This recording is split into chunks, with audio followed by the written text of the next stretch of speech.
my estimation, I call him the historian, Dr. Ivan Van Sertima.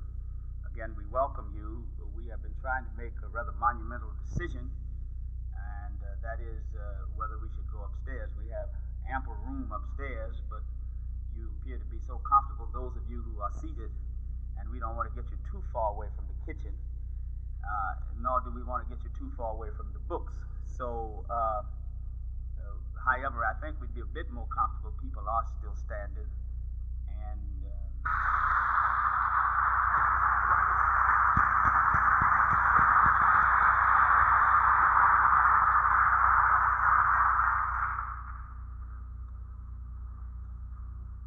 the new book which the Journal of African Civilizations has just released, African Presence in Early Europe, is the second in a trilogy, a three-part series of works: African Presence in Early Asia, which appeared in the spring of this year; African Presence in Early Europe, which has just appeared; and African Presence in Early America, which will appear hopefully in the fall of 1986.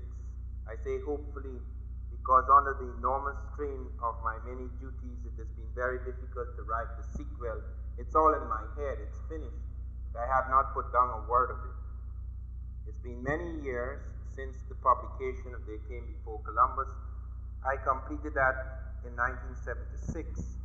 It's now nearly 10 years, and those 10 years have seen the development of a school. This is the most important development, the development of a school of revisionist historians.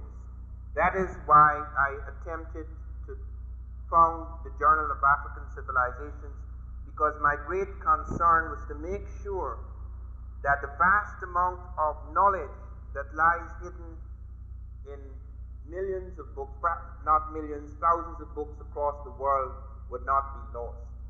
This book is the work of many scholars. I edit it, I coordinate the research, I draw upon many sources, but it represents the work of a whole school. It is beginning to affect the teaching of anthropology and the teaching of African history, because students in many parts of the world will no longer accept this sterile focus and concentration on the primitive. This is something I feel that more than anything else has been achieved by the Journal of African Civilizations, which I edit, and that is the movement away from a focus on the primitive African, on the peripheral African, to the center or heartland or core of his civilizations, because it is utterly impossible to get a sense or a glimpse of the achievement of a people unless you focus in on the center or core of their civilization. I was surprised to find that the Wall Street Journal was using the same terms I have been using for the past 7 years. They wrote an article recently talking about the core and periphery of civilizations, which is my thesis, where they pointed out that whereas in the center of Europe, everything seems to be so remarkably advanced, technologically advanced, if one went on the periphery of Europe, one would find extremely backward, poverty-stricken communities. I have been saying that for a long time.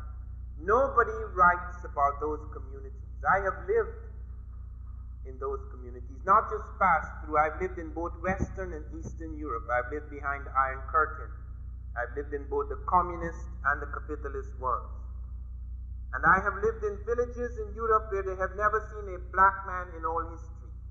Because most of us think that all Europe was engaged in the slave trade. It was not. It was Western European powers. Many peoples in Europe have never seen blacks. Not since the early, very, very early, many thousands of years ago, the very early era when blacks crossed into Europe. And that is where, in fact, any study of the African and early Europe begins. Because we must understand that man was born in Africa.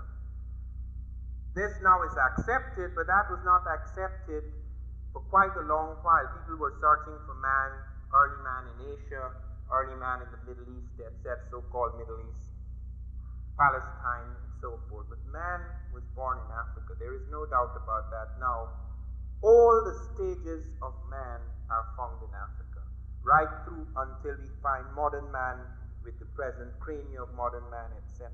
So there are no Europeans on the earth when man is born. There are no Asiatics, there is just man who is African. Man is born in Africa, therefore the first man is African.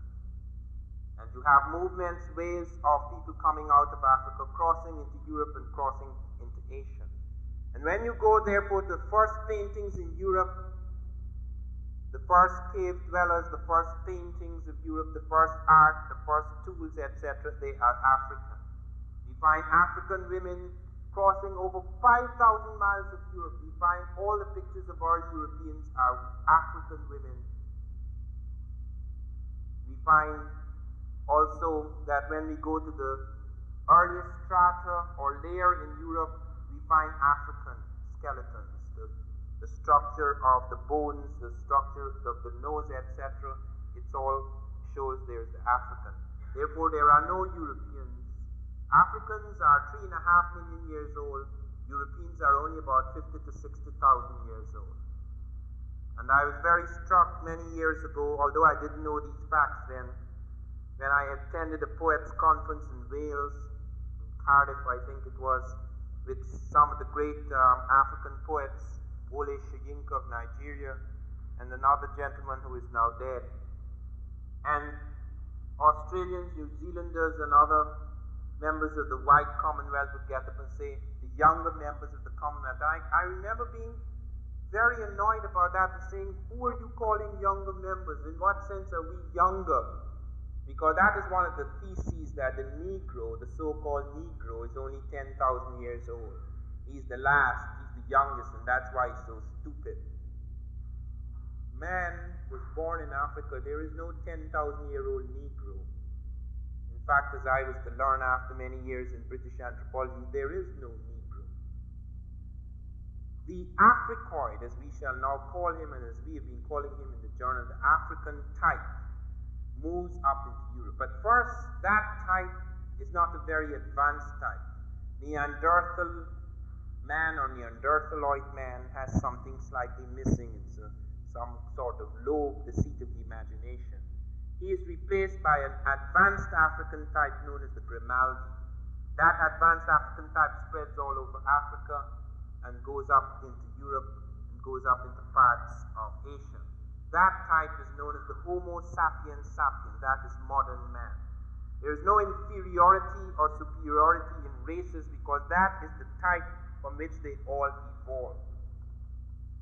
Somewhere around 50,000 years ago, some people put it slightly earlier, during what is known as the worm interstadial, it's a period in the Ice Age, you have a body of black people are locked into an area known as Eurasia, which covers a part of modern Russia. They are in the ice, vast sheets of ice. Some of them a mile thick cover Europe in this period. There's a very unusual period. The African is separated from the sun in this period. In Europe, he's completely separated from the sun. He's living largely in caves. He covers his flesh with the hides of animals, so that he has several things protecting him from the sun. First of all, the sun is far away. He hardly ever sees it. The sunlight is tangential, feeble. Furthermore, he's in a cave most of the time, and again, he's covered with the hides of animals. As a consequence, the albino, which is a deviant, begins to emerge because blacks give birth to albinos, who are pigmentless humanoids. So you have the pigmented human, which is the African, giving birth to a pigmentless type, which at first is just a deviant. Now this happens in Africa even today. Black people give birth to white people. White in the sense that they have no pigment, okay? But the albino does not survive in Africa. No albino lives more than about 30 years in Africa. It is an extreme deviation, and you cannot survive with the intensity of the ultraviolet radiation in great tropical latitudes, okay? Hence, the albino would die out in Africa. The albino does not die in Europe. The albino can live in an ice-cold climate. does not suffer that disadvantage. So that albino type survives and begins to make other types that are pigmentless. The pigmentless type becomes stabilized because in the extreme ice, because of the great shadows, the long twilight, this man lives for about 10,000 years in the twilight, far away from the sun. The ice people stabilize the albino type so that you get a great number of people eventually being born in that area who are pigmentless. That is, their hair and their skin loses this melanin shield, which is necessary, absolutely necessary in the tropics. Then you have other changes, contraction of the nose, contraction of various aspects of the face because of the cold. Heat tends to expand, therefore you have people with broader noses, fuller lips, broader cheekbones likely in the tropics, whereas you have contracted noses, contracted faces in the ice, so that you have distinction between ice people and the sun people. These are very superficial things. We have invested them with something far more than superficial because our society has become so highly polarized and people think strictly in terms of white and black. These things have become tremendously important, especially within the last 500 years when people's worth, value, humanity have been determined by how contracted or expanded their noses and whether they're pigmentless or pigmented, which in nature is quite meaningless. Okay, but in our societies, these things have come to have a meaning. We find that black type did not simply die out, did not disappear, because now that we begin to scratch the surfaces of history, we are finding extraordinary things. We find, for example, and you can see pictures of it in this book, a black king in Britain. There is a picture in that book where you find a black king and a black male king and a pale-skinned white queen, a pale-skinned queen in Britain. You also find Thorstein, a Norseman, being black. You hear this tall, giant black Thorstein. You find a Viking king being black. You also find one of the kings of Ireland, Gormond, is a black king. So that you go through Ireland, you find that the Africans have taken over part of Ireland. You go into Greenland. When Eric the Red went into Greenland, he found blacks in Greenland. You find blacks in Ireland. You find blacks in Britain. Claudian, the historian, commenting on the victory of Theodosius, the Roman general in Britain, he said he defeated the blackamoors. A great number of the people living then in Britain were black. These are absorbed, as I say, and as over a period of time, these types are absorbed by the pale skin type, which becomes the dominant type in Europe, particularly during and after the Ice Age. That becomes the dominant type because that is the more adapted type in that climate. But it took a long time. It's not something that happens just like that. For example, white people in Africa don't turn black, and black people in Europe don't turn white. These are special circumstances and conditions that happen within a particular period of time. Okay, so don't misunderstand that there's a tendency, as long as you stay in Europe, to become white, as long as you stay in Africa, to become black. Okay, it's not as simple as that. Those are very special types of mutations that occur during very special periods, climatological extremes. But let us move away from that. What we do know in that period, which is known as the Paleolithic, the Stone Age, we have major contributions by Africans to Europe. The first pendants, the first jewelry, the first tools, the first burial practices. This is very important because the Cro-Magnon man who did not have more sedentary habits, that is like agricultural or tendency to settle and to have agriculture, etc., he burnt his dead as he moved on.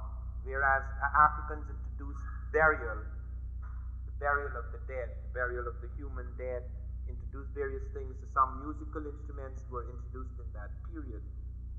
We pass on to the civilization because that is most significant.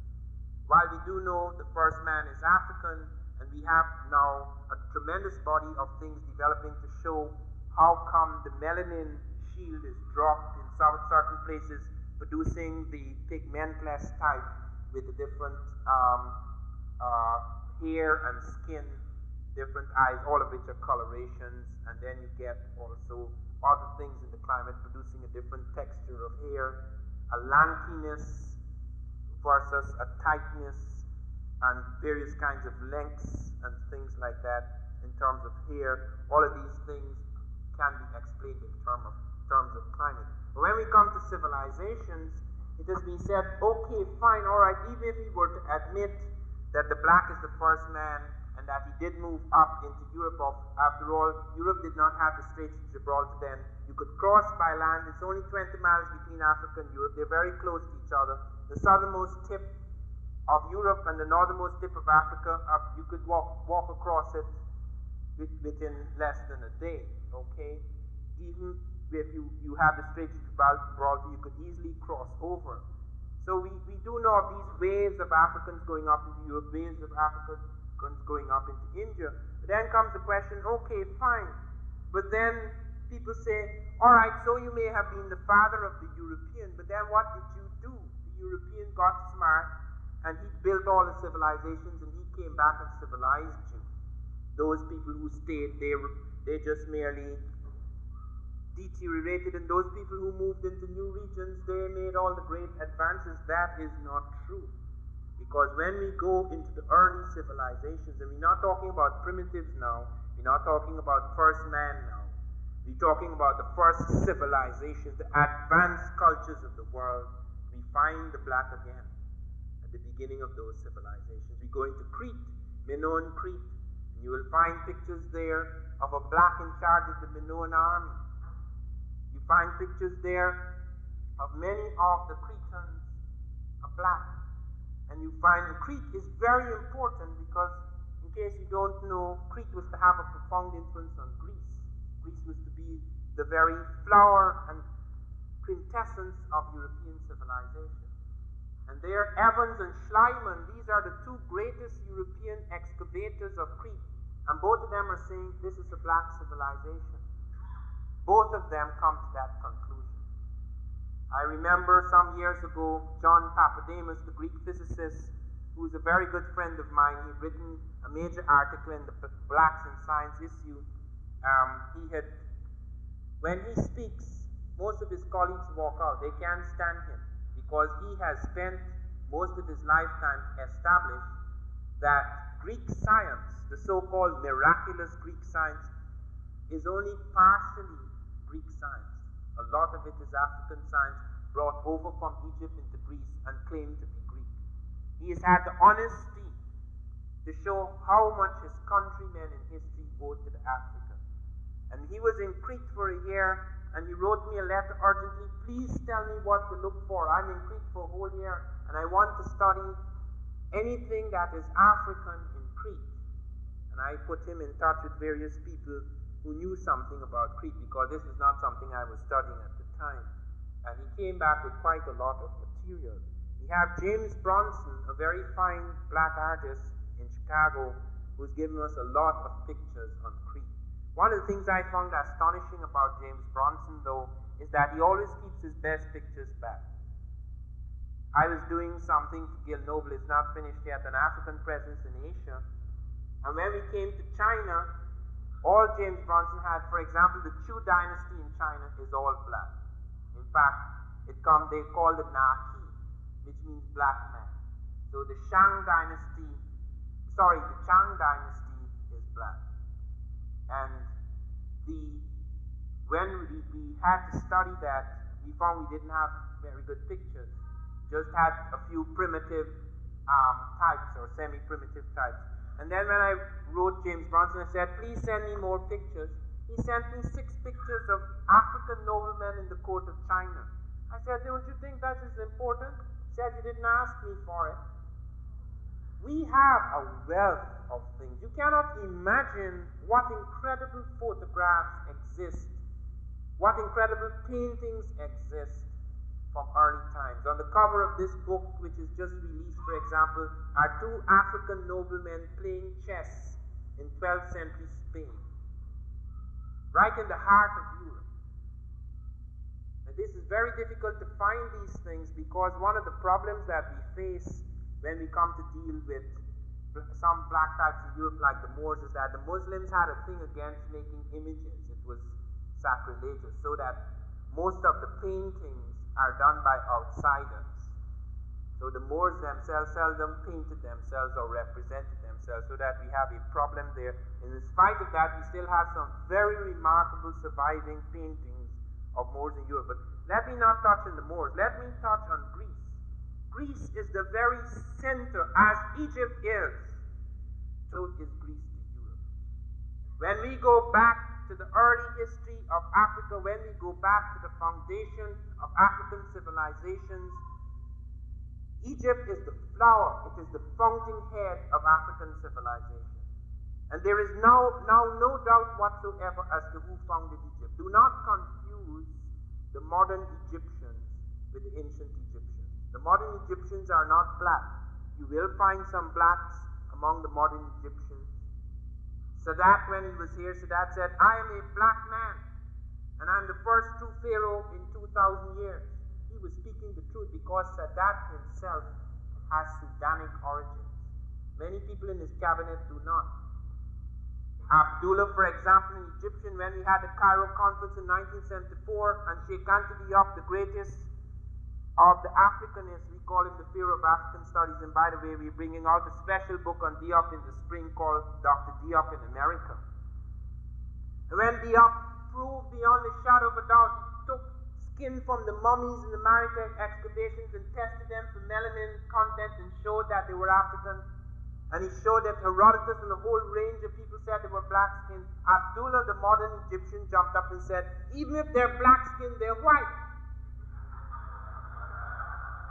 And I heard this recently. You would think that is ridiculous. I was on the radio in New Orleans, and I started talking about Egyptians, and a white professor got on the air and he said, how could you after all the evidence has been presented that these are white Hamites, how could you call them, they're just tan, how could you call these tan Caucasoids black? And I said, but Herodotus said they were black skinned. He said, yes, but they were Hamites. I said, I don't care what you call yourself, sir. This is not a minstrel show. You cannot put on black skin and woolly hair in order to claim my civilization. You've done too much of that. Every time there is something remarkable in Africa, it's a Hamite or a Semite or some kind of mite. Okay, that seems to get involved in creating it. This is true of everything, even when we come to Ghana, ancient Ghana. They say it is some Arab came in, some pale skin Arab came in to found Ghana. If you go to the Southern African Empire, Monomatapo, they say the Portuguese built those remarkable structures. The Portuguese built it, the Phoenicians built it, the Chinese built it, the Arabs built it. You go to the Arab world, you go to China, you go to Portugal, you can't find anything like it. When they find the pyramids and they see this enormous, when the French came, they saw the tremendous Sphinx. The Sphinx is the largest representation of a human in the world. Broad nose, broad mouth, broad brow, broad everything, like the authority of a black god brooding down on the French. They took the cannon and blew off his nose. And then they have when they see the pyramids and the extraordinary, they see the race of pyramid builders came in and built it. Well, if they are a race of pyramid builders, where are their pyramids? There's always this attempt. I said, have you seen the evidence? Have you seen the latest evidence of Tarseti? Do you know they don't know anything about Tarseti? Do you know in the latest Journal of Asiatic Studies, there's a man who's trying to prove that Bruce Williams, who discovered Tarseti, is a fraud and that there is no such evidence? They can't deal with that. It has to be a fraud It has to be non-existent because they have to revise completely their view of the world. That is why history is very important. This is revolutionary stuff because it is at the very center. This is striking at the pillars of this civilization. Because civilizations are built up by the way people think about the world. That's what a civilization fundamentally is. It's not just a technology, it's a way of thinking. That is the reason why a technology can become death-dealing rather than life-creating, because it has to do with the thought process. Civilizations are built up by certain thought processes, and the thought process behind this civilization is rooted in falsehoods so grave that when those falsehoods are threatened, it becomes a very serious matter. It's worse than taking guns and start shooting everybody down, because you're really striking at something that could get, if you start shooting, you can't get very far. But this is the kind of silent bullet that after years begins to split people's minds open. Most civilizations have collapsed from inside because of silent bullets presented by new thoughts, a new way of looking at the world, a new vision. These facts have been suppressed for centuries. How many of us know of a black king in Ireland? He's right there. There's in the books and books. It's not something discovered yesterday. How many of us know of a black Viking? How many of us know that the Celts were described as black-bearded, black-skinned, black-eyed? I had to speak to the Early Science Research Society just a month or two ago. I was speaking to them. This is a totally white, that's the first time that I was speaking to them, and they have proven beyond the shadow of a doubt that there were Celts in America before Columbus, but they don't know that the Celts are not white. They have proven beyond the shadow of a doubt that Egyptians were here before Columbus, but they don't know that Egyptians are not white. They think that by proving that they have established that there were other Europeans in America before Columbus. There were, but they weren't in the positions of ascendancy as the Egyptians. And it took quite a while to explain to them what had been happening in the field of African civilization that establishes the blackness of early Egyptian civilization. You know, Mrs. Sadat was very annoyed that a black man played Sadat in the television series. You know that program was banned in Egypt. So don't confuse the modern. It's like confusing the modern American with the ancient American. There are no Americans in this room. There may be one or two people with streaks of American Indian blood like myself. I have a streak of Makusi Indian, but we are all African or European or Asiatic. The American is in the reservations or he's in parts of South America. The same thing is true in Egypt. You do have blacks still, but he's become peripheral because you have many invasions of Egypt. Egypt has been invaded by first invaded by the Syrians, the Western Asiatics, who defeated the blacks around 663 and 654 BC. Then it was invaded by the Persians under Cambyses in 520 BC. Then it was invaded by the Greeks under Alexander 320 BC. Then it was invaded by the Romans just before and after Christ, the Caesars. Then it was invaded by the Arabs, who now occupy and dominate it. They have nothing to do with the pyramids. Absolutely nothing. They were startled when they walked in there and saw those pyramids. Startled by that science. And the Greeks, you cannot imagine how many of the great names. G.G.M. James, a fellow Guyanese, wrote a book called The Stolen Legacy, which is reviewed here. He points to the doctrines that the Greeks owed to the Africans. Do you know the Africans were the first to develop an atomic theory? That the greatest of European scientists,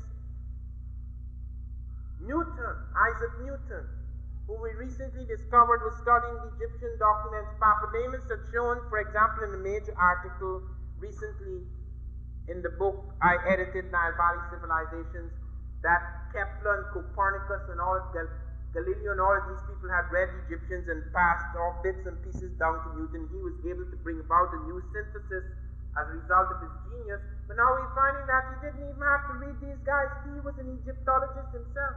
He was reading everything they'd done, and he himself said that the Africans in Egypt were the first to develop an heliocentric theory of the universe, heliocentric theory of this solar system, that the earth revolves around the sun. They were the first to develop an atomic theory they call atoms monads. They didn't reach the state of nuclear fission, that is recent, but they had an atomic theory. They had a sense that the world, the foundation stone, the building block of the universe was the atom. All that long, long before Christ.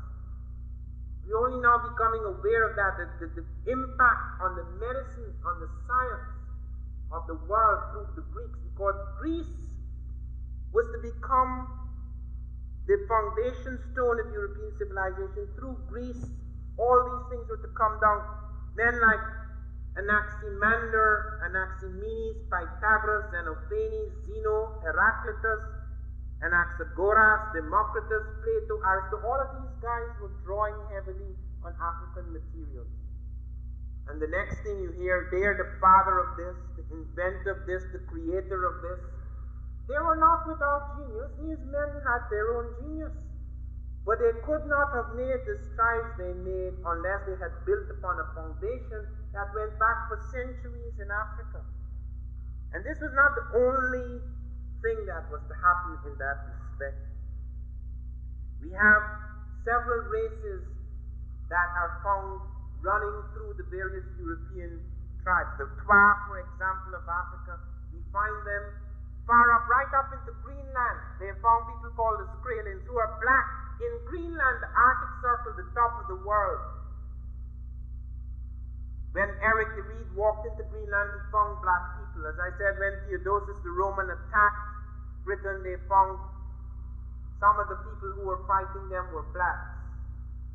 You find in the religious hierarchy of Europe a great number of blacks. And here I want to mention someone to whom this book is dedicated, Professor Edward Scobie. Professor Scobie has done more work in this field than anyone I know. He is responsible for 3 articles in this book: Black Women in Europe, The Black in Western Europe, and African Popes. Few of us are aware of the African popes. There were at least 3 African popes of Rome. All of them have been whitened and whitewashed over the years. He presents us, for example, with the original painting of Pope Miltiades. There is no doubt about the blackness of this Pope. The only thing non-black about him, it was his gray hair and the whiteness of his eyes. Yet when you see him in the Vatican, he's white. I mean, surely the church knew that they were lying.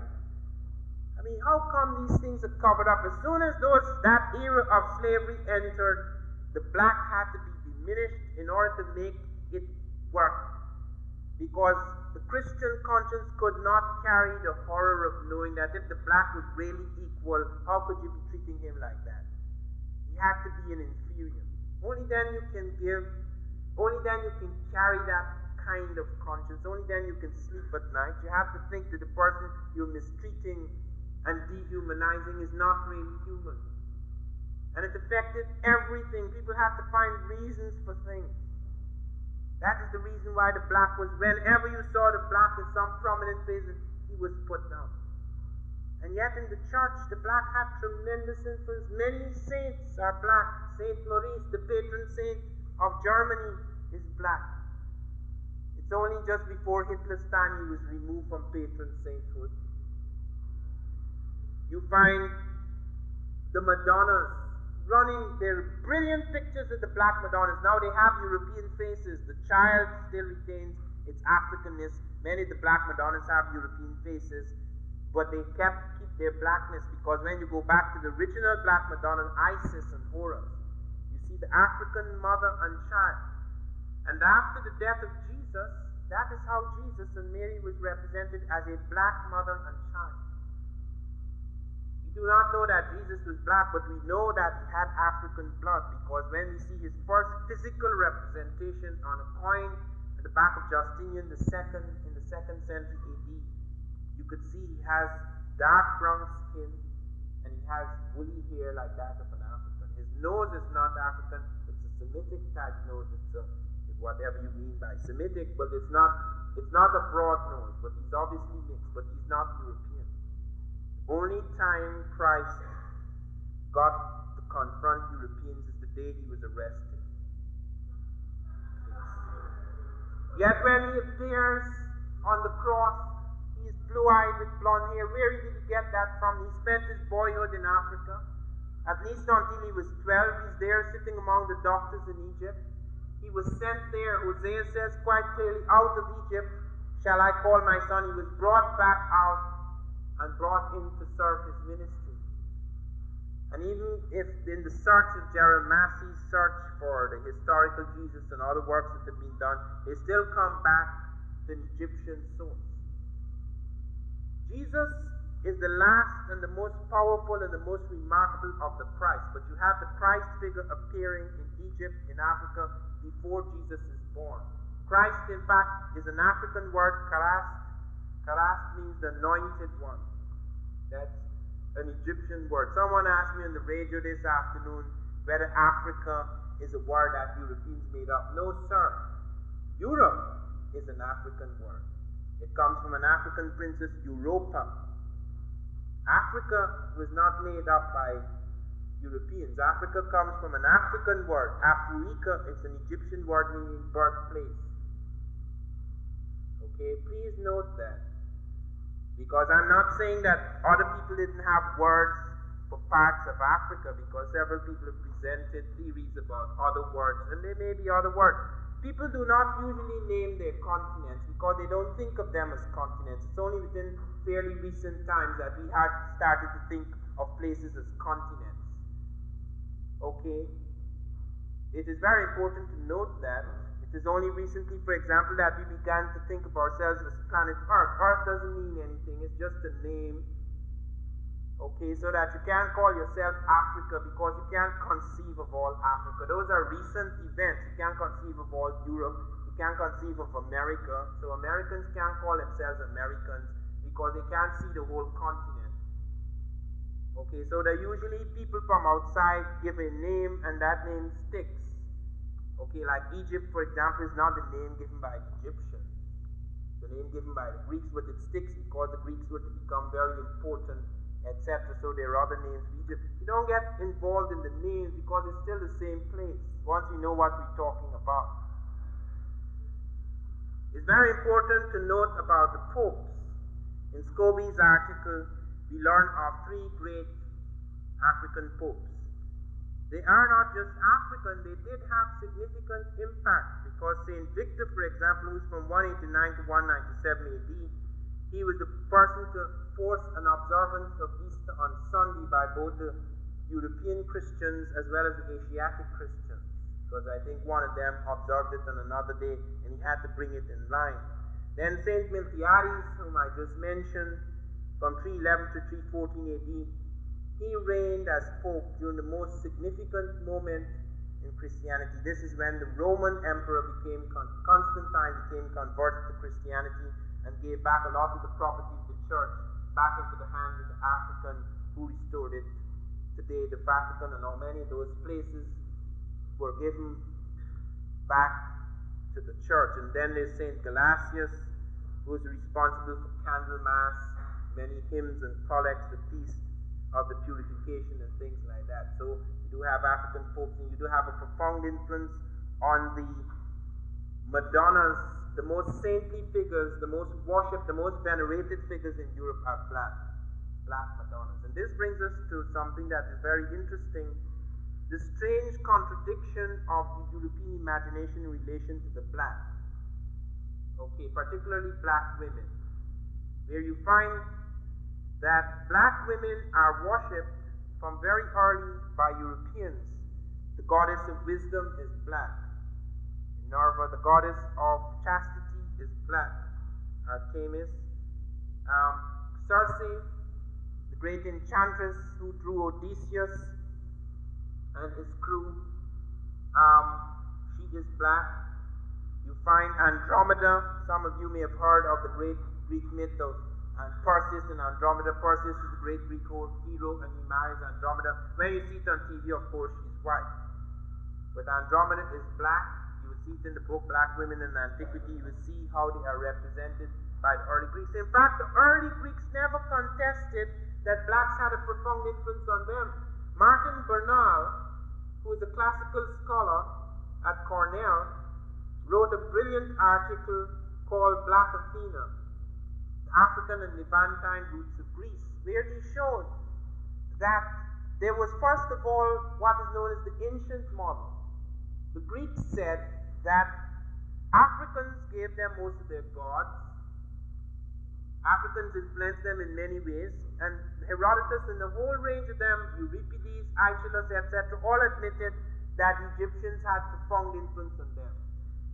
It is later on, when it was not fashionable for blacks to have anything to do with anything, then they changed it around to an Aryan model. The Europeans felt that they were demeaning their ancestors by saying they owed all of this to the blacks, so they pulled that out of it and created their own model and said Greece must be Aryan because the language is Aryan. The language is Aryan, yes, it is Aryan in its structure, but there are 50% masses of things, the place names and the gods and a whole range of lexical items come from outside, and many of them come from African and Semitic sources, and Martin Bernal has tracked that down. So it's not just the sciences, but many of the concepts and even the language was profoundly affected by the impact of the older African civilizations on the younger European civilization. This is very important because this is one of the reasons why we became slaves. That the European, because of his youth and because of his lack of experience in taking over things, he sought it through his insecurity to destroy everything he found. Africans didn't do that. When the Africans entered Europe as Moors, they didn't try to slash European culture. They introduced better things, and the Europeans adopted it, but they didn't try deliberately to smash everything they found. The Europeans did that everywhere. Here in America, Bishop Landon ordered all the books in America to be burned. He said, burn them all. They're works of the devil. They were the only people to have the truth. Everybody else was the devil. They burnt all the books. They did the same thing with the same arrogance when they defeated the Moors in Spain. Masses of documents at a time when we didn't have the printing press. It was only recently, in the 15th century, the printing press was invented. And at the time when books were one of a kind, sometimes it would take a century to produce the knowledge. I mean, it takes centuries to produce a book like that, because that book, African Presence in Early Europe, draws upon all that we know, going right back to the beginning of time of the African presence in Europe. Now that book can't be destroyed because it can run into thousands or millions of copies. It can't be destroyed because if you destroy one, somebody somewhere has one. But if in early times you destroy a book like that, that's it. Because it's not reproduced. So that when you hear the Library of Alexandria destroyed, and the libraries of America is destroyed, the libraries of the Moors are destroyed, centuries are destroyed. Centuries of knowledge are destroyed. That is the reason we have had so painfully to piece together the scattered parts of our heritage. This is not as easy as European history. European history, in spite of all the wars in Europe, European archives have been fairly well preserved. They have not been dominated by people that arrogant or that insecure as to tear their things to pieces. Yet they've done that to other people. That is the reason why it's taken so long before we reach that point where we're able to pull the strands together. But they're coming together now, make no mistake about it. We begin to see now with a new clarity, a new depth, a new certainty, the things that have been hidden, suppressed, or scattered all over the world. The imagination of the European, we find, is very contradictory in relation to black women. He makes the black women goddesses. There's Andromeda, there's Medea, there's Circe, there's Artemis, there is Minerva and all of these. And yet, he also thinks of her as a courtesan. He has tremendous sexual attraction to the black women. Thus it is that many of the kings of Europe have black mistresses. The Portuguese kings, for example, many of them, as Scobie has shown, several of the Portuguese kings end up with African-type features. There's all sorts of secret things going on. And in Italy, for example, one of the popes has a black child. When he's Cardinal de' Medici, he has an affair with his black servant, and then he produces a black child and he makes him ruler of Florence, the Duke of Florence. You find one of the queens of France, her husband has a black mistress, so she takes vengeance on him and has a black lover. And then a black child is born, and he is startled by this, and he turns to the doctors and says, how could I, this is King Louis XIV, how could I give birth to a black child? And the doctor said, you see that black man in your court, Nabo? When your wife was pregnant, he must have looked at her and the child turned black. And the king said it must have been a very penetrating look. Well, that led, and there are brilliant pictures of the black nun of Moray. That led to the nun of Moray. She was put in a monastery to protect the royal family from scandal, and she was kept there for most of her life. The Duke of Chartres fell in love with her and tried to smuggle her out of the monastery, but he couldn't get the permission of the king, and so eventually he had to return her, and in the monastery she died. You have also quite a number of famous individuals who were adopted by European kings. By the way, many of the poets also were in love with black women. Shakespeare had a black mistress, Lucy Negro. Baudelaire, the greatest French poet, had a black mistress. In fact, I think she inspired a great deal of his work. And you also find the traction. Napoleon once said the only way to solve the racial question is that you should have a white wife, a black wife, and a mulatto.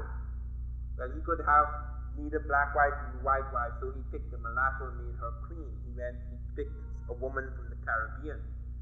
So you have a lot of this going on, and it affects the royal family. You have one of the queens of Britain, Queen Charlotte Sophia, who has black blood. You can see quite clearly in her features. You also have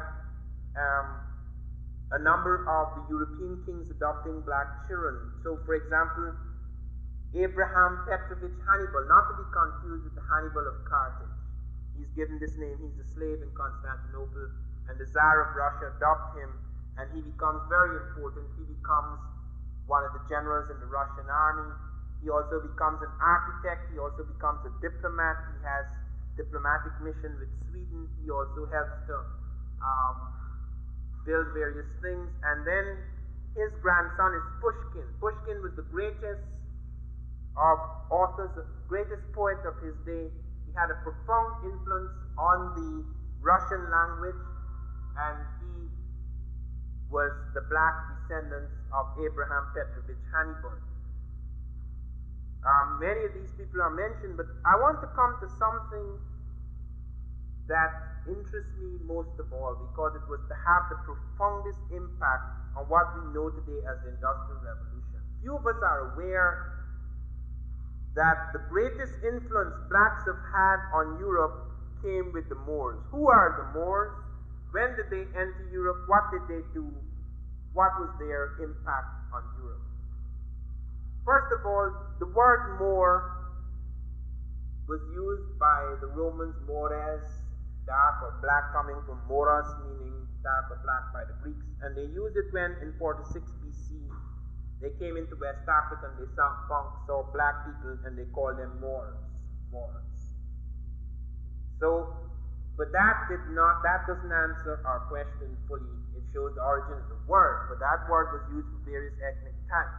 We do have two types of Moors. We have the black Moors, which to a large extent originate among the Garamantes, who appear around 6000 BC. They spread over a great body of northern Africa. They are black types. But we also have a fair-skinned Moor.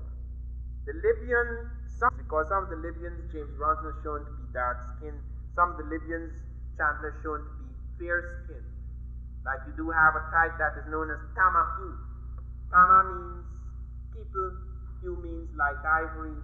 That is the color of the skin. White people or people of ivory skin. So you do have some Libyans who are surrounded by black populations and intermix with them. So that you have Moors, white Moors that intermix with blacks. They're known as the tawny Moors, and you have the black Moors.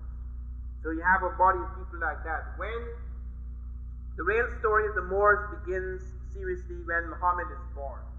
Muhammad is an Arab. He preaches a new doctrine which attracts a great number of people. One of the things remarkable about Muhammad is that he did not seek to destroy the Christian thing. He embraced Jesus, he embraced Moses, because Muslims can embrace Jesus and Moses. It's not a religion that seeks to destroy the other religion or to deny it. So Jesus and Moses are in the Islamic thing. The Islamic pantheon, they're considered as important prophets in the Islamic pantheon, so that he didn't have to destroy the Christian thing. Also, Muhammad preached equality and brotherhood, etc., and that had quite an effect. But like Christ, Muhammad was a revolutionary, and he faced the hostility of some of his own people. Christ was not liked by the Jewish high priests, because many of them believed certain things which Christ placed into question. Okay, Jesus said things like Mosaic law, or Moses says an eye for an eye and a tooth for tooth, but I say, if my brother offends thee 70 times 7, forgive him. Various things like that, which brought a new vision of the human. Jesus transcended race. He transcended the limitations, the tribal pettiness of the Judaic sect.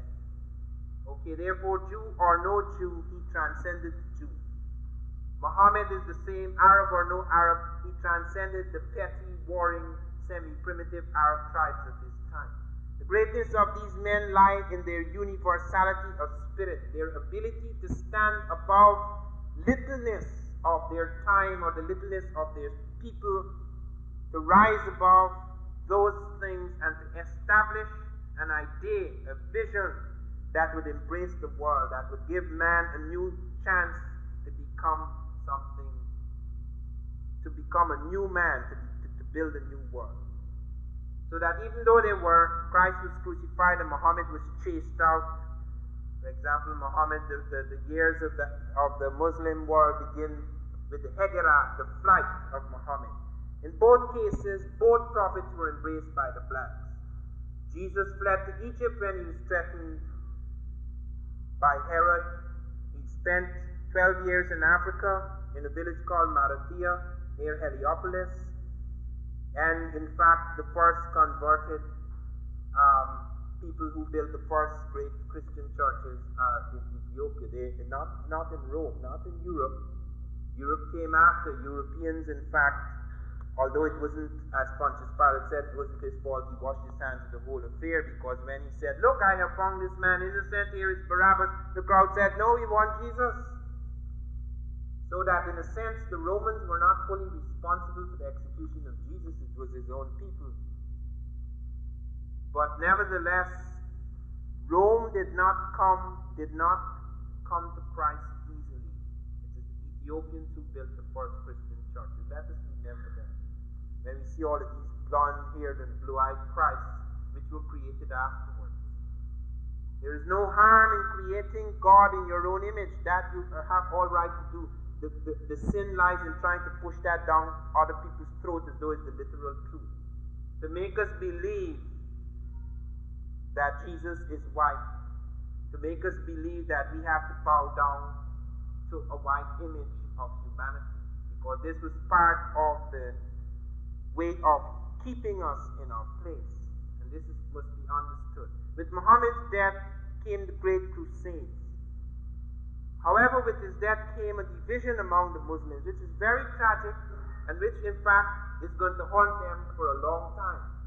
Because the Sunnites and the Shiites identified among each other. There were those who believed that Muhammad should be succeeded through an election. Those who believed he should be succeeded through that who was nearest in blood. and fights began between the Shiites and the one who believed in heredity versus the one who believed, the Sunnis who believed in election. This is going to become very important because you're going to see what effect it's going to have on the Moors. These Arabs now, they move out, they move into China, they move into India, they come down into Africa, and they begin to mix with the Africans. So that you have a lot of conversion occurring, and then the Africans begin to build something with the Islamic thing uniting them, just as other Europeans began to build with the Christian thing uniting them. Bear in mind, this has nothing to do with race, okay, because Jesus wasn't a European, yet he helped to unite Europe. Muhammad was not an African, yet he helped to unite Africa, because these things, these ideas are universal, they have, or rather they have universal application. And it's not where they begin, but what impact they have on the world. Very important to understand that there was something growing up in Africa, that the Muslim thing was spreading all over the world, and then the North Africans under Musa bin Nasir, they were consolidating themselves, but they could not take all of North Africa because there was a tremendous fortress defended by Count Julian. And Count Julian was a friend of the Visigoths in Spain. These were Christian, so-called Christians, Visigoth Vandals in Spain, who were ruling at the time under King Roderick. However, Count Julian shifted and gave the Africans and Arabs his support because he sent his virgin daughter to the court of Spain, and Roderick ravished her. And to take revenge, he then gave boats to the Africans, and they crossed the straits and they marched up. First, Tarif went up. That word is remembered in our language whenever you hear of tariffs, duties on goods. That comes from an African named Tarif, who was the first to lead the troops into Europe. He came back, and then came Tariq, and Gebel Tariq, the rock of Tariq, which later became known as Gibraltar. And then in 711, many African troops, along with Arabian types, but the majority of the shock troops were African, moved up into Europe, and they established their bases in Spain and part of Portugal, etc. They were repulsed by General Martel in parts of France, but they established a center in Europe. And the Africans were able to establish a dynasty with the Arabs. And when I say Arab, I have to use this word carefully, because an Arab could be black or he could be blue-eyed. Okay, it's not a race, it's just like the Jew. You have black Jews and you have white Jews. At the beginning, it is almost all black Jews. Within recent times, most of the Jews are white. Okay, so that it is not a race. Okay, but nevertheless, many people speaking Arabic are called Arabs, but we can make a distinction between the Arabian type and the African type. In the first dynasties, the Umayyad dynasty, for example, the Arabian type is dominant, or no, not dominant in numbers, dominant politically, because he has his base outside, and he has his thing stretching out into China, India, etc. But in other dynasties, the African is very dominant. He isn't just there, but he's dominant. There are 4 major dynasties in Europe, which are called Moorish dynasties. There's the Umayyad dynasty, which is followed by the Abbasid dynasty, which is followed by the Almoravid dynasty, which is followed by the Almohade dynasty. Almoravid dynasty and Almohade dynasty are African. Almoravid and Almohade are predominantly African. And you can see that quite clearly. The fights begin first, Umayyad dynasty set up, and then the Shiites and the Sunnites start to fight, and they kill 70 members of the royal family and execute the Caliph, which is the sort of king, and the Umayyad dynasty goes down for a while, and then the Abbasids come up, and then the Abbasids are pushed out, the Umayyads come back again, and then when they start to weaken in Europe, then you find Africans are keeping courts both in Africa and in Europe. In Africa, a new movement forms, and a new religious sect with great power under Yusuf moves up into Europe and takes over and strengthens. And then you find Almohades later on. When they fall into decline, another force from Africa comes through. So the replenishment of civilization, or these civilized forces and armies, comes from Africa. Now what did they do? Many people have written books about the Moors, and they could tell you all about these dynasties, but they never tell you how African they were. I mean, in the Almohade and Almoravid dynasties, you have ranges. I mean, there's a period in African history and in European history where there are tall Senegalese sitting on white steeds charging in Europe. Europeans charging down. Europeans fled like if the devils were after them. Very few of us learn of those battles. Few of us know of that, and it was a profound influence on Europe. It was so profound that the Industrial Revolution, the thrust of Spain and Portugal, because America was largely Spanish, even today, and Portugal controls Brazil, those things were possible because of Africans. No other part of Europe made those first thrusts. Those things were possible because of movements by Africans into Europe, because Europe was suffering tremendously there was tremendous twilight on the science of Europe. Many things that had been learned by the Greeks and Romans were lost. The Europeans had become very superstitious when the Arabs and Africans got the Hindu ciphers 1, 2, 3, 4, 5, 6, 7, 8, 9, 10. Europeans wouldn't accept it because the European church said numbers are works of the devil. Europeans were using letters for numbers. You see, all that is universal today. You think it came out of Europe. The very things that were to defeat the Africans and the Americans, the gunpowder and the artillery, were not invented by Europeans. Gunpowder came out of China. The Arabs brought it out. The Muslims brought it out to China and brought it into Europe. Europeans didn't know anything about gunpowder. The Africans had been using gunpowder in Egypt, though not for the purpose of firing. They use it for certain effects. We have recently found the West Africans had gunpowder before the Europeans. They were not using it for fire sticks. They were using it for other purposes. And now we find artillery. The recent Leningrad manuscript, Russian manuscript, showed the first use of artillery by the Muslims. Europeans didn't know anything about artillery. All of these things were to come into their hands because of the thrust of Arabs and Africans into Europe. Africans and Arabs brought the whole wealth, because the Arabs had invaded Egypt, brought the whole wealth of Egyptian science. The Dar al-Hikmah, the House of Wisdom in Cairo, all the science that was going on at the time, translated into Arabic, then into Spanish, then into Latin, circulating in Europe. Europe had no proper universities, they only had two. The Africans and Arabs built a whole range of universities. They built the first public baths. Some of them are still standing today. They've introduced air conditioning in Europe, and their air conditioning was superior to some of our air conditioning because they would bring the air over the banks of perfume flowers so that the air in the house would be fresh. All those things they introduced, they took water in pipes and ran it from the mountains right into the houses. They introduced the first sewage system. They introduced hot and cold water. You never hear about these things. Europeans don't talk about that. You never hear anything about these debts and contributions. Even the ships, this is the most important thing.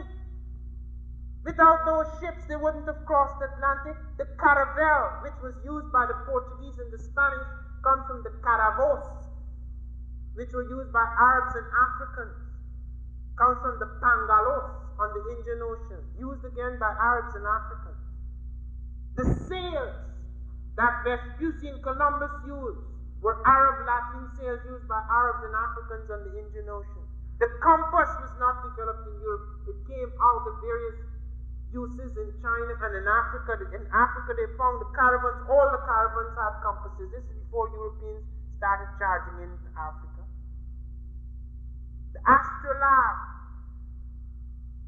wasn't developed in Europe. Europe did not make any major significant thrust until with the use of gunpowder and artillery which they had borrowed, with the use of sails and shipping, advanced shipping which they had borrowed, they cross the seas and start conquering and shooting people down. And then through murder, exploitation, and the lust for greed rather than the lust for God, as they claim, the thrust brought them out into different situations. Now we ask ourselves, well, if the Africans had all of these things that they did, all these marvelous things that were so brilliant, how come the Industrial Revolution occurred in Europe and it didn't occur in Africa? Why did we fall so fast and so easy? First of all, let me point out certain things. Every civilization must know its birth, its rise, and its decline. And then it is followed by another civilization. This is a pattern that happened in Africa, it happened in Asia, it happened in America, it happened in Europe. At the height of the Ghana civilization, for example, Europe couldn't possibly attack. 10,000 troops under Cromwell defeated the Britons at the time when the Africans could throw 200,000 troops in the field. Nobody attacked the Africans then. Then Ghana went into decline, was attacked by other forces, not Europeans. And then the Mali civilization came. The Mali civilization was so strong that it was a confederation of powers that would take up all of the states of Western Europe. No people on earth were as rich as the Africans. The Africans were so rich that when one king, Mansa Musa, traveled to Cairo on a pilgrimage in 1234, the value of gold dropped for 12 years in the world. One African king. So the power and wealth of Africa wasn't something that people took for granted. That was real wealth and real power. Then that went into decline, came the Songhai. And the Songhai went into decline, then came the invaders and the traders and all of these people. We were attacked during a twilight period. When Europe was attacked, she was in twilight too, but their twilight was illuminated because we gave libraries, we gave public baths. The first lighted streets in Europe are right there where the Moors were. Many industries were introduced in Europe, and yet the Moors, the older African head, did not seek to destroy what it saw. It built a fusion, it built a marriage of culture, not the European. When he walked in and smashed everything like Cambyses madly. These are works of the devil, burn them all, and he destroyed ruthlessly the American. Few of you are aware of what happened to the American. It's not just the African. The American died like flies. The diseases of Europe, for example, you talk about AIDS. AIDS is a joke compared to what struck those Americans. The common cold, for example, they had no immunity to the common cold. It was as bad as AIDS. They vanished. In my village, only if you married an African could you live beyond 30 years. American Indians who were pure American Indians died at 30. They were already old at 30.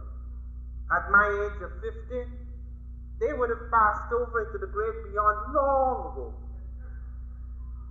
So that these things are not understood. The profound internal and external reasons that led to the fall of the Africans. And that fall is not a permanent fall. We are not going to remain forever in decline. Many of us are filled with grave despair because when we look around Africa, we see absolute confusion, famine, disaster on every hand. This is a phase, man. This is not independence. This is just the curtain call. This is not, as Churchill said, this is not the end. This is not even the beginning of the end. This is just the end of the beginning. We have to think beyond this moment. And to think beyond this moment, we have to build a new strength, a new power, a new courage, a new faith, a new vision. And that can only come by remaking, redeeming, healing our psyche, making it whole again. Not feeling this sense of disintegration and loss, of being scattered and humiliated and broken. By feeling the new power that comes to us when we know that all is not lost. We can still recover. We can still remake this. We can still find again what was lost. This is the beginning, that recreation of the psyche, the creation of a new mind, a new spirit. The physical or the material structures of the world only undergo change when the spiritual or mental structures of the world undergo change. It always begins here. This is the universe. This is the ruling force. And we cannot change that thinking set. We cannot change that force. We cannot give it new power and force to remake our world unless we can draw upon something that feeds and inspires us. We cannot be constantly overwhelmed, as so many of us are, by the apparent gloom and twilight of the present, because there are things beginning to happen. There in South Africa, in spite of all that horror, a year ago, could you imagine South African white businessmen going to talk with guerrilla leaders? Could you imagine the Europeans forced to withdraw of that money out of South Africa? Could you imagine a run on the rand? It's not over. It has just begun. And this becomes an arm. This becomes a part of that struggle. It cannot simply be a political struggle. It cannot simply be a changing of mask or changing of skins. It has to do with a change of spirit, a change of consciousness. And that change of consciousness can only come through revision and recreation of our history. Therefore, I appeal to you through these works. Think of them not simply as an accumulation of new facts. Think of them as leading to a different kind of spirit, a different kind of world, a different kind of man. Thank you very much.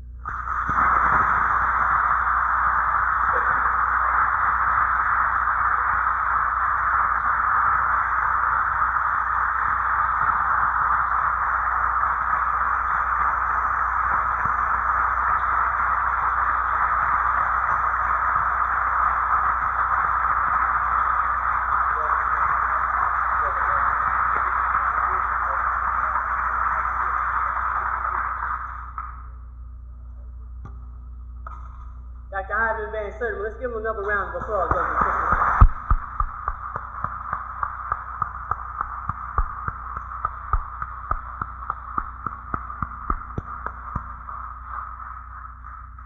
Hold on one moment. Brother Charles. To relate to us has added to your storehouse of knowledge and has inspired you to dwell a little bit deeper into the subject of the African presence, not only in Europe but everywhere around the world. I also want to thank you as an audience for being so well behaved and orderly tonight. February 15th.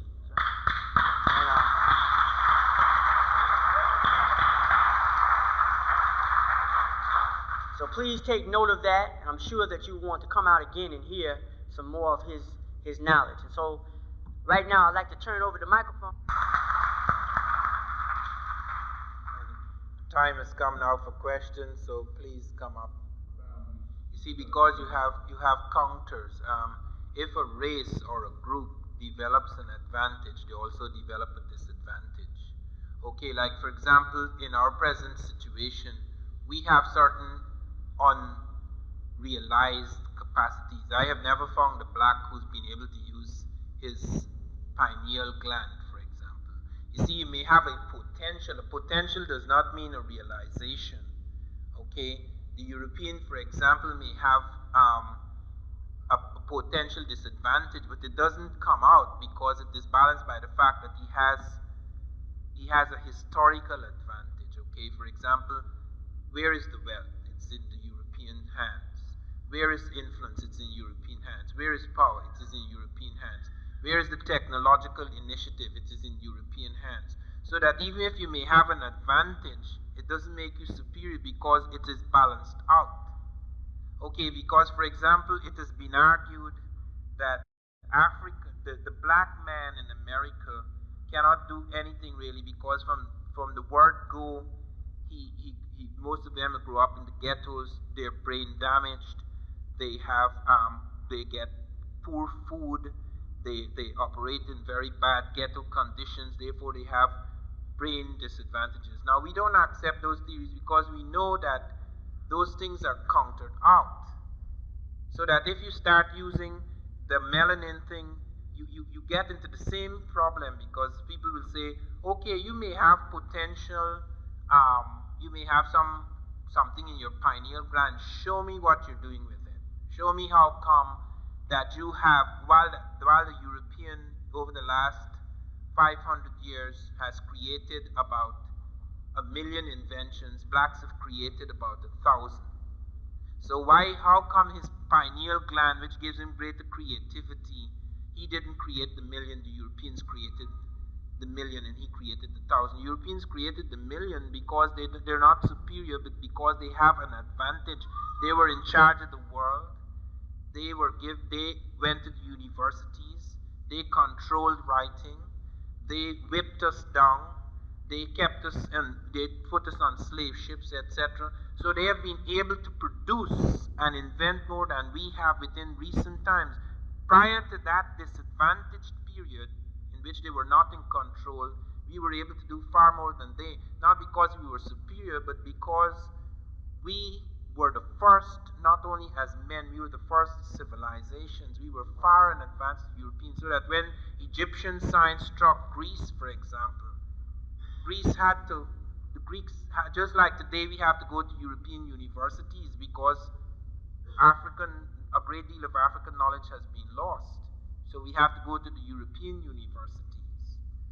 The Europeans had to go to the African universities to learn. So you see, the problem that you have to face constantly is that whenever one group secures a certain advantage, it is countered out. It is balanced out by another disadvantage. So that it doesn't make sense to talk about superiority and inferiority, because in the final analysis it has always been found that it is the environment. Like if you develop a new spiritual environment, we can develop a new spiritual environment through our reconstruction of history, which enables us to make certain achievements. But we can't activate the pineal gland. We don't know how to activate the pineal gland, so to talk about it as a special biological advantage would make no sense, because we can't activate it. I mean, potentially it may be such. Let me give you an example of what I mean.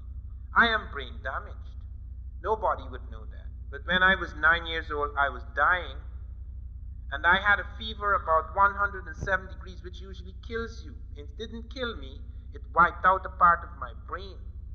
There are things that I can do. You could drive a car. If you go out there, you could tell where is right and left. I can't tell right from left. I have to shake my hand.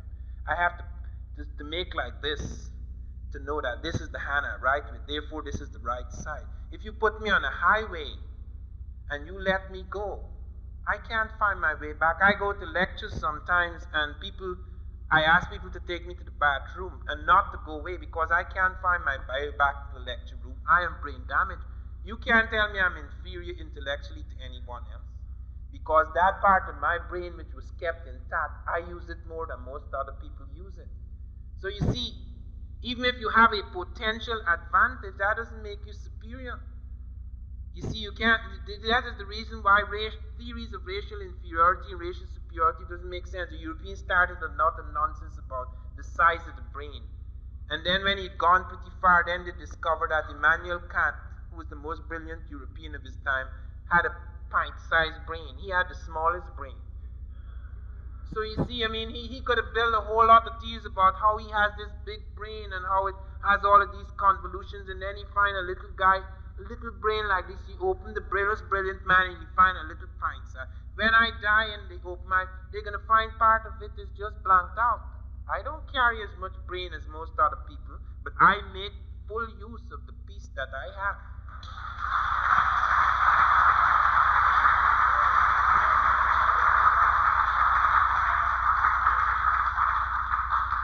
Okay, I think in some ways I have answered that. Thank you very much. All right. what I translate what you're saying is that since initially all men were African, um, one, there is a need, in a sense, almost to return to African values, okay, to something that has some sort of root in Africa, okay. I think that the reconstruction of African history helps in that sense because the Europeans came to that conclusion, by the way, after the war. Some Europeans in France and so forth, many European intellectuals started to talk like that. Sartre and various other people, they felt that if Europe was to recover itself, if it was to heal itself, if it was not to destroy itself, which it is doing now, that it had to Africanize itself. In other words, it had to go back, it had to move away from those values that led to destruction and give a new power and healing, a new redemption through that which is African. I think that that can come partly through an emphasis on the African contribution. That can bring people closer to moving away from things that they seem to think are the only values to a different kind of value. My book, They Came Before Columbus, deals with that much, much earlier than the Aztecs or the Incas. My book shows that among the Olmec, the first North American civilization, and when I say North American, I include Mexico, because Mexico was not what it is today. Mexico included parts of California, it included Texas, it included Colorado and all of those places. So all that is Mexico, America then. It's not just Central. Okay, they have found now 14 stone heads. At the time I was writing, they would only found 11. They now have 14. They have found 14 stone heads with African-type features that belong to a civilization known as Olmec, dated somewhere around 800 BC. It's actually 948 to 680 BC. They have found skeletal types in the populations of the Olmec at Tlatilco, at Cerro de las Misas, at Monte Alban. They have found a significant proportion of the ruling class, not the common people, the ruling class to be African. As much as 13.5% at Tlatilco, going right down 200 years later at Monte Alban, it comes down to 4.5 as Africans begin to intermarry with Native American women. Then they have found the terracottas, a vast range of terracottas, clay sculptures of Africans with African-type beard, coloration of skin evoked by the oxide dyes in the clay, African-type hair, etc. This is in the private museums. I spent a lot of time in Mexico in August, just before the earthquake. I spent a week with von Wutenow, and last year I took 40 Americans with me. Minister Brown was one of them. He came with us to film the lectures. We went and looked at the terracottas, the clay sculptures. These are before Christ, showing African types in America. So you have clay sculptures, that is terracottas, stone heads, as well as skeletal types and skulls that have been established as African. This is very, very early. There have been other visits by Africans that are much later, like there are visits by the Mandingo, which affect the Aztecs, some of them. And you have visits to South America, which seem to have affected the Chavin Kupisnik culture, which is the same level as Olmec, and also later through Chavin have affected the Inca. And we're finding new things in South America. We find, for example, not much work has been done on that as yet, but there are other people in South America who has been affected by the Africans. They're now digging up and finding African heads. There's a remarkable, one of the things I found in Mexico when I was there in August, a stunning head. It is so realistic. It looks like a living person whose head has just been chopped off. Pure African. This is right in Peru.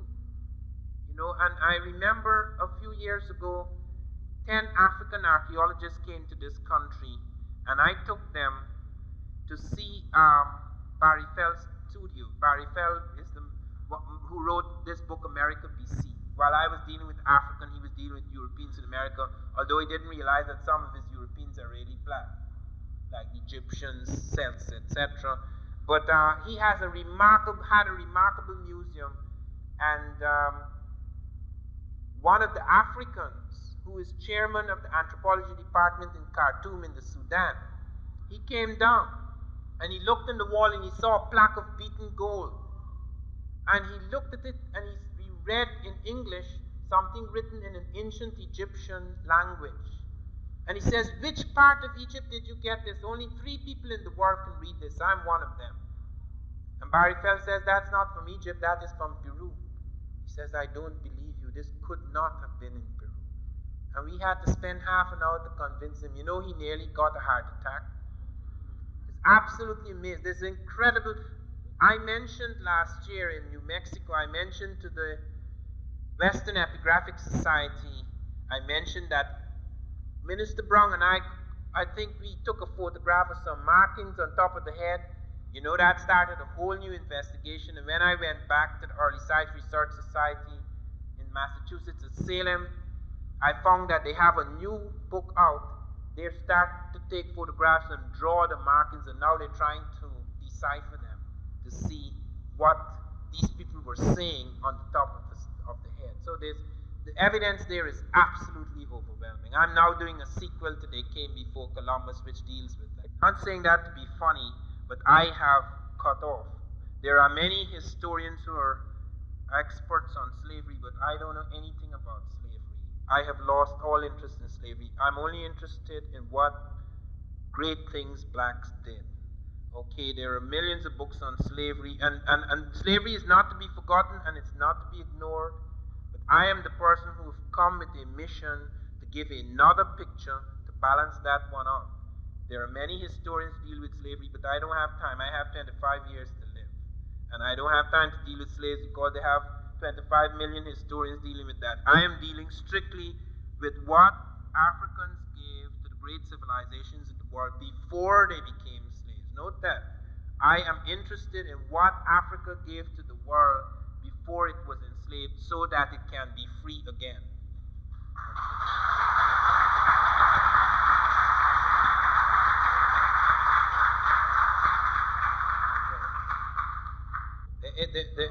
There's not Israel slavery in Egypt. The Jewish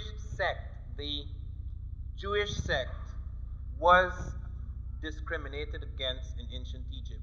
The Jewish sect was not discriminated against because of its race, because it wasn't white. Okay, the Jews weren't white. So they weren't discriminated against because of their race. All peoples at all times have some measure of discrimination because you have always quarrels between groups, quarrels between denominations and sects. That goes on today too. I mean, that is natural.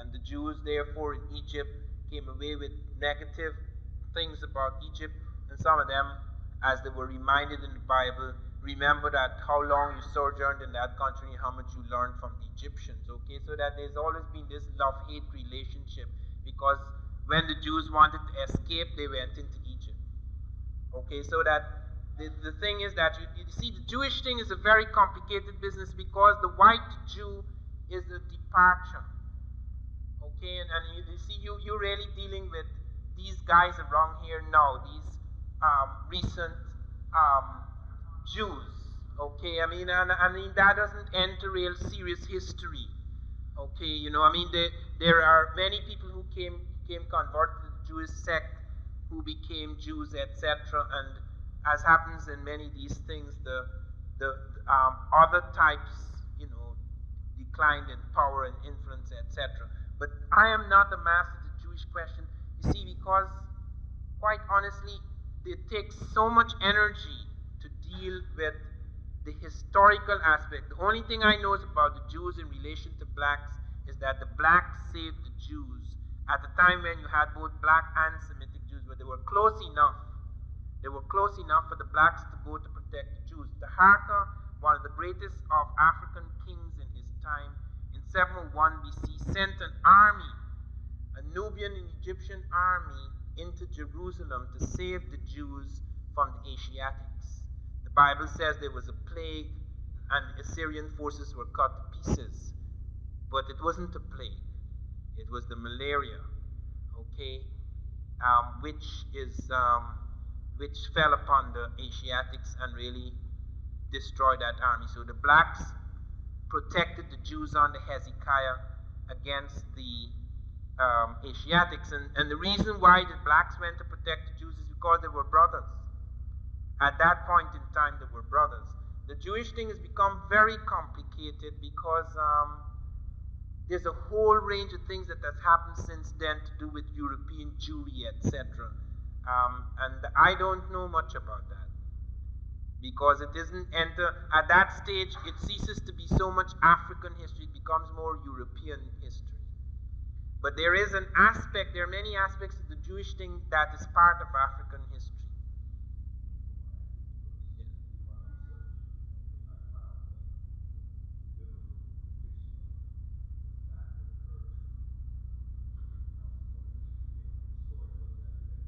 Well, there are experts in the Bible. One of the things you should read, which is very interesting, there's a man called Kofa, whom I met last year, who's an expert on this question, who could help you considerably. He's written an article in a book which I edited, Nile Valley Civilizations, in which he deals with the Jews and Egyptians. I can't remember it, but he deals with every reference to Egypt made in the whole Bible.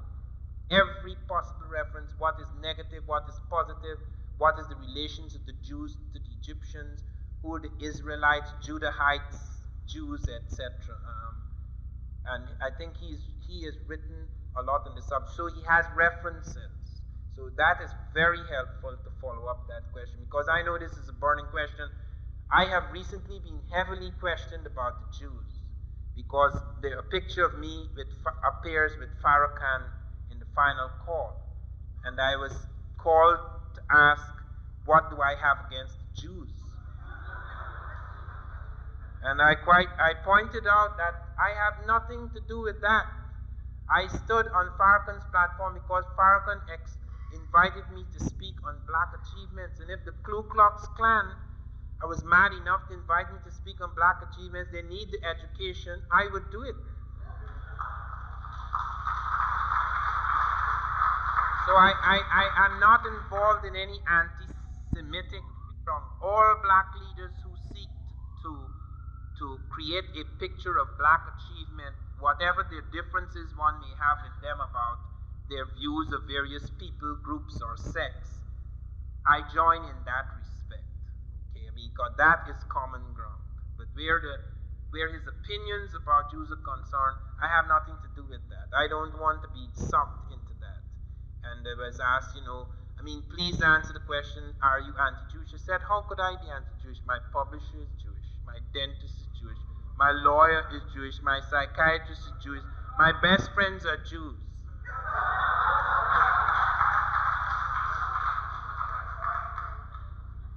Okay. All right. No, let me answer that. The reason why the tendency towards albinism occurred, and that has nothing to do with leprosy, though it is a deviation, is because the mineralization of the bones requires the synthesis of vitamin D. In the tropics, it is necessary to be black or to have some melanin shield, because ultraviolet radiation, this shield protects you, but there's such abundant sunlight that you could still synthesize vitamin D. In the extreme cold that occurred during a particular period in Europe, that became a problem because it wasn't abundant sunlight. There was weak and tangential sunlight. There was the cave dwelling. There were the hides of animals, etc. So that vitamin D synthesis with a melanin shield became a difficult problem. Hence, when there were tendencies to albinism, that albino was likely to stabilize itself because it became a selective advantage. Okay, that doesn't make that type inferior or superior. It only makes it more suited to a particular crisis in the ice. Okay, so that after a while, that deviant becomes stabilized and it doesn't become, therefore, a mutation in terms of inferiority or superiority, merely that type becomes more the type that is stabilized. But to say that leprosy produced whites, you would then have to deal with the problem about all whites are diseased, and that can't be established, because if you did medicine, you would find that is not true. No, whether theories have to be built not on assumptions, theories have to be built on facts. A theory can be right or wrong, but whether it is right or wrong, you have to show a body of scientific fact. If the theory is built on a mere assumption or a fantasy, then it's not really a theory, it is a fantasy. A theory must have a body of scientific fact. If the moment it is questioned, the scientific fact falls away, then it's not really a theory, it is a fantasy.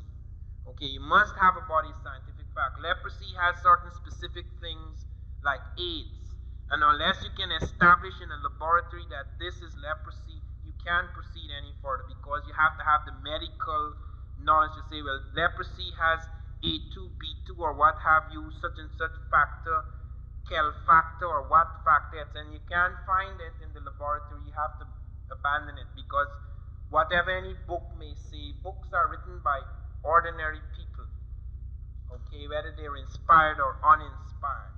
And a book stands, or a theory stands, by the body. For example, I can't jump up and say Africans were in America before Columbus. I never believed that. When I came to this country, I didn't believe that. I had to prove it to myself.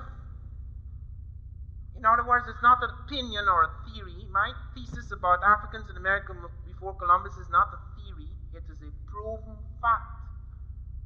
Because I can show the stone heads, I can show the terracottas, I can show the skeletons, I can show the structural correspondences between the pyramids, so that it ceases to be theory and becomes fact because it can be proven, not because Mr. X said so, or Mr. Y says so, or the Quran says so, or the Bible says so, but because it can be proven to be so. And if something cannot be proven to be so, then you have to abandon the thesis. It's like Atlantis. Probably there is Atlantis. I don't know, but I can't prove it. Therefore, I don't talk about Atlantis.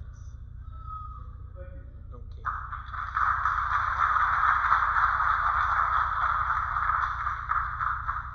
Yes.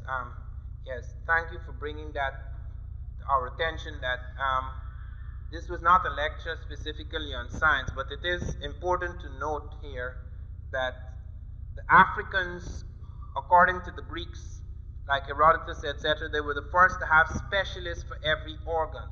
In Egypt, you have this in the early period of medicine, you have specialists for every organ, and this is revived later in the Ptolemaic period.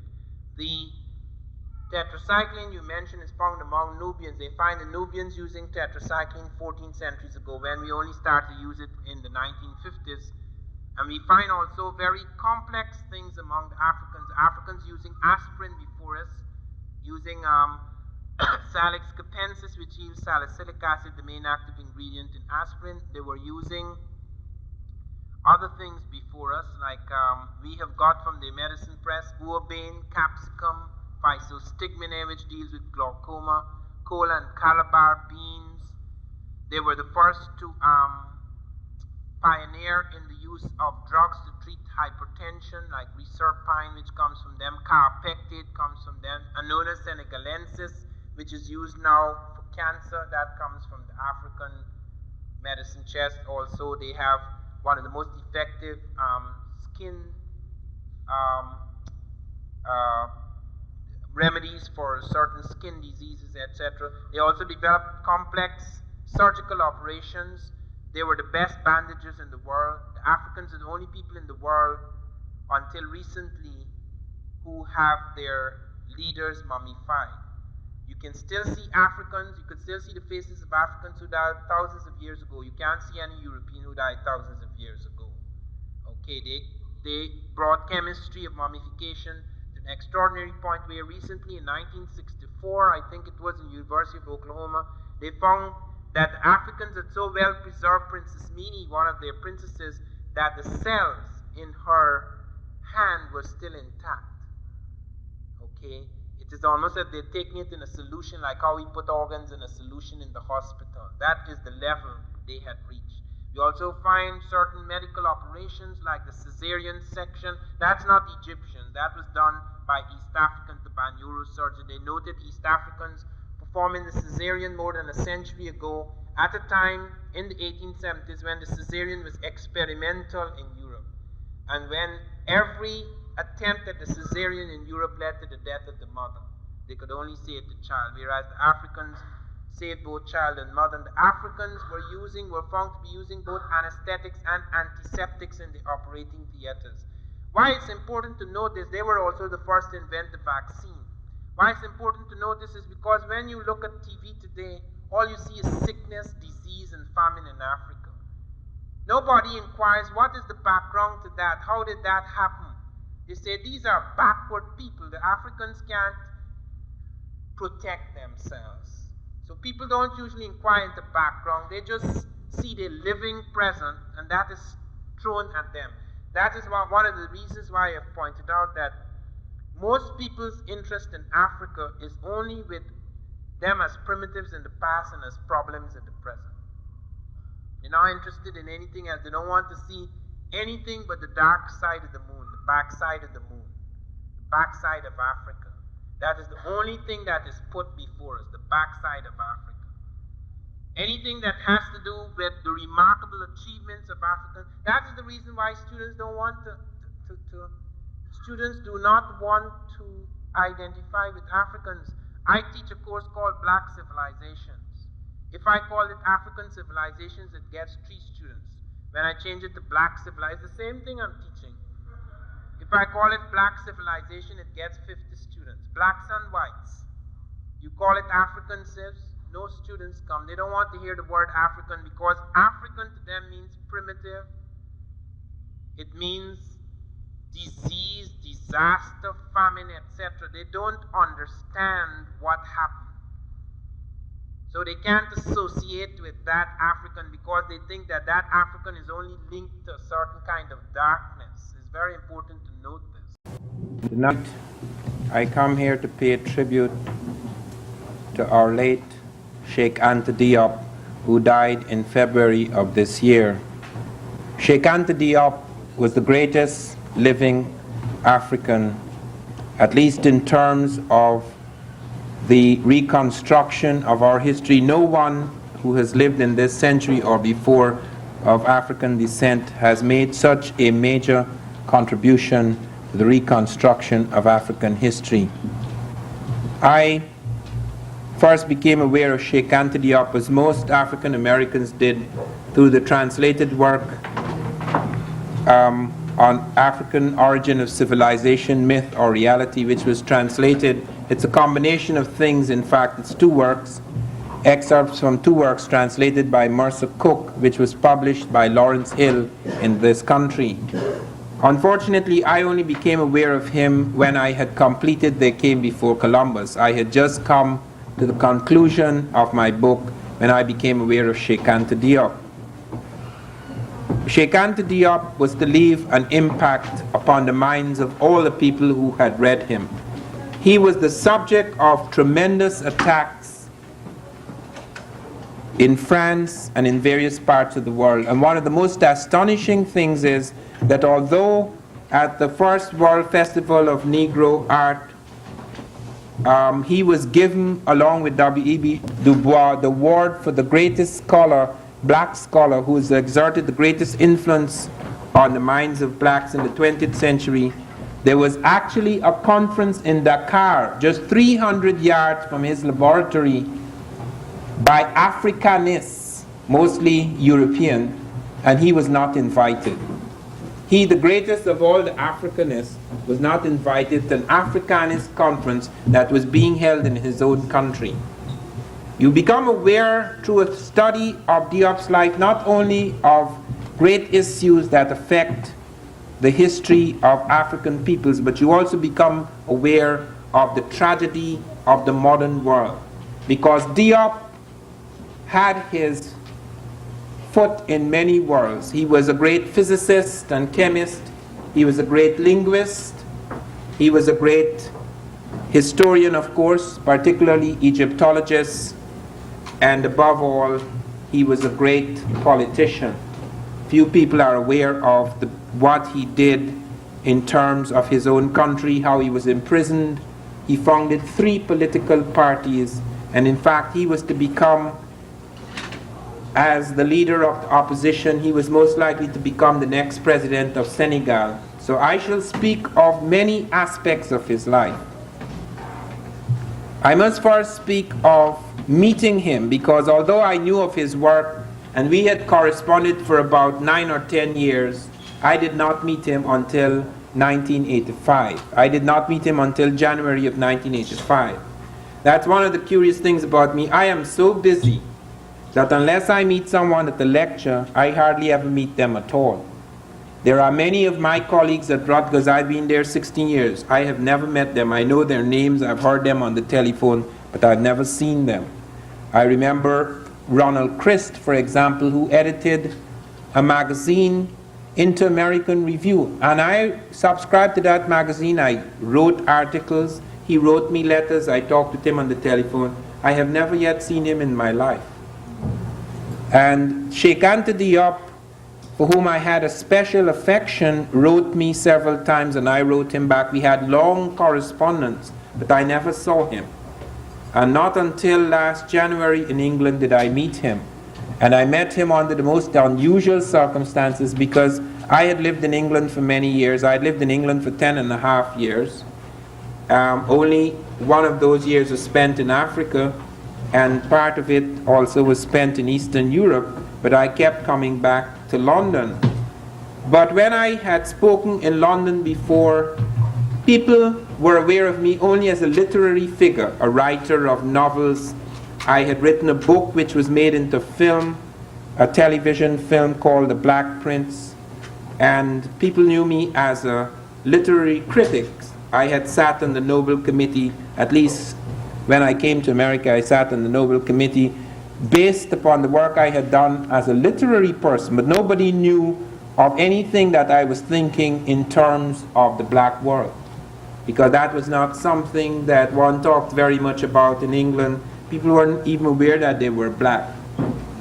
In the sense of community, in the sense of having a shared experience with the rest of the world, in the sense of being able to operate as a world force to change not only the consciousness of man, but to change the circumstances in the world. There was only one issue that got to the root of every one of us. That was South Africa.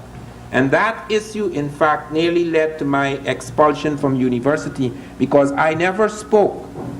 For 10 years, I kept quiet.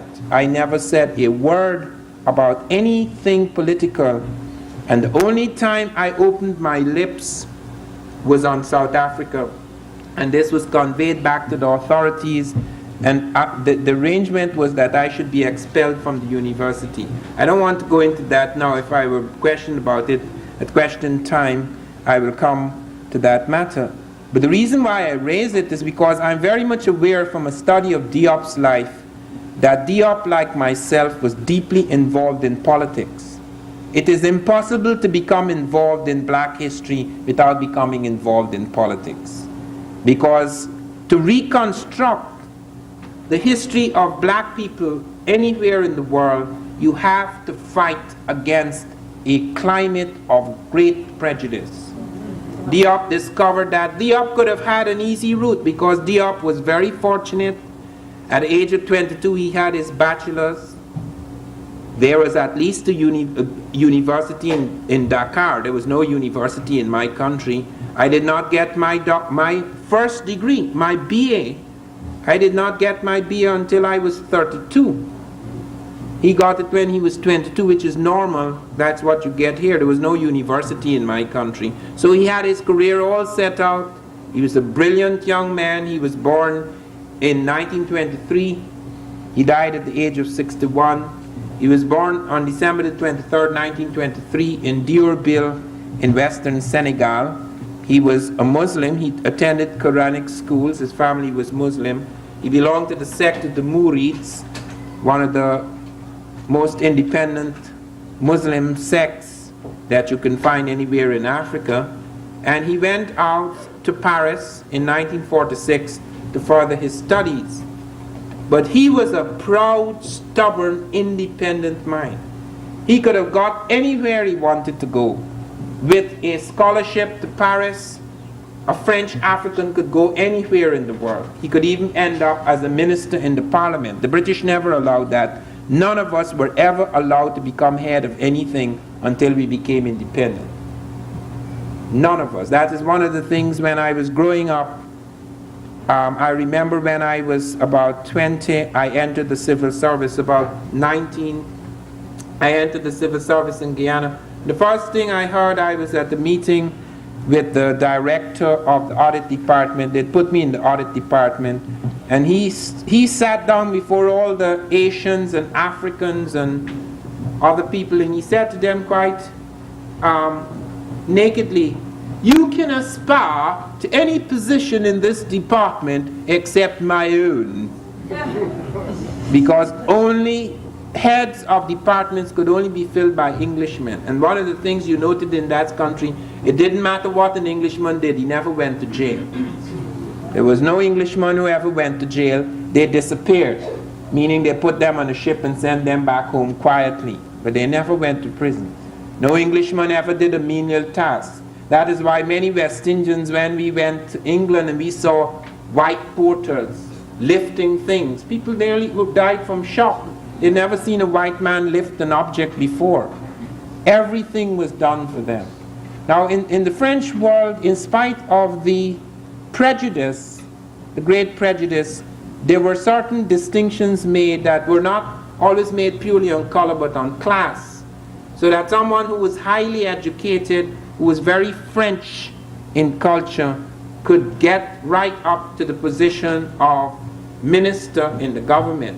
Therefore you find people like Aimé Césaire from Martinique, French Martinique, Léon Damas from French Guyana, Léopold Sédar Senghor of Senegal. All of these are men who eventually sat in the Parliament of France. Diop therefore had an opportunity to become anything he wanted to become, but he was too proud and stubborn to become a colonial. He therefore immediately set out on a very serious task, a very bold and courageous task. He set out to do his doctorate on Egypt and to challenge for the first time in a scientific way, more than anyone had challenged before outside of Gerald Massey, who was white, but no African, no black historian had ever with such skill, such expertise, such a range of disciplines challenged all that conservatives had said about Egypt. And he went straight into the mouth of the cannon. And of course the university rejected it. They said this is unfounded, because he tried to show that Egypt created the first major civilization, and that Greece, the fountainhead of European civilization, fed upon the Egyptian, which was the quintessence of the African civilization. And that Egypt was not possible without what came out of Ethiopia, which was not possible without what came from the interior cradle land of Africa. And he therefore deeply challenged all that had been taught for centuries. And this was rejected. Diop did not give up. Diop spent years trying to get his doctorate. He came back again and again. On the third time, he came with a battery of scholars, and he came with massive evidence and supporting professors. And they were forced to give him his doctorate. They were shamed into giving him his doctorate.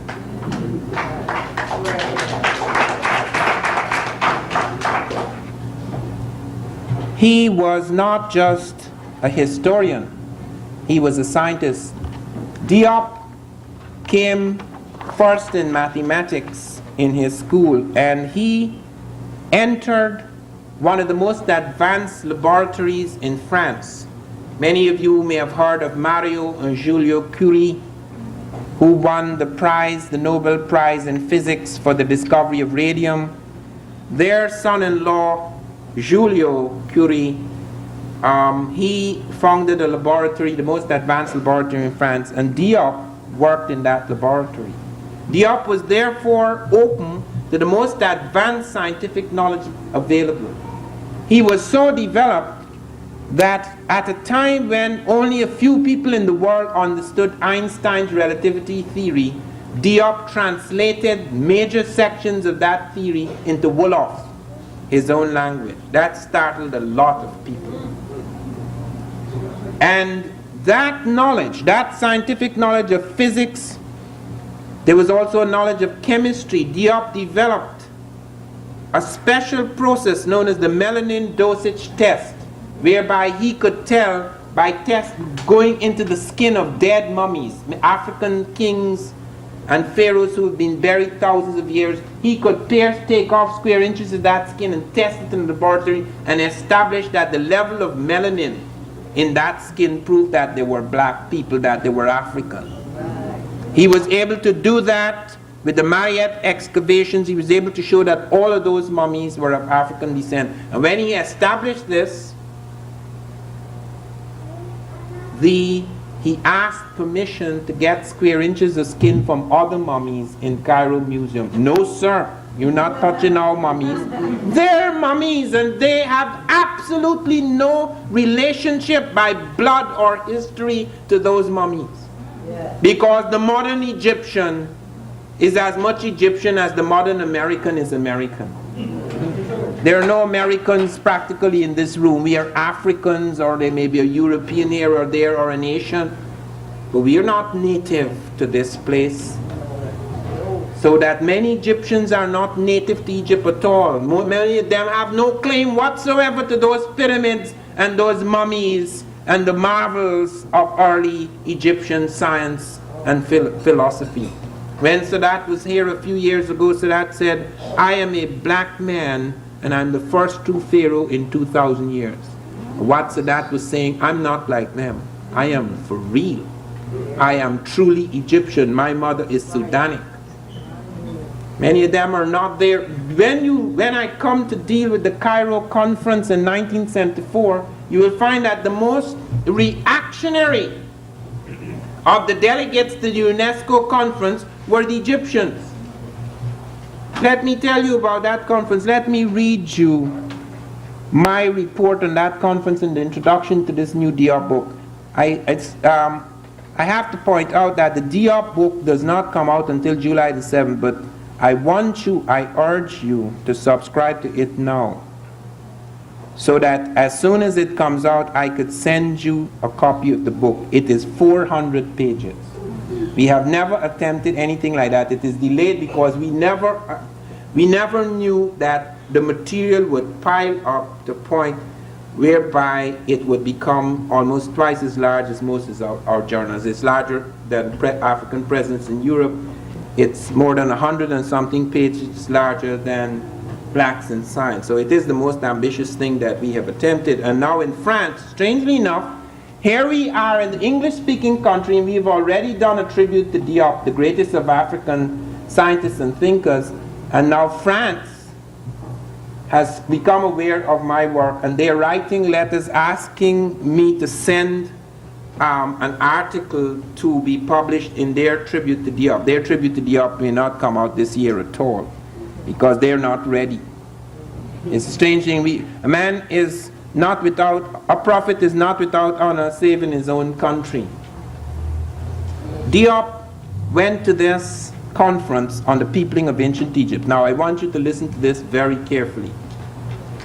After many years, more than 2 centuries in which European universities and academics have stated that Egypt is Caucasoid, or it is Semitic or Hamitic or Afro-Semitic or Afro-Hamitic, eventually they invited Sheikh Anta Diop and Theophile Obenga. This is the first time at any international conference on an intellectual matter that Africans are invited up to deal with their own story. Theophile Obenga, he wrote me last week. This is the first time I'm hearing from him, because apparently Diop left a lot of papers after he died, and so several people in France and French-speaking Africa suddenly become aware of the journal for the first time. Theophile Obenga is an expert on Bantu. He's head of the Bantu Research Institute in Brazzaville. He's a great linguist, like Diop. And they appeared at this conference. Everybody else was European, or Arab from the Arab Republic of Egypt. And at this conference, everybody came unprepared except the two Africans. Could you imagine that? This is a conference meeting, an academic conference meeting to discuss the peopling of Egypt, and these guys arrive empty-handed, talking from their heads. The Africans arrive with heavily researched papers. The linguistic evidence of Diop was so startling that everyone had to admit this is one of the revolutionary things that Diop and Obenga, particularly Diop, had proven beyond the shadow of a doubt that the Egyptian language was not Semitic or Hamitic, it was African. But there is where the agreement ended, because when Diop tried to show that not only the language was African, but that the people were African, everybody got upset. And those people who couldn't say that it is not so, they said, we mustn't talk about race anymore. We are all human beings here. Let's stop talking about race. So let me read you the passage from my introduction which deals with this. A summary of this conference is of interest and value to readers since it reveals the state of Egyptology at the moment and the defensive reaction to the question of blackness or Negroness. Professor Galab of the Arab Republic of Egypt declared that the human race during the Paleolithic era, which is the Stone Age, was more or less homogeneous and Caucasian, meaning to say all human beings were first white. This is an Egyptian, you know.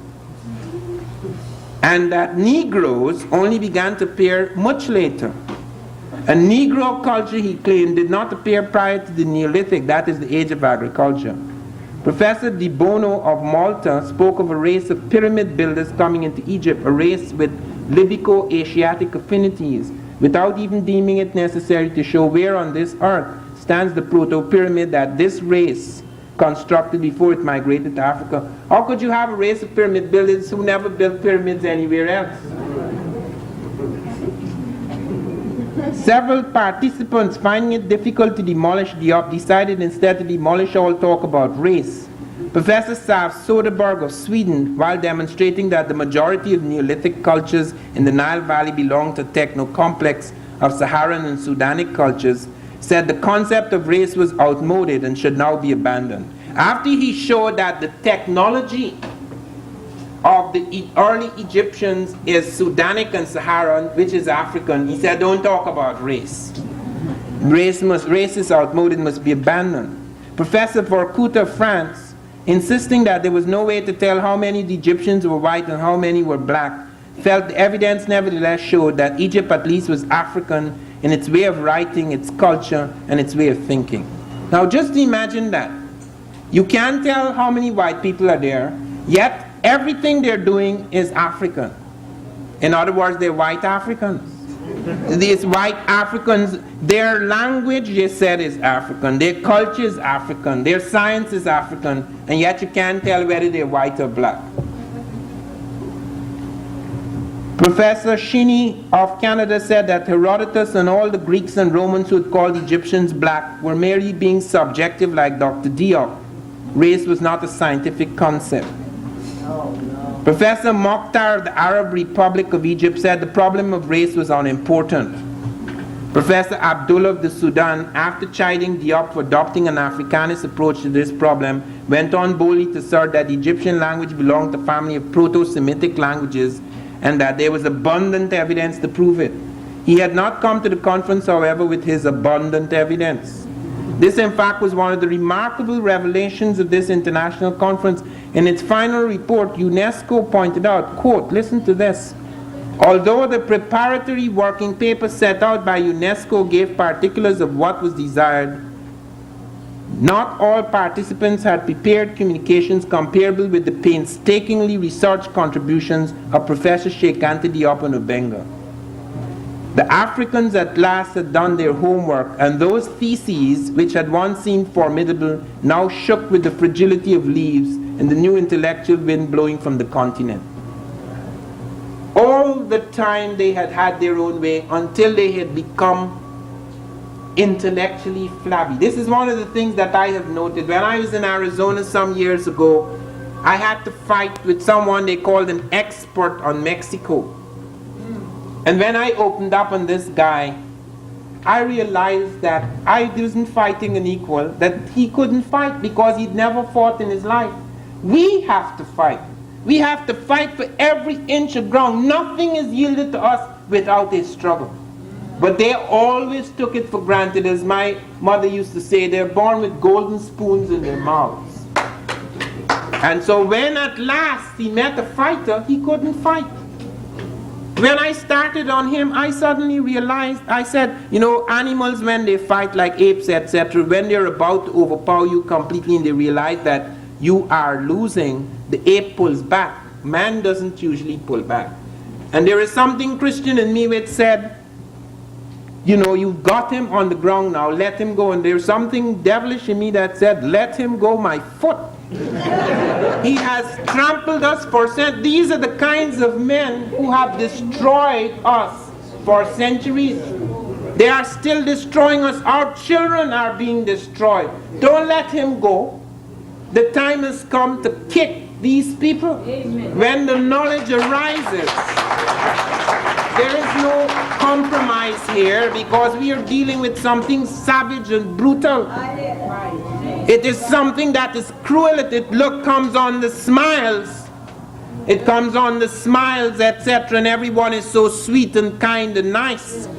But there are people being destroyed in every aspect of our life. People are being destroyed.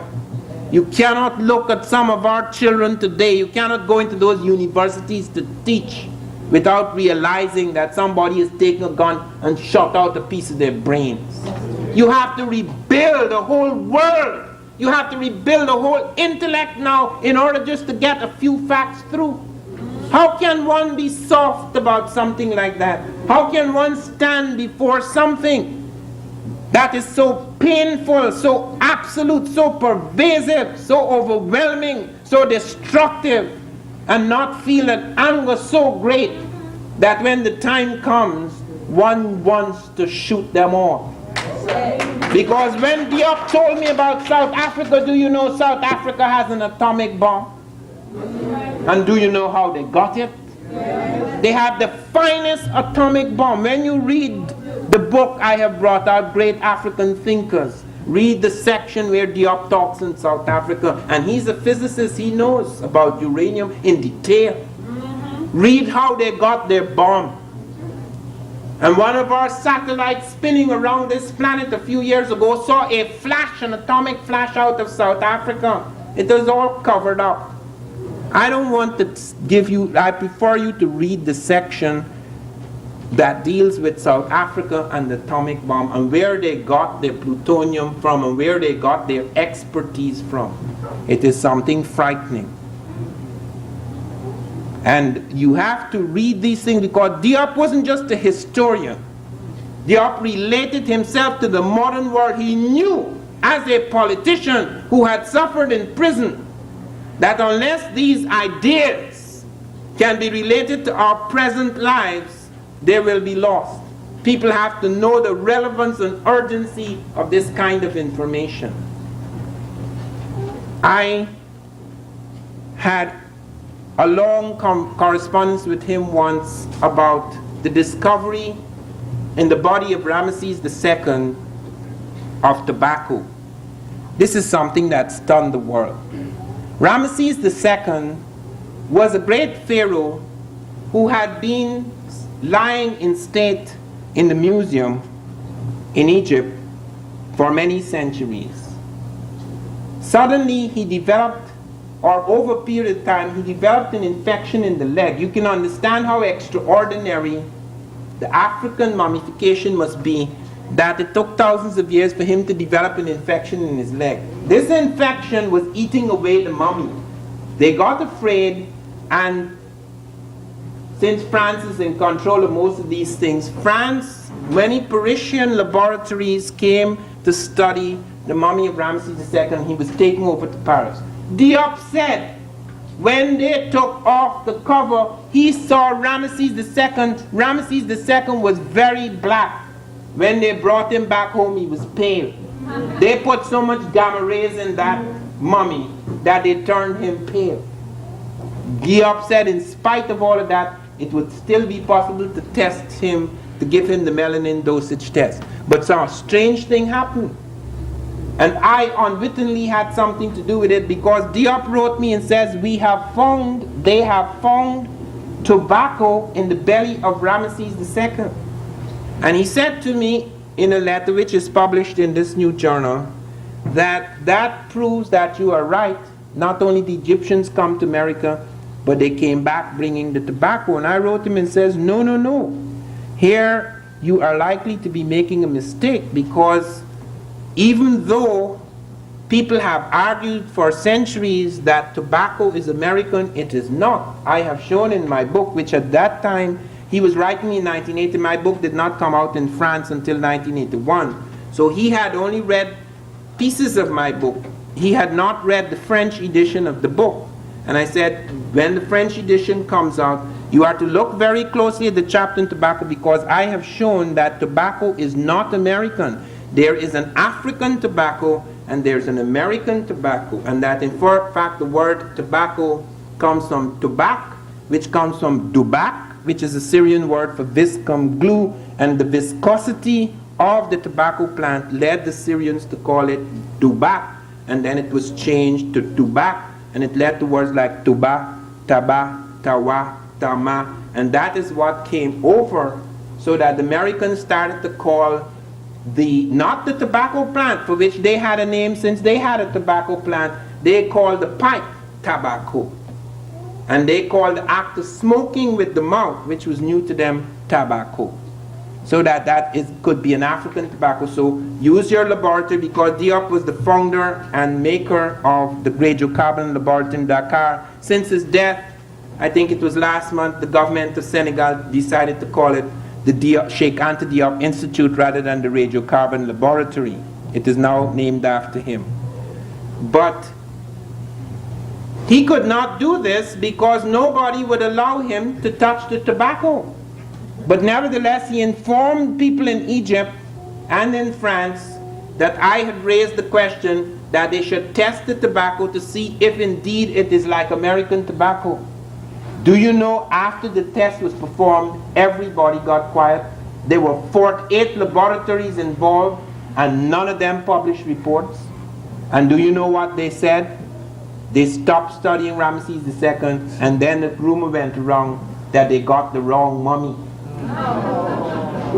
In other words, either they discovered that that was an African tobacco, not like the American, which means it upset all the arguments, or they discovered it was American, which meant that there's a possibility that the Egyptians brought it back from America in an early time, which upset them even more. So either way, they got caught, so they shut up. That was the end of the matter. We never heard again about Ramesses II. Nothing has been published about it. How can you deal with that kind of duplicity? How can you deal with that conspiracy of silence without feeling a great anger? And you could see why a man like Diop would eventually be led into serious politics. Because when you become aware of all of those things, you begin to realize that history is a political fight. Because these guys are prepared to go to any lengths to cloud over what has happened in our lives, because they know that that knowledge can give you a consciousness so powerful that it could upset the world. Look, don't make any mistake about it. Consciousness is the key to power. A different kind of consciousness is the key to power. Even in spite of all their guns and everything, that fight that is going on in South Africa, where children are throwing themselves at the guns because of a different consciousness. 20 years ago, they wouldn't have done that. They wouldn't have done that. So that it is with a different kind of consciousness that true revolution begins, because people are prepared to take this thing to a point where you can no longer fool anybody. If those Africans like Diop and Obenga were not alive, if that kind of complexity and sophistication of intellect did not exist, that UNESCO conference would have done the same damn thing they've been doing for centuries. It wouldn't have shifted a bit. Surely the Egyptians wouldn't have shifted it. It was through me and Diop that the Egyptians asked the British back for the splinters of the Sphinx's nose. They wouldn't do it. They wouldn't dare think of that. So colonial Mokhtar. This man at UNESCO forced me to write almost an apologetic note in my journal saying that I have been given permission to print this essay by Diop, but not all the participants of the conference at the conference agree with it. How could they all agree with it when it stands in contradiction with all the lies that they have been preaching? And Diop's special scientific knowledge, not only his knowledge of linguistics, his knowledge of physics led him to question something very seriously. There's an article in this new book called Iron Metallurgy in the Ancient Egyptian Empire. Several French investigators said that although they found iron, listen to this, smelted iron was found in Egypt in the Great Pyramid, a niche in the Great Pyramid. And they said, well, it is an accident. It fell from a higher strata, meaning a later period. Because the Egyptians couldn't have smelted iron, they said. And they said it was decarbonized iron, soft iron. Diop showed, because of his scientific knowledge, that soft iron is more advanced than hard iron because you'd have to take the carbon out of it to get to that stage. And iron smelting advances and advances until it gets less and less carbon. So that this kind of carbon they found, stratum iron, is advanced iron. And then he showed that it couldn't have fallen from a higher strata because the people who found it went to great extent to establish that it was an untroubled strata or level in the pyramid, that nobody had touched that when they found it. So all these things were cover-ups and lies. And then he showed that King Tut's bed, the posts of King Tut's bed were made out of smelted iron. When he went in the Cairo Museum and he pointed out to the curator, he says, "This is iron, isn't it?" And the curator said, "Yes." He says, Diop said, "Well, could you write me a note saying that it is iron?" Not me. No, sir. They're not going to write any such note. They'll lose their job. And when he showed that the Eye of Horus was made of smelted iron, so that it's not only in the Great Pyramid, but periods long before the smelting of iron, you have objects of real iron, not meteoric iron which falls from the sky, but iron done through the smelting process. And he showed with great persuasiveness, based on his scientific knowledge, that this was so. Now years passed before I met Diop, and I want to read to you the beginning of this introduction to the book, because this describes how I felt when I met Diop, and it also says something about his death. I felt a strange sense of awe in his presence. It was the aura of nobility and graciousness, perhaps, the quiet air of intellectual authority, the legend of his life and his work that had preceded him. His eyes never left me as he spoke, but though his gaze and his grip were firm, his voice was surprisingly soft. The sibilances of his French rose and fell upon my brain like waves of whispers. "Monsieur Diop," was all I could say. "We meet at last." It was a cool blue London day, the light of a premature springtime loitering like a stranger on the streets of a winter morn.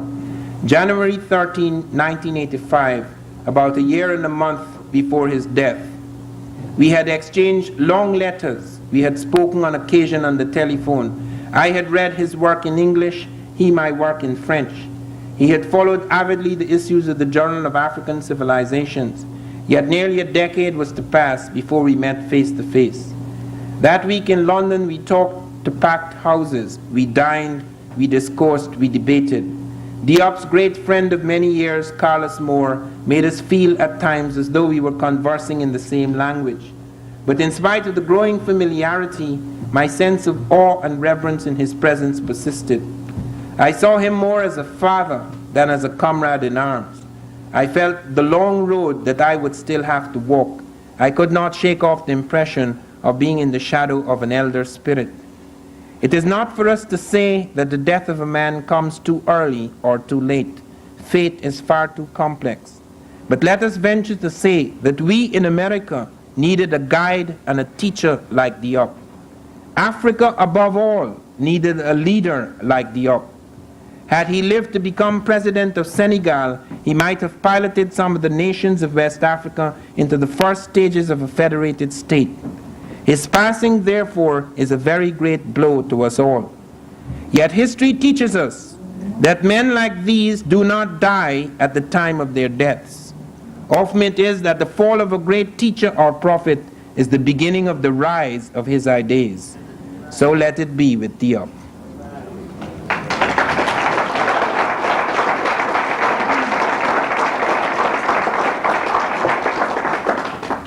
Now, I want to say something about his work as a politician and his ideas about modern Africa before I come back to deal with his historical theses.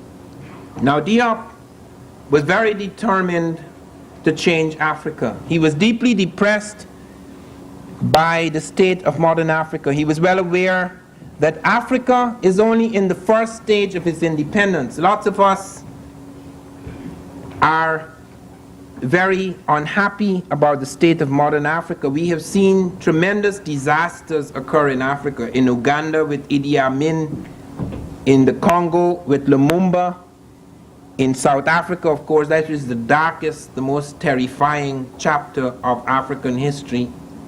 But in many parts of Africa, apart from the imperialist thing, apart from the colonial thing, we find that the many centuries of colonization has created corruption among many of the ruling elite in Africa. Many of the Africans who have gone to British universities or French universities have come back without a sense of what they are, without a sense of what the continent of Africa is, without a sense of true history. Diop is unusual in that respect, like Nkrumah. They have a real sense of what it was to have been an African, what the very finest, what is the finest that occurred not only in Egypt but other parts of Africa, like among the Dogon, for example, where the excellence, the quintessence of the African spirit survived. This is something we can go back to. This is nothing that is past and dead. This is a model. And Diop was very concerned about that instead of having this fighting between little mini states, you can have federated structures. You can't federate all Africa, but you could have certain nations coming together in a certain working structure, because therein lies the great strength. We tried to do that in the Caribbean, we did not succeed, and so, it went all haywire. Diop wanted very much to do that in Africa, as Nkrumah did. But he knew that it could not be done unless they developed certain things. You had to have a sense of the cultural integrity of the African people. What did they belong to? Where this unity and continuity lay, so that you don't just see yourself as Nigerians and Ghanaians, etc. But above and beyond that, you see what Africa is, what it is to be African. He found that a certain re-education had to begin. He was the man, and he didn't just talk about this. Diop actually founded the first World Black Researchers Association, in which he was to bring scientists from all over Africa and other parts of the black world, so to make sure that whatever was being developed, that technology transfer would occur. It would be carried into Africa. Let me tell you, in spite of all this fight between Russia and America, America gives technology to Russia. America gives technology to China. They buy it. America gives all of its military technology to Israel. And Israel gives some of it to South Africa. So how come the Africans, Diop is one of the few blacks who is the director of a scientific institution. He actually founded and created a radiocarbon laboratory for radioactive research in Senegal, single-handedly. He was in prison because he founded a political party. They declared it illegal. They threw him in prison. That's how he did a lot of his work. He studied in prison. And when he came out of the prison, say, you keep quiet, we're going to help you. And for a while they kept him quiet, and he built his thing. And then he founded another political party, and once again, he was in trouble. When we invited him here to come to America, we had a lot of trouble. Every time, in the last days, every time we pick up the telephone, a woman answers. Not related at all. The American and French intelligence became involved. We just could not communicate with Diop. When eventually Diop got on the plane took off from Dakar. 1,000 miles from Dakar, the plane began to tremble violently. They said it had a fractured wing. They had to swing around and fly all the way back to the car. When they landed, all the tires exploded. Well, Diop stayed home. His friends begged him, don't go. This is a plot in your life. Don't go. We had the Nile Valley Conference here. We were there at the airport. Even the mayor of Atlanta, Andrew Young, paid for the plane to come down to New York so that we could meet Diop. Diop didn't turn up. Jeffries was waiting, John Clark, myself, Finch. We didn't see Diop. And nobody believed us. Many people thought that it was just a trick, that we'd only use Diop's name to bring people to. All sorts of rumors sprang up. When Diop eventually came to America, he told what had happened. But the next time we were smarter, we never telephoned him. We never told anybody we were bringing Diop to New York. That was the best way to get rid of French intelligence or American intelligence. Nobody knew Diop was coming. Only about 5 people knew. Myself, Dr. Charles Finch, the president of Morehouse, the dean of the Martin Luther King, and Andrew Young. Nobody else knew Diop was coming. We couldn't inform anyone. We couldn't take any risks, because we couldn't take any chance that intelligence would pick it up. And we made sure that Diop would fly to Paris. So Diop flew to Paris as if he was just going to meet his wife and his friends in Paris. And then we smuggled him out to Paris. We got him on Delta Airlines, and they flew him straight to Atlanta. So there was no interruption. When Diop took his flight, nobody knew. They just flew him clean out from France into the United States. We met him at the airport, and then the whole range of things began, his talks, etc. When he landed in Washington, D.C., myself and Diop had to speak before NAFIO. This is heads, black educators, heads of black schools and things like that, so forth. And even Howard, who had to provide a translator, didn't know who was coming. They were told it was a prominent Senegalese. We couldn't even tell Howard University. I don't need to say why.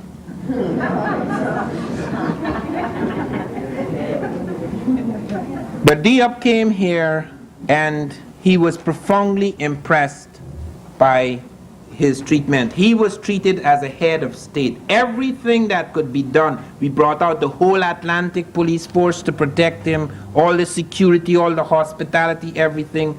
We brought Coretta King and so forth, and all the various people in the southern lead.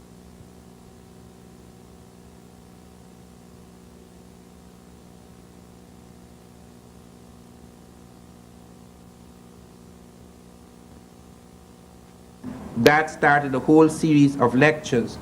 Now there are 2 or 3 main elements in the Diop lectures. One of them is the beginnings of man.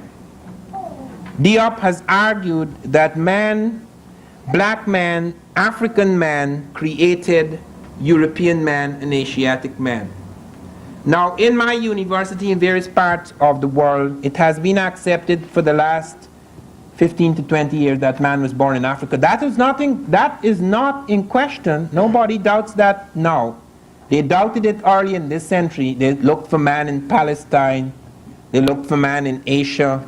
They looked for man in Europe. Somebody created a fabricated skull, half monkey, half man, called Piltdown Man, and fooled them for a long time. But since Leakey's work, it is accepted throughout the world that man was born in Africa, but that didn't solve anything. Because what they're saying is, okay, man was born in Africa, but then he came to Europe and got really advanced and evolved, created civilization and brought it back to that backward half-ape living in Africa. Diop showed that there were 6 stages of man, and that 3 of them never left Africa. The other 3 not only wandered all over Africa, but wandered into Europe and into Asia. In that period of time, the Straits of Gibraltar did not exist. It was possible to cross from Africa into Europe on dry land, because Europe is only 20 miles away from Africa. The northernmost part of Africa is only 20 miles from the southernmost part of Europe. Also, Asia you could have crossed because you didn't have that cutaway you could cross. Also, you could cross easily by boats because the distance is not great. So that man then spread out from Africa and spread into Europe and spread into Asia.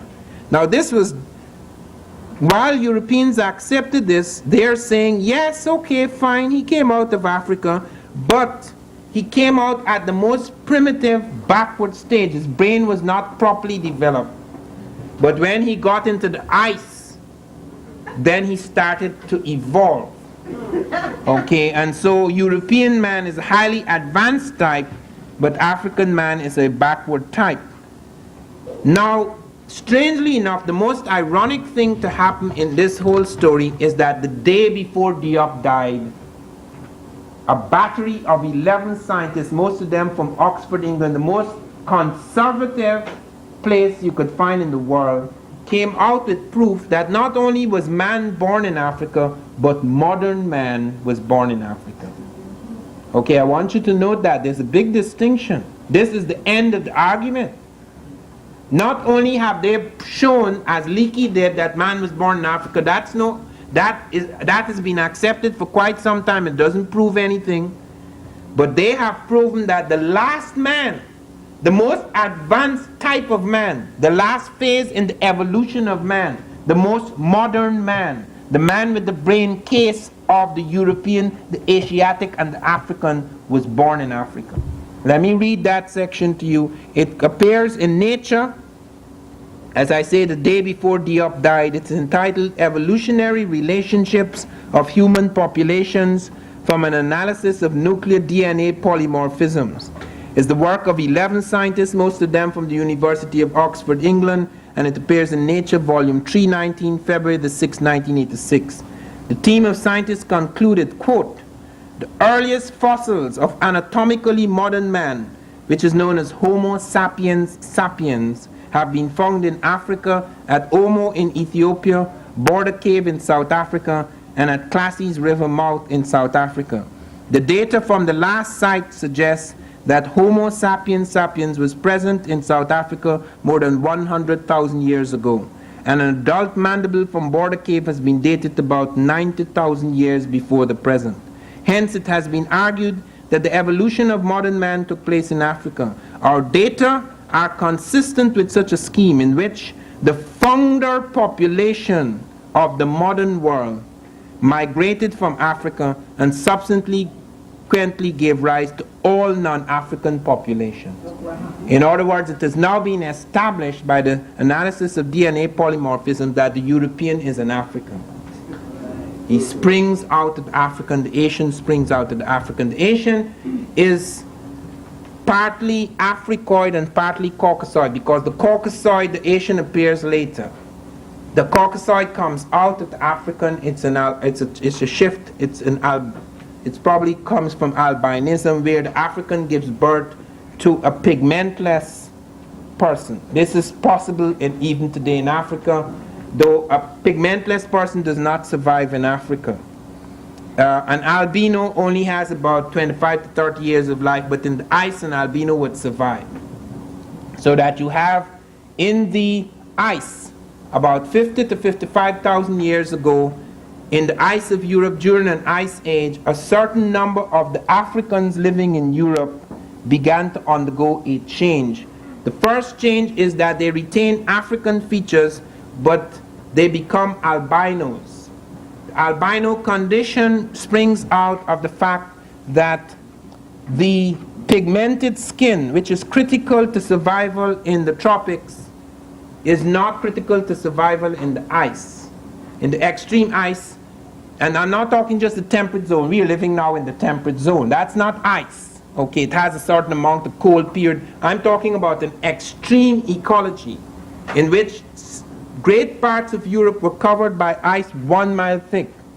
And the African population got into trouble because they were removed from the sun 3 times. A, the sun was no longer direct and abundant as in Africa. B, the sunlight was not only weak and tangential, but it was further removed because they had to cover their skin from the cold they had to cover their bodies from the cold in the skins of animals, which further removed them from the sun. And third, they had to live for a long time in caves. And the light of Europe, a great part of Europe, was twilight. It did not have the brightness of Africa. It was a twilight. Hence, you find a shift in terms of the melanin in the skin, which is critical to survival in the areas where man were born, in the latitudes of the tropics, that the melanocytes started to become inactive, and you have the calcification of certain things that are which feed on melanin. Like, for example, it has been pointed out by doctors recently that there is a certain part of the European that is calcified. It's the pineal gland which feeds on the melanin. Okay, so that you have shifts occurring at first, and then shifts occur not only in color of eyes, color of hair, color of skin, which is one shift. Because as soon as you lose pigmentation, eye color changes, skin color changes, hair color changes, but then you also have contraction change. That is, the bones of the face undergo a slow shift because the nose gets narrower, because the narrow nose in the ice is natural. Okay, you have a contracted nose as against an expanded nose, so that you have movements that affect ecologies that affect the structure of the face. Now, these things have been established on a scientific basis. While it has been speculated on before, it has not been established before. Now it is clear that the European is my brother, but he is my younger brother by several centuries, which is the opposite to what that great South African, what was his name, that great liberal South African, Schweitzer, said, the Negro is my brother, but he's my younger brother by several centuries. It is just the opposite. Now, this doesn't establish inferiority and superiority of races. What it establishes, however, is that it is wrong to suggest that the African is late in time. He is not late, he's the elder. It is also wrong to suggest that any defects or disadvantages that may appear in black people in any part of the world as a result of the sociology of their situation is not due to any biological defect, because biologically they are the original people of the world. And they're not just original in terms of being the birthplace of mankind. They are also the most advanced. That type, that is the most advanced type, that has the brain case of modern man, is African. In other words, there are pre-sapient types. There's the Neanderthal type, which also came out of Africa. We're not talking about that. That type disappeared. Some people think that some Europeans are still in the Neanderthal stage. I don't want to comment on that. But the point is that that Neanderthal type was not complete. It was missing a lobe in the brain. And that the Homo sapiens sapiens, which is the last man, he is complete. He is what we all are, regardless of our race, which is superficial, but which has become tremendously important because we are living in sociologies, we are living in a historical condition which has made it terrifyingly important. And we have lived for the last 5 centuries in a situation which make us feel as though we are the inferiors, as though we have contributed nothing to the world, as though we are the latecomers to the world, as though all the great science and civilization came from other people, and we are just sitting at the table picking up the crumbs from the civilization of others. This is the main thesis of Diop, not just the beginnings of man, but the beginnings of civilization, because his contention that Egypt was African is not only proven by a great range of things, but it is critical because it shows that European civilization would not have been possible. The Greek miracles would not have been possible without the contribution of the Egyptian. Every major Greek scientist went to Africa, or some of them who didn't get a chance to go claim they went so as to give legitimacy to their scholarship. Thales of Miletus, Democritus, Pythagoras, Eudoxus, Heraclitus, Anaximander, Anaximenes. There's a whole list of them. One Greek scholar said you could fill a whole book up with the names of the Greeks who went to study in Africa. Every major development came out of that African world. The Europeans developed certain things, yes, they refined certain things, they defeated the Africans and were able to take things over. But when you look at the medicine of early Africa, you are amazed at the developments and sophistication they produced. Many medical treatises, 10 of which survive in spite of the massive destruction of books. 10 medical treatises survive in Africa. 2 of them are very famous, the Ebers Papyrus and the Edwin Smith Papyrus, named after the people who stole them. And parts of that survive in the New York Museum, one of the medical museums in New York. I think it's the New York School of Medicine. They have chapters, listen to this.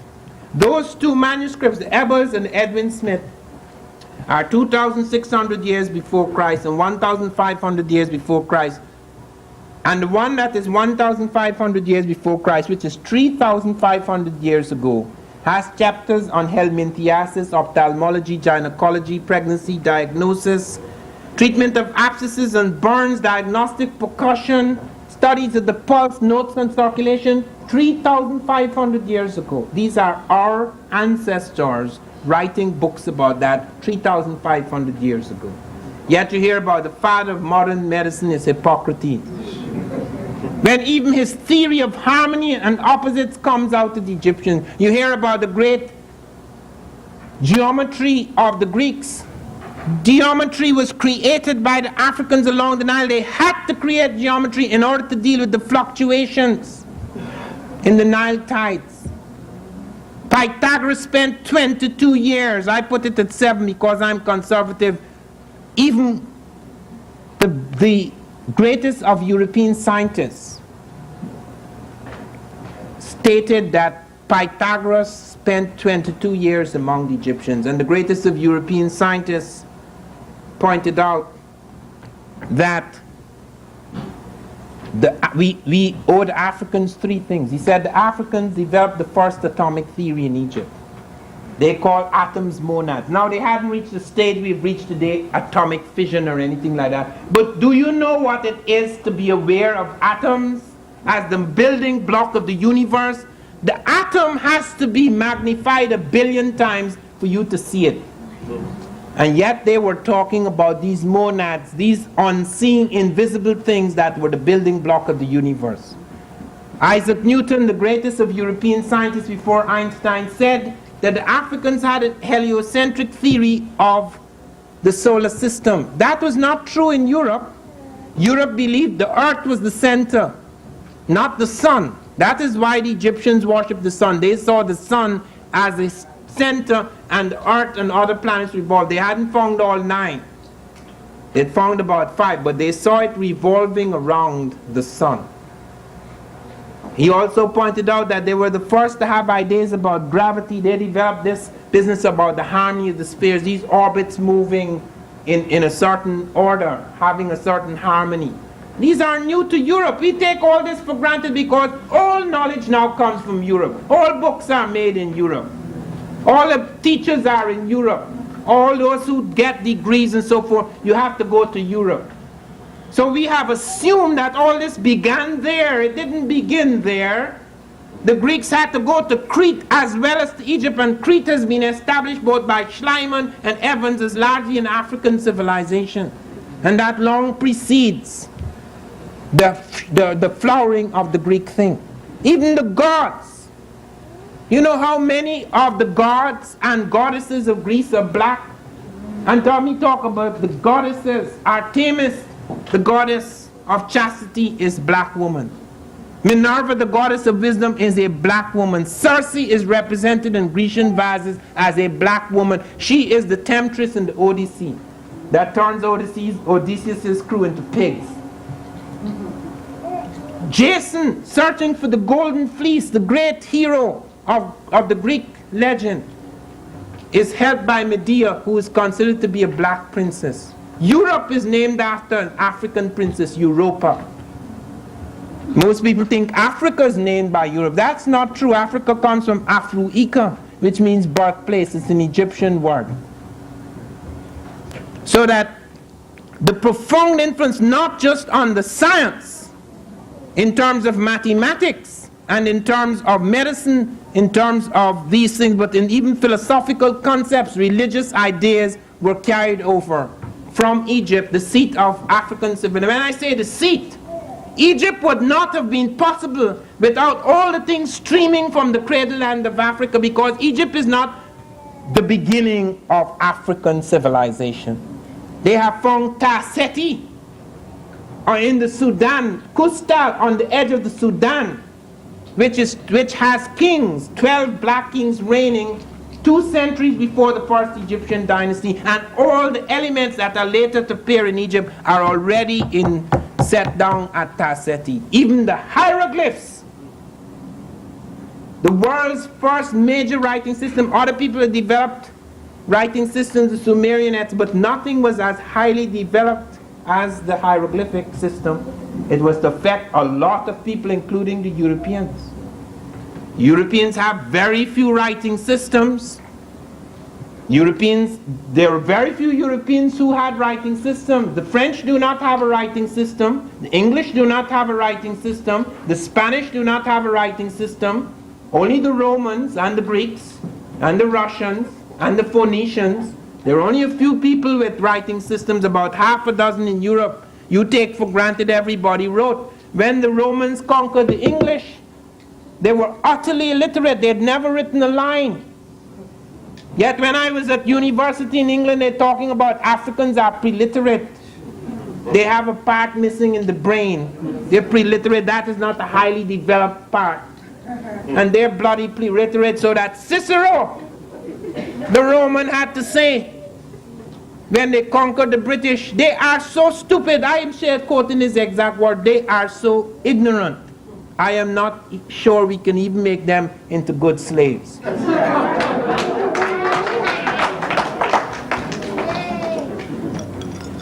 And in Africa, you have the Manding script, you have the Akan, this is pre-European, Akan script, the Manding script, the Afaka script, the Meroitic script, the hieroglyphic script.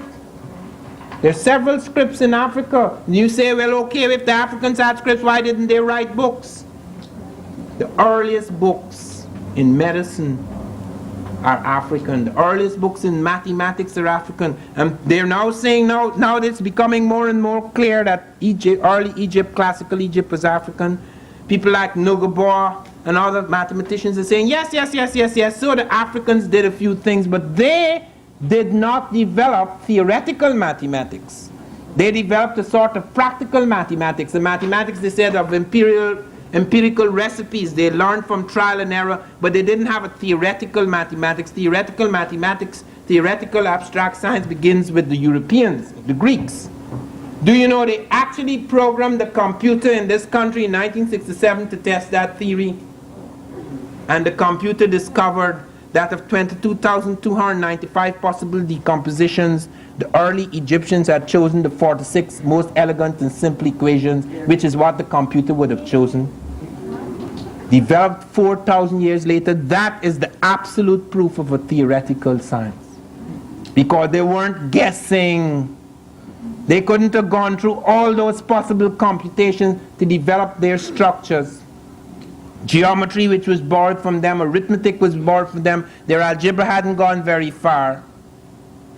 They had developed certain quantities of algebra. The Arabs during the Moorish period would carry algebra much further, but the Europeans didn't have algebra. It came from Al-Jabari and it came up into Europe. Europe was to feed heavily, very heavily, upon the work of Africans and Arabs, because there are 4 Moorish dynasties, and those dynasties, the Umayyad dynasty, the Abbasid dynasty, the Almoravid and the Almohade dynasty fed Europe. When the Moors, most of them of which were black, some of them were pale-skinned types, because the Arabs included both black types and pale-skinned types, and some blacks came as Senegalese types, some came as Arabs, some came in as Berbers. You have both fair-skinned and black Berbers, but the majority were black. I know that because the pictures, when you read African Presence in Our Youth, you must purchase that book. That is an absolutely necessary book, because that shows you a range of things, and it shows you the pictorial evidence. One thing missing from that book, which I only discovered later, I was going to a scientific island in this country. It's called Plum Island. It's a place that deals with agricultural diseases, exotic diseases. And while I was on the boat taking me to this island with these scientists, somebody brought out a book on the Moors and started showing me the architecture. And I said, that's fine, but I'm interested in the people. Who are the Moors? There were no people, you know. Just one picture people. You know what that picture was? The only picture that showed Africans. The others didn't show people. The Africans surrendering. So how could they surrender if they weren't in power? What are they surrendering? Suppose this country had to surrender to Russia. Is the blacks going to surrender, or Reagan's people? If we are not in power, how could we surrender the country? There are the blacks in the Almohade dynasty in 1492 surrendering Granada to the Spanish. Now they got them at last because they're in a lowly position, they're surrendering. But how could they surrender if they weren't in power? How could you surrender a major part of Spain if you're not in charge? What are you surrendering? I found that in books by the English, like one by Charlotte Young. There were no Africans. All the Moors were fair-skinned and blue-eyed. But the moment they started to defeat them, they turned black. The battlefield was littered with Africans. Where did these Africans come from? They just come to be defeated?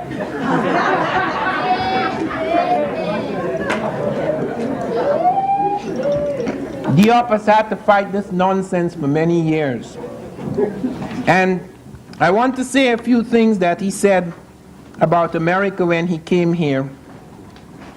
This is when he was speaking the first day on April the 4th, 1985, in the chapel dedicated to Dr. King. I have come to America to meet with those who are members of my family, that is to say, with you all. In fact, I am convinced that my family has been divided in two, and that half of it is here before me now. Just as you Americans who go to Africa feel that you're making a pilgrimage to the lands of your ancestors, I too am making a pilgrimage here in America. The most important thing that we have to do by the end of this century is to reconstruct the links that tie us as communities. I subscribe to the teachings of Martin Luther King Jr. wholeheartedly. They are teachings that are aimed at unifying and reuniting kindred peoples. What I have to say here today is to reinforce the links that unite us and all people across the world. And then when he got back to Senegal just before he died, Dr. Finch went to interview him to ask him his impressions of America, and he said, I was very impressed by my contact with the black American community and with Americans in general. I discovered many things of which I was totally ignorant. As I said in the United States, I feel very strongly that this was a sort of pilgrimage for me. I think that all thinking Africans who go to America are in one way or another on a pilgrimage. I said before I left that I was going to find half of my family in America. It was just that. We are beginning to feel in a most vital way this biological kinship which ties us to America. The umbilical cord has not been cut, and this is very important. These relations must become much closer in the future. I believe that all of what lies in our common future is in this perspective. America is uniquely brought closer to Africa by historical ties. I was especially aware of this on American soil. And I want to end now by quoting the end of my editorial on this. On this American soil, on this side or plane of time, we shall not meet again, Shekanta. But we have gathered the leaves of this work together because of your presiding spirit, because of the essence and purpose of your work. It is our duty to continue what you have begun, since we knew one day we would be forced to continue without your physical presence. Your spirit, after all, is the catalyst. And even if the wings upon which your body flew are broken, that spirit has already flown to us. It shall reside with us. It shall be enthroned in the hearts of your people always. And I end with this poem, too soon, the banner draped for you. I would prefer a banner in the wind, not bound so tightly with a scarlet fold, not sodden with your people's tears, but borne aloft, down and beyond this dark lane of rags.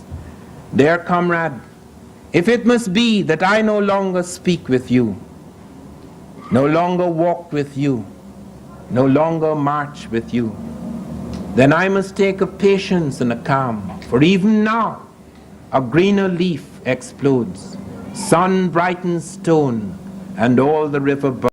It is impossible within an hour or an hour and a half to cover such a vast field.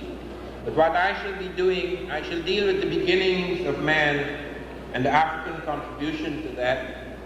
And I shall go on to deal with what has become absolutely critical in the reassessment of African man. Most of us are aware and most of us are given credit for our great music, our great contributions to sports, etc., which is good. But few of us are given credit for our tremendous intellectual and scientific contributions. And I want you to become particularly aware of these contributions, because Europe, so-called Western civilization, owes a great deal to many of these contributions. And I want to begin, therefore, by talking about the origins of man, and to go on to deal with sciences in inner Africa before the Holocaust, before the slave trade, and to touch also on the African element in Egyptian civilization, which is greatly misunderstood, and its profound impact on Europe through Greece, and finally to deal with the impact of the Moors and the African element among the Moors, and the impact of the Moors on the sciences of Europe on the edge of the Renaissance and the Industrial Revolution. Now, it has long been understood and accepted that man was born in Africa. That has never been in great dispute, in fact, over the last 20 to 25 years. What has been in dispute as to whether it mattered. Because when I was going to university in England, it was said, yes, man is born in Africa, but he came to Europe in a very low-level stage, not complete man. And then he evolved to proper man in Europe, and then complete proper man in Europe and Asia, then went back into Africa to help his benighted brothers. So the fact that man was born in Africa was not used in our favor. What has been discovered within the last 5 years is that not only was the first man born in Africa, but the last man. In other words, it is not a question of who started the human race, because the first human being is not complete, is not very advanced. There are 6 sequences before we come to final man. Neanderthal man, for example, is also African. He enters Europe, he enters Asia, but he has a lobe in the brain missing. He's not complete. What we have discovered in the last 5 years is the last man, modern man, is African. That about 140,000 years ago, and we're not pretty sure of the exact date, scientists are working on the possibility that it's between 140,000 to 200,000, but they are almost unanimously agreed now that the last man, the fully evolved modern man, that peoples this planet is African man. He has an African brain. And that he moved into Europe, he spread across Africa, he moved into Europe, he moved into Asia, he displaced Aryan types in the sequence of man, and that type, that final modern man, is caught in the ice in Europe in a period known as the worm interstadial, and about 55,000 years ago, changes begin to take place. These changes are superficial changes. They do not involve any new evolutionary phase, they involve mutations. In other words, the African is capable of producing all the races in the world, since it is through him other races spring. You have the albino type, for example, where in the ice you have the dropping of melanin, or the inactivity of the melanocytes, the dropping of pigmentation, because it becomes a disadvantage in certain extreme ice conditions,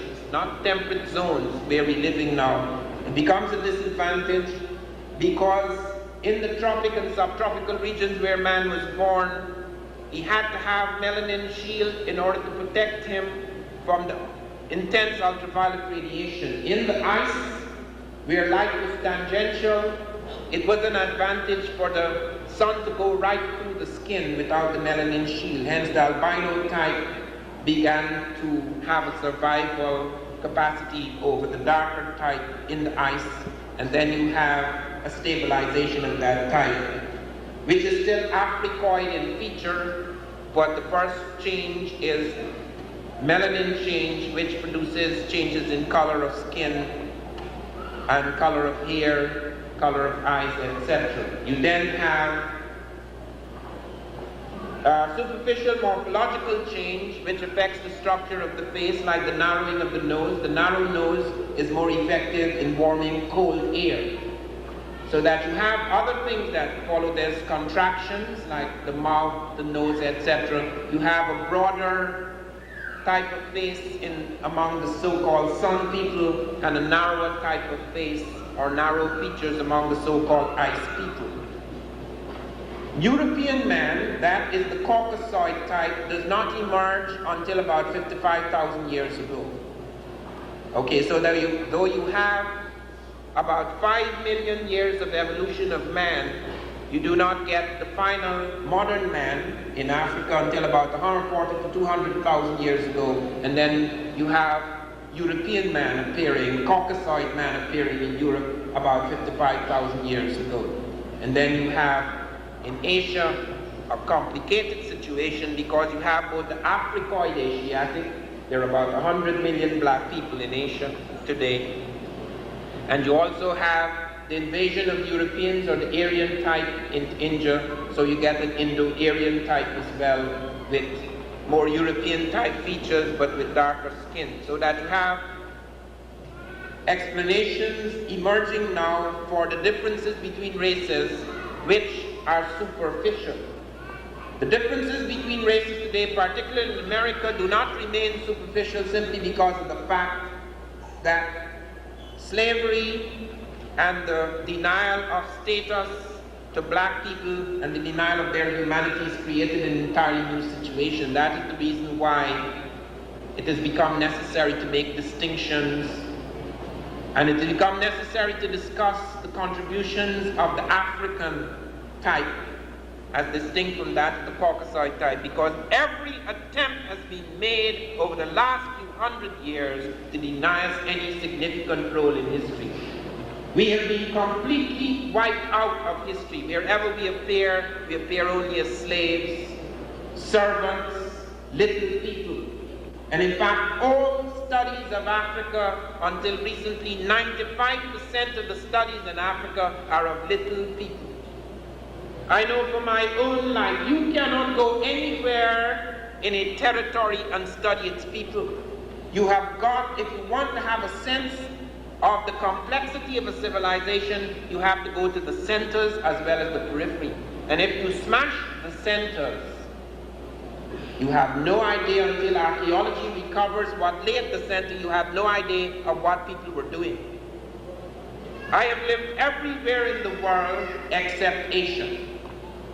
lived, not passed through. I spent 10 and a half years in Europe.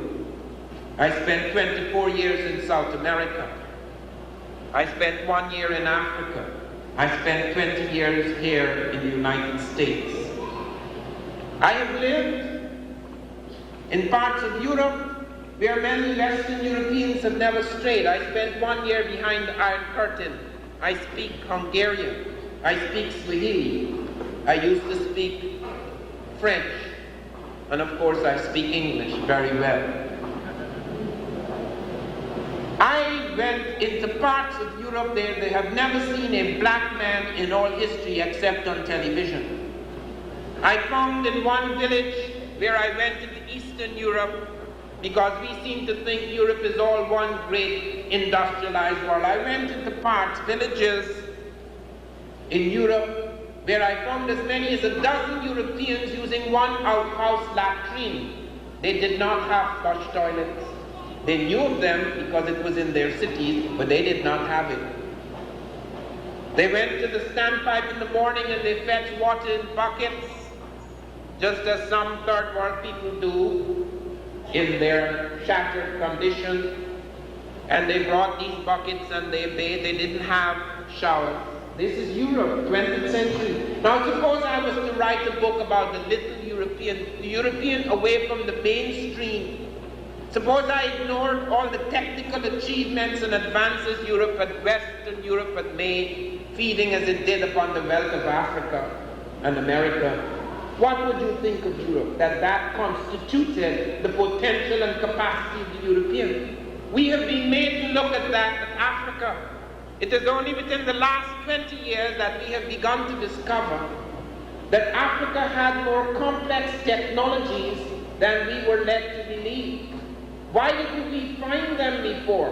Why only within the last 20 to 25 years have we found such technologies? Because we were not looking in the right place. We have dismissed the African. We were willing to assume that only those little irrelevant, peripheral, non-mainstream people constituted the totality of African genius. In 1978, two of our scientists, Peter Schmidt and Donald Avery, discovered Africans were smelting steel 1,500 years ago in Tanzania, East Africa, along the lakes of Tanzania and Uganda. Peter Schmidt and Donald Avery of Brown University discovered this. Now other people were smelting steel too, but what was unusual here is that the Africans were smelting steel in quantity. What was unusual here is that when they studied their middens, they discovered that there were greater densities of population in these areas than there was in parts of Tanzania today. Few of you are aware of what happened to Africa. You know what happened to us, the transplanted African. We are aware of the horror of slavery. We are aware of the shattering of our families. But do you know what happened to Africa? Africa is a far cry from what it used to be and what it could be. Thank God it is in this century that the clock has begun to turn. Thank God that men like Mandela are free, because it is possible now to make a genuine fundamental change that may bring us into a totally different world in the 21st century. Let me make it clear to you that the tragedy that struck Africa was like the dropping of a dozen hydrogen bombs. Empires disintegrated. You cannot enter a continent and take millions of people, the young people, out of the heart of that continent and throw them across the ocean and expect to have a sane world.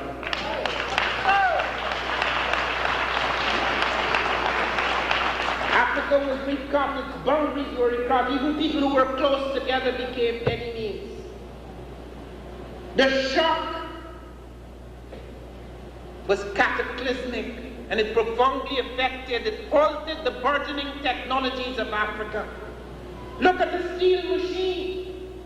When we found the steel machine, they discovered that Africans were producing steel at temperatures of 1,850 degrees centigrade. That is 200 degrees higher than any machine on Earth until the 19th century. This they were doing in the 5th century. They discovered that Africans were not only producing at these high temperatures, they were producing steel in a single stage process to do this. It called for iron crystallization, which involves a semiconductor technology unknown in the world until the late 19th, early 20th century. They were doing it in the 5th. Even when the great German scientist George Wilhelm Siemens discovered the process for mass producing steel in the middle of the 19th century, the Europeans produced steel in two crude processes. First the sintering of solid particles and then the final stage. The Africans were doing it in a single stage. And then came another shock. That not only were the Africans producing this long before Europe at higher temperatures and in a single stage complex semiconductor type process, but they were doing it using less fuel. They were using less fuel because they had less fuel in Tanzania and Uganda at their disposal than we had formerly believed. We had assumed, because of the little books that were written about African primitives, we had assumed Africa was a vast jungle. Africa, according to United Nations report, Africa has less jungle than any other continent comparable with its land space. Let me explain that. Europe, you can take 2 Europes and put it in Africa, taking out Soviet, Asia. There is more woodland and forest in those 2 Europe, the comparable land space, than there is in Africa. Africa has less jungle than South America, where I come from. I was born in Georgetown, in South America, in Guyana. Georgetown is a sophisticated little wooden city, but most of my population live on the edge of the Atlantic in the coastland cities and towns and villages. But when I was an infant, my father was sent into the jungle. The British put him in charge of all road and river transport in that jungle. So I grew up in the jungle. I did not come out of that jungle until I was 14 years old. There is no modern African of consequence who spent more time in deep jungle than I have. And I'm not talking about woodland and forest. I'm talking about the jungles you see in Raiders of the Lost Ark. And the one thing that made it clear, was made very clear to me for the rest of my life, that you could not study that jungle village and get an idea of what was happening in Guyana. You could not study that jungle village and have some idea of what was happening in South America. You cannot just go anywhere, study any people in a country and say, this is it. Therefore, all these books that have been written upon the African have not caught the quintessence of the African. Why didn't they find the steel machines? The British were there long before Peter Smith and Donald Avery, but the British wrote down in their scientific journals that the Africans had only achieved 1,250 degrees centigrade. How did they get that figure? Because it's the lowest figure at which you can smelt iron, and since they couldn't deny they were smelting iron, that was their figure because they're the lowest people in the world. It's as scientific as that. Just 2 months after Schmidt and Avery discovered this, Lynch and Robbins of Michigan State University discovered Africans had built an astronomical observatory in Kenya 300 years before Christ. They found about 17 alignment points at this observatory. The Africans had made alignment points to certain stars and constellations, Side and Bellatrix and Orion and Aldebaran, and a range of other stars and constellations, and on the basis of these alignments they had built one of the most accurate of prehistoric calendars. It was not their first. The calendar we are using today, with 2 variations, is the African 365 and a quarter day calendar. Did not come out of Europe. Even the Sumerians did not have a 365 and a quarter day calendar. They had a 364 and 365 day, and the Greeks did not have a proper calendar at all. It was not affected by stars. It was sometimes affected by politicians. It was as chaotic as that.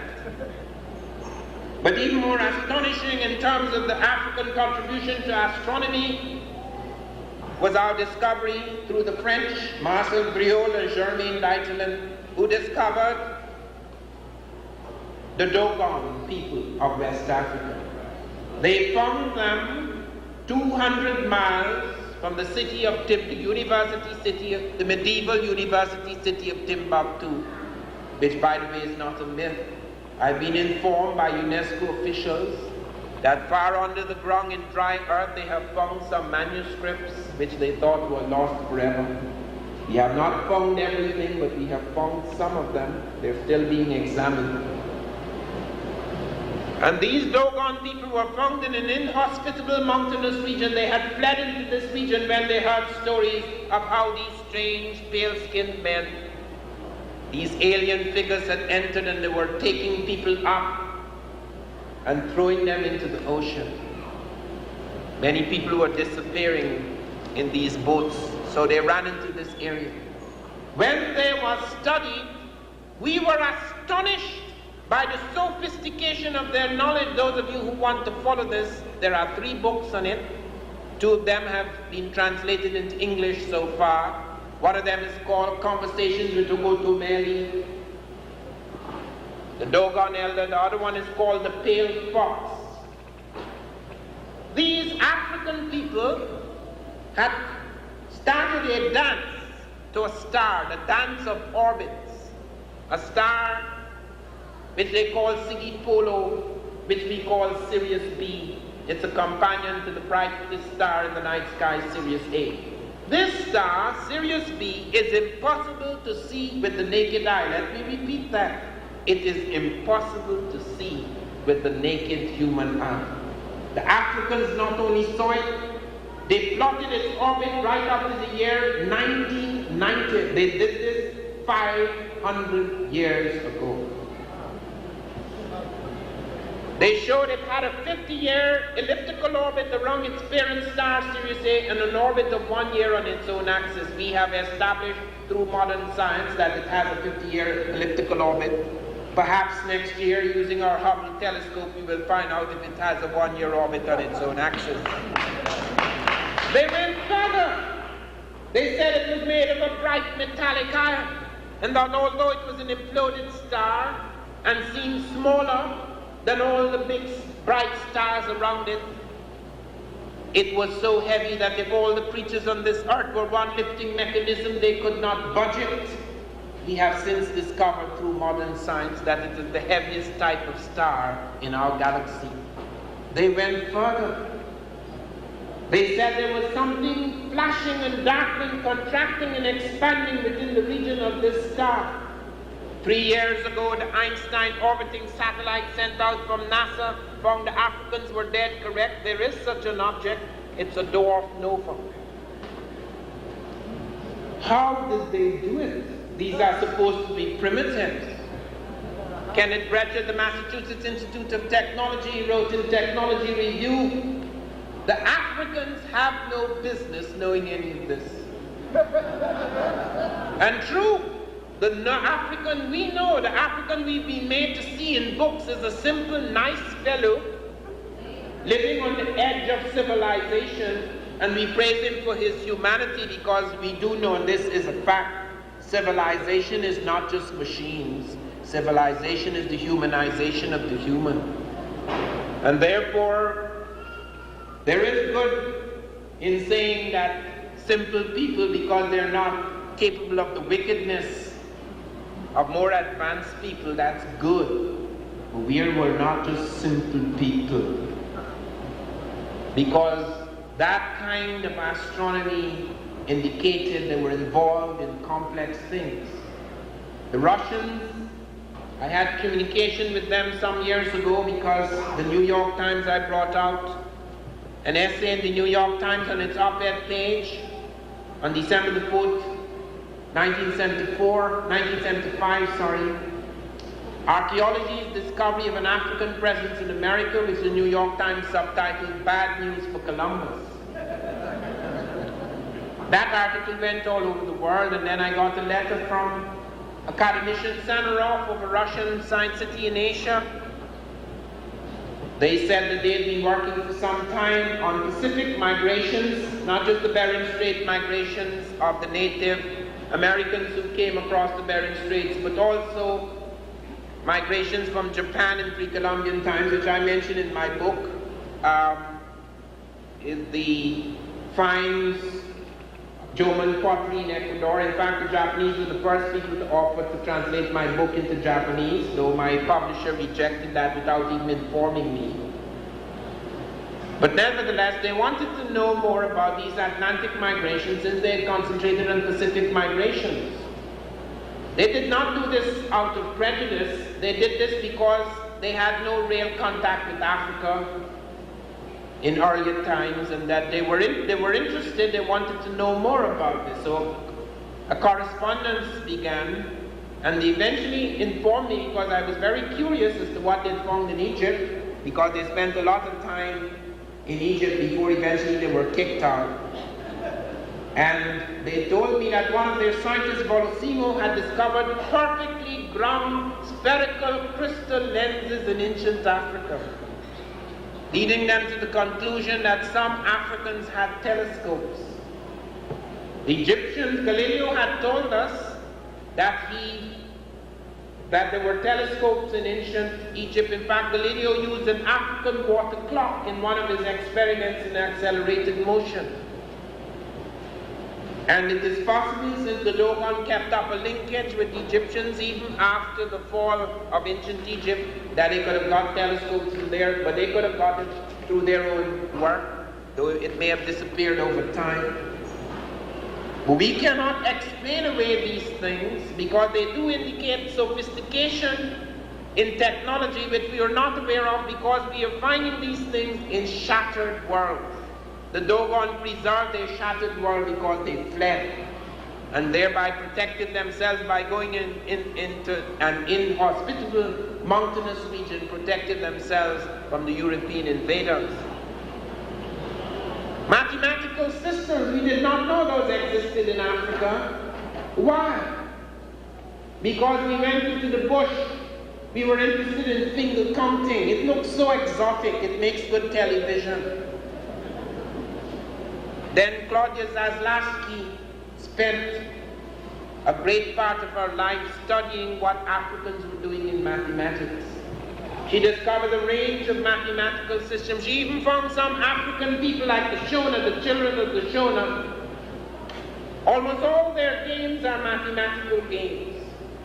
She found a range of geometric designs, complex geometrical designs among the Dogon. She found the Yoruba, who had traded for centuries before Europe, who had traded, involved in intensive and extensive trading, had developed an intricate vigesimal number system, and that the ordinary Yoruba market women were working in this. And I remember her telling me how a Yoruba mathematician said to her, "How come? I am Yoruba and I'm a mathematician." And I did not know of this until you pointed it out to me, and Claudia said quite rightly, though rather sharply, it's because your brain was manufactured in Europe. It's very important to know that being African does not make you know anything about Africa. Most Africans know nothing about this. It is only within the last year or two that secret copies of the Journal of African Civilizations are finding themselves in many places. I was starting to find how many South Africans knew about the journal because tapes had been smuggled into South Africa. So that you have to become aware that we are at the cutting edge of a whole new movement. While we must feel great anger at what has happened in the past, let us not give up hope, because something is beginning to turn in the world. And while it seems turbulent and confused, possibilities occur when cracks occur in rigid systems. There are grave cracks in this system. Cracks so large you can walk through. Do not forget that. When I was a boy, I was told, the sun will never set upon the British Empire. I knew nothing about Africa or Africans. We were taught to hate ourselves. I hated the fact that I had African blood because there was nothing to show me that Africans had done anything. There were no books in Africa. The only books we had in Africa was Tarzan. And Tarzan was always this beautiful, great white Tarmangani. He was always saving my brothers from the beasts of the jungle. He knew more about them than the guys who were living there for thousands of years. He talked with them. They brought him up. So without the white ape man, we couldn't survive. That's what Tarzan taught me. So it is only through grave, cruel, slow processes that one began to realize that one civilization was alive. That one had been murdered inside, that one's spirit had been murdered, that one's pride had been murdered, that one's conception of oneself had been destroyed. I felt proud on Empire Day. I was so glad. We were given a penny and a mauby and a bun. And we said, how marvelous is the British King and Queen to give us a penny, a mauby and a bun. We did not know how much we had given up for that mauby, penny and bun. So that was my world. And I believed, as many of us believed, that the sun would never set in the British Empire. By the time I became a man, it had not only set but gone down. This is the century, therefore, in which we have to find hope again. While we must be filled with anger by the horrors of the Holocaust, never let us lose faith. Never let our children lose faith that we can change the world, because that's the only thing that we know for certain in the universe. It never remains the same. Not only do worlds change, stars change, planets change, man also changes. And therefore we have got to become aware of this history, because it has the capacity to change us. We are the inheritors of a certain consciousness. That consciousness is clouded and overwhelmed by certain myths. As we begin to become aware of new truths, a certain mist falls away from us. It becomes possible to act again, to resense oneself again, to feel again, to act again, to speak again in a new way. And therefore this history is not just throwing sensational facts around. They are seeds that can germinate and create the flowering of a new spirit, a new man. When we look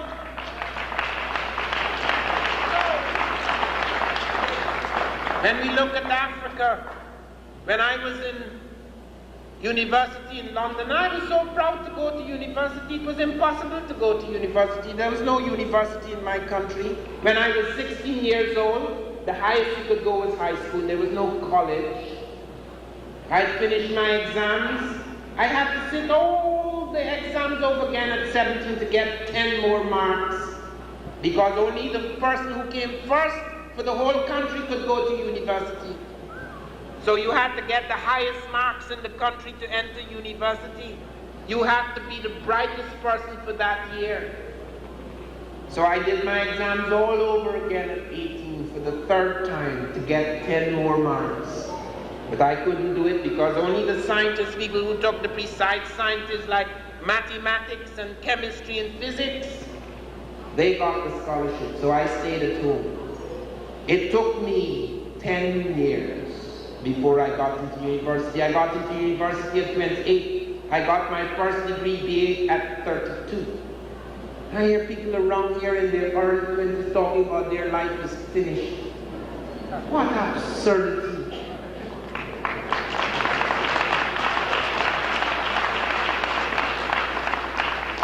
So there was I.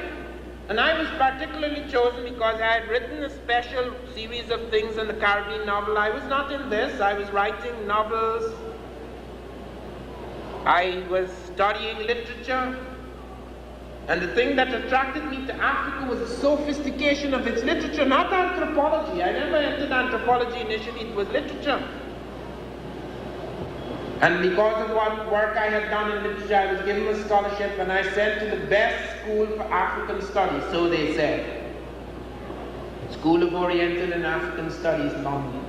The only school at that time that was supposed to have more professors than students. I don't know if it is true, that was a rumor going around. And I had the best professors in Swahili.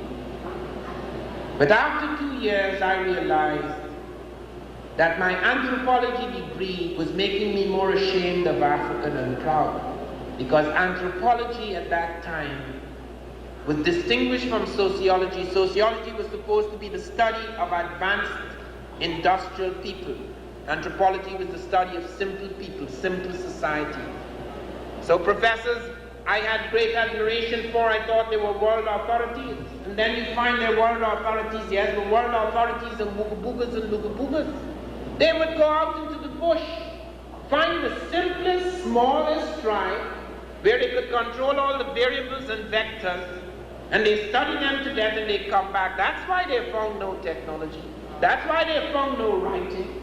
That's why they found no mathematics. That's why they found no metallurgy. That's why they found no remarkable plant life or medicine. They could dismiss us all because they were always looking at the periphery. We were always, when we look at Europe, we look at its great civilizations, Greece and Rome and the British Empire, and all the great achievements of its great geniuses. But when we look at Africa, we always look at the naked African, the hungry African, the diseased African, the shattered African, the battered African, the oppressed African. How, therefore, can you have a sense of equality? Where you see the best of the white man and the worst of the black man. That is why we found nothing, because we were not even bothering to look. I was told that Africans never read nor wrote. They're preliterate. That's what my professor told me. Africans are preliterate before the age of writing. I did not know then that many Europeans were preliterate, if that term was used. The English, look at this book, Egypt Revisited. Look what is written in. Those are songs. Anglo-Saxon songs, perhaps. Egyptos, Greek. But these are just songs. There is no script. There is no English script. English does not have a script. This is Roman. The Spanish have no script. Roman. The Germans have no script. Roman. The French have no script. Roman. One European tribe conquered others and gave them writing. When the Romans conquered Britain, the Romans were started to find that the Anglo-Saxons never read nor wrote. They didn't have books, they didn't have script. They talked, everybody talks. They didn't write anything down. And I remember as a boy, I read the Roman and Greek classics because my father had come third in the British world in Greek, and he had all the Greek and Roman classics. And at that time I thought that there were only three civilizations in the world, the Roman, the Greek, and the British. And I read when Cicero said, when they had beaten the English down, he said, these people are so ignorant, I am not even sure we can turn them into good slaves. So what are the scripts that Europe has? Europe has Greek script, it has Roman script, there's the Cyrillic alphabet in Russia, there's the Phoenician script, which is half and half, greatly influenced by the Egyptian. There's the Celtic script, which according to the Book of Ballymote is not entirely European. Does Africa have less? Africa has the Mande script. You can go back to Udmurtedek 3,200 years before Christ and see the script, writings, inscriptions on the Sahara walls. You see it surviving in the modern variant, the Vai. Africa has the Akan script, both a drum script and a written script. It has about 145 symbols. Nyangoran Bua of the Ivorian coast has shown us this script. He's written a whole book about that script. Europeans didn't know it was a script. They thought it was just gold weights because that's what they were interested in. There's the Faka script, the only script that travels from Africa to America. It's used in Suriname. We found Africans writing to their girlfriends in the Faka script. When Africans were brought out of Africa, they were usually split up. If they spoke the same language, they were separated. But they made the mistake in Suriname. They were in such a hurry to get labor that they took large sections of a tribe and brought them over. And they brought their script, which still survives, the Faka script. And there's the Meroitic script at UNESCO. We have discovered more than 800 books written by Africans before Christ. At least 600 years before Christ, it's in Meroitic. My good friend and colleague in Okanta spoke of him, Sheikh Antidiop, took us further than anyone else in the decipherment of the Meroitic script. His death is a great blow to us. It has thrown us back by at least 20 years. We are extremely fortunate, however, that we have a genius in Africa who may take his place, Theophilo Beng of the Congo, whose work appears in this book, Egypt Revisited, and who is a master of many languages. And then there's the hieroglyphic script.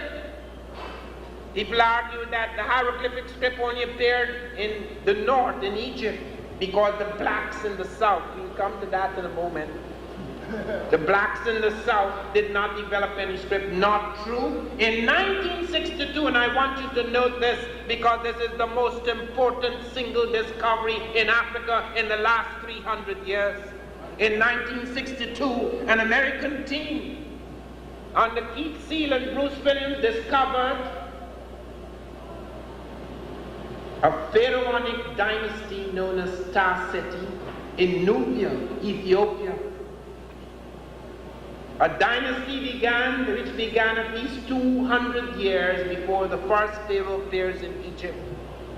Among the indisputably black people of the Sudan at a place called Kustul, Q-U-S-T-U-L, they found a pharaonic dynasty establishing clearly for the first time that the pharaonic empire, the pharaonic dynasty, the pharaonic culture was born not in Egypt but in Nubia. And there they found evidence of at least 12 black kings who reigned in Nubia at Kustal on the edge of the Sudan at least 200 years before Nama or Scorpion or Menes appears in Egypt. And there they found the palace facades and the palace erects. And there they found the costumes of the pharaohs, and there they found the falcon god Horus, part of the Trinity, Osiris, Isis, and Horus. And there they found on the black king's head the crown of the south, which was to join later the crown of the north. It has an unmistakable shape. And there they found the boat that takes the pharaohs to the underworld, all in the king's chambers. They came upon 33 large tombs. The Russians had just finished building the Aswan Dam for Egypt, and the waters were to flood over part of Nubia, and the great archaeological treasures would be lost forever. And teams rushed down from all over the world. The American team was extremely fortunate because they found an enormous cemetery which they call Cemetery L, and there they found 33 large tombs as large as that of the great northern kings of a later time, Ka and Nama at Abydos. And there they found thousands of stoneware vessels and pottery and ancient cloth and jewelry, and they brought them back to the United States, where for 16 years they painfully pieced it together until a picture began to appear, establishing very clearly that pharaonic dynasties, pharaonic empires, pharaonic culture was not born north in Egypt, it was born in Nubia, south of Egypt. This has been a great controversy. Within the last few months, I have been attacked viciously by the New York Times, the Washington Post, Biblical Archaeology, the Smithsonian, because of this book. This is no joke.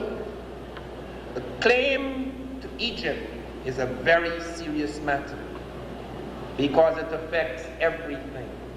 Egypt has left a lasting impression on the world. The word Christ, K-R-S-T, is an Egyptian word. The word thought comes from the Egyptian god Thoth, the god of learning. The word Africa comes from an Egyptian word Afrika, which means beginnings. The word Re comes from the Egyptian Ra. There's a whole range of things. Those are just superficial little things. I shall go into it into greater depth. It had a profound effect upon the world. It still has. Do not for one moment believe that what happened 10,000 years ago is something we could forget, because according to Einstein, what happened 10,000 years ago and 10 minutes ago occupies the same space-time in consciousness. This is the universe. And our prejudices and our assumptions and our notions and our reflexes are determined by what we think happened in the past. And because our past has been manipulated, and because we have been made to think that the only figures who shone in the past were the figures of other races, and that we had no part in it. That is why so many of us have such low self-esteem. Half of the people who communicate with me, half of the people who buy my journals are in prisons. They write to say how profoundly it affects their vision of life. Because in the darkness and emptiness and despair of those souls, this is like a light shining again in the world. We have got to look at our history almost as a religious force. When I was in Africa, the first week I cried like a child. I felt so alone and so lost. And then, after that, I felt almost like if I had an umbilical cord that stretched out from my body that I could put in a socket. I felt almost as if there was some peculiar ancient electricity that could enter my system and revitalize me, because I fell upon things which I was told did not exist. And I want you to bear that in mind. This is no mystical notion, it is real. Men are determined, the size and stature of man is determined by the size and stature of his consciousness.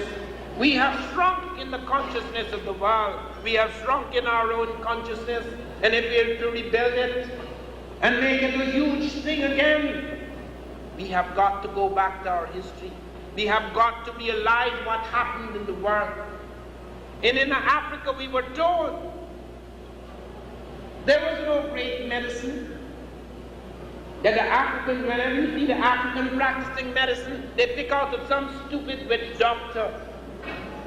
I'm not saying all the witch doctors are stupid, some of them are excellent doctors, but they always pick on the mumbo jumbo and get fine. It makes good television.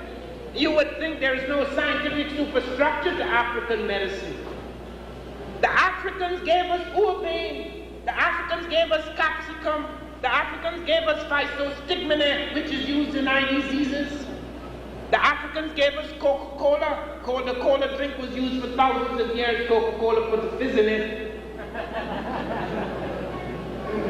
The Africans gave us reserpine, the first drug to treat hypertension and psychotic disorder. The Africans gave us carpectin, which we use for diarrhea today. And we have found vaccines in Africa long before Jenner invented the vaccine in Europe. Cotton Mather tells us that his slave Onesimus brought the smallpox vaccine to America. We found the Africans had come upon the vaccine by puncturing the skin for beautification and identification markings, and they soon learned that you could introduce a germ at a certain level in the body, and that it would build up an immunity against germ coming at a greater intensity. They had quarantines, they had sick bushes, they had autopsies. We have found all that. We found some delicate operations, which I will touch upon in a moment. We found tetracycline among the Africans. Do you know when we started to use tetracycline as an antibiotic? In the 1950s, we found tetracycline in the bones of ancient Africans in Nubia 14 centuries ago. We found they were using tetracycline as an antibiotic 1400 years ago. We found the yellow-green flash of tetracycline in the bones of these Africans, and where we found it, we found the lowest incidence of infectious disease in an ancient population.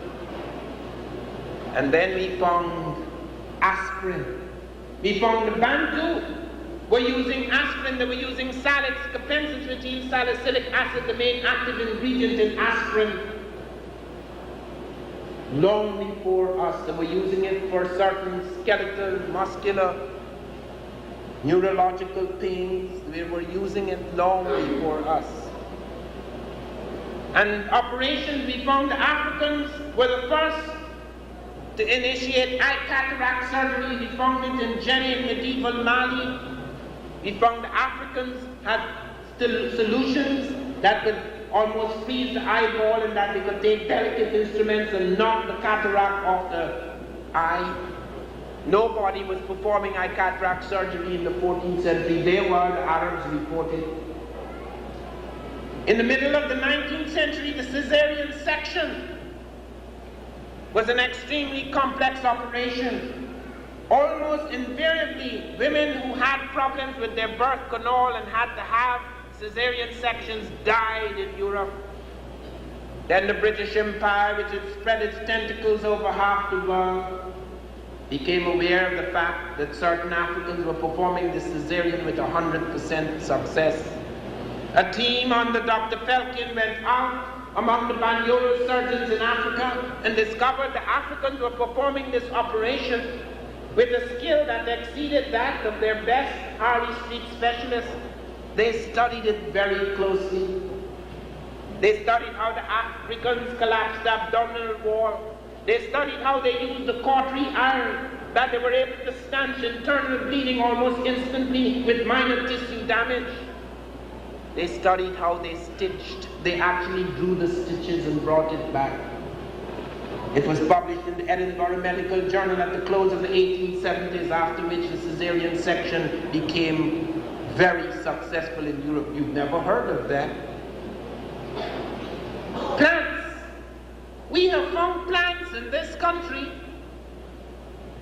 that we cannot explain. Long before the slave trade, botanists discovered there are two major cultivated cottons in America, Gossypium hirsutum and Gossypium barbadens. They're known as tetraploid cottons. When we took them in the lab, we found of 26 chromosomes, 13 are African and 13 are American. Botanists were amazed how could an African cultivated cotton, which is Gossypium herbaceum, intermarry with a wild American cotton in order to produce the two tetraploid cottons, Gossypium hirsutum and Gossypium barbadens. Do you know what they said? Perhaps it floated from Africa by itself. They actually built a tank. Professor Stevens built a tank to simulate the salination, that is the saltwater content and temperature of the Atlantic, to see if the cotton could float by itself. In the second week it sank. Wouldn't give up, you know. He said perhaps it will sink, but it will remain submerged under the current, clinging to driftwood and come to America. In the third week, it lost its potency, abandoned that experiment. Then came another brilliant botanist, Proctor, who said perhaps birds flew from Africa to America with the cotton. Birds, you know, not blacks. Blacks were seen and have been seen for the last few hundred years as static people who make no major advances unless somebody comes up with something and drags them along. So it was impossible to think that blacks could have cultivated or domesticated cotton. We have found now that the Africans domesticated cotton long before any other people, and that the Asiatic cotton, Gossypium arboreum, is a mutation of the African which entered Asia later. And we cannot explain away the intermarriage between the two cottons. In America, long before Columbus, thousands of years, not just before, at least 2,000 years before Columbus, according to what we found in the lab. It couldn't have come by itself. But I want you to be aware of how our conception of the African has become frozen. For years, I had a secret correspondence with the South African professor with Waterstrand University. I didn't tell him I was black. My name sounds Dutch, Van Sertima. It is a Dutch name. I'm the son of someone who was a slave of the Dutch called Van Sertima, the Dutch slave master called Van Sertima. So he thought I was Dutch, perhaps African. So we had a nice long correspondence. He had made an incredible discovery. He was a brilliant linguist, and he had discovered that maize, sear maize, an American cotton, had traveled into Africa and crossed through parts of Africa, and he wondered how on earth could it have gotten into Africa. And then he began to pursue this, and then he found that African things had got into America, the colocasia, the yam, and one or two other things had got into America before Columbus. We had this correspondence going, and I was studying all of his linguistic evidence and exchanging information with him. And then suddenly one day, he wrote me and he said, Van Sertima, if you see the yam, the colocasia, and the Negro, listen to this. If you see the yam, the Caucasian, and the Negro, all of three of which are West African trading items in America before Columbus, someone must have brought them there.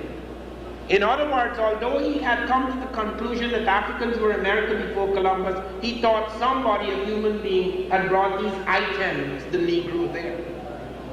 Do you understand? Even when they make leaps, even when they make discoveries, they are fixed and locked in that racial stricture. And I found that this was something that was so crippling, that once one had racist ideas, it went beyond merely social relationships or economic relationships. It affected everything. It affected serious scientific objective inquiry. Now to come to deal with Egypt. I could say so much more about African science, but we have a limited amount of time. This has been the source of so much fighting. But let us look at the evidence. First of all, let us look at culture. Because Jean Vercoute, when he appeared at UNESCO in 1974, and everybody was trying to knock Sheikh Anthony down, he jumped up and said, okay, it's proven that their writing was African, their culture was African, their way of thinking was African, their language is African, but still, Monsieur Diop is still not sure how many of them were Africans. Could you imagine that? The French have a European language. Their culture is European.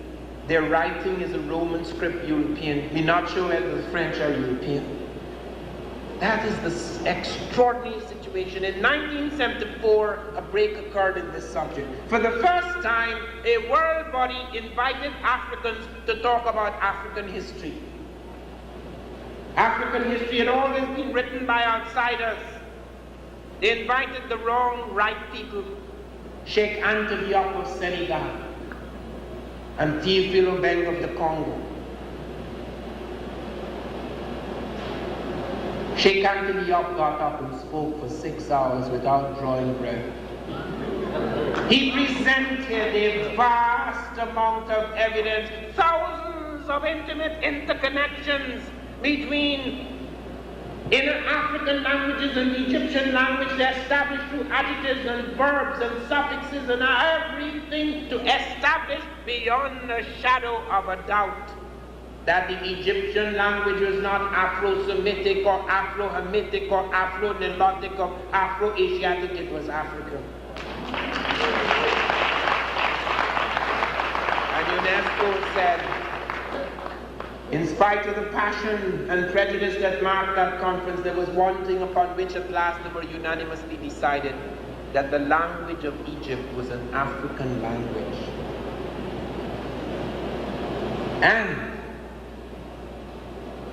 Sheikh Anta Diop showed that many of the Greek and Romans who had seen, they had entered, they were not guessing as we may guess now, they were there.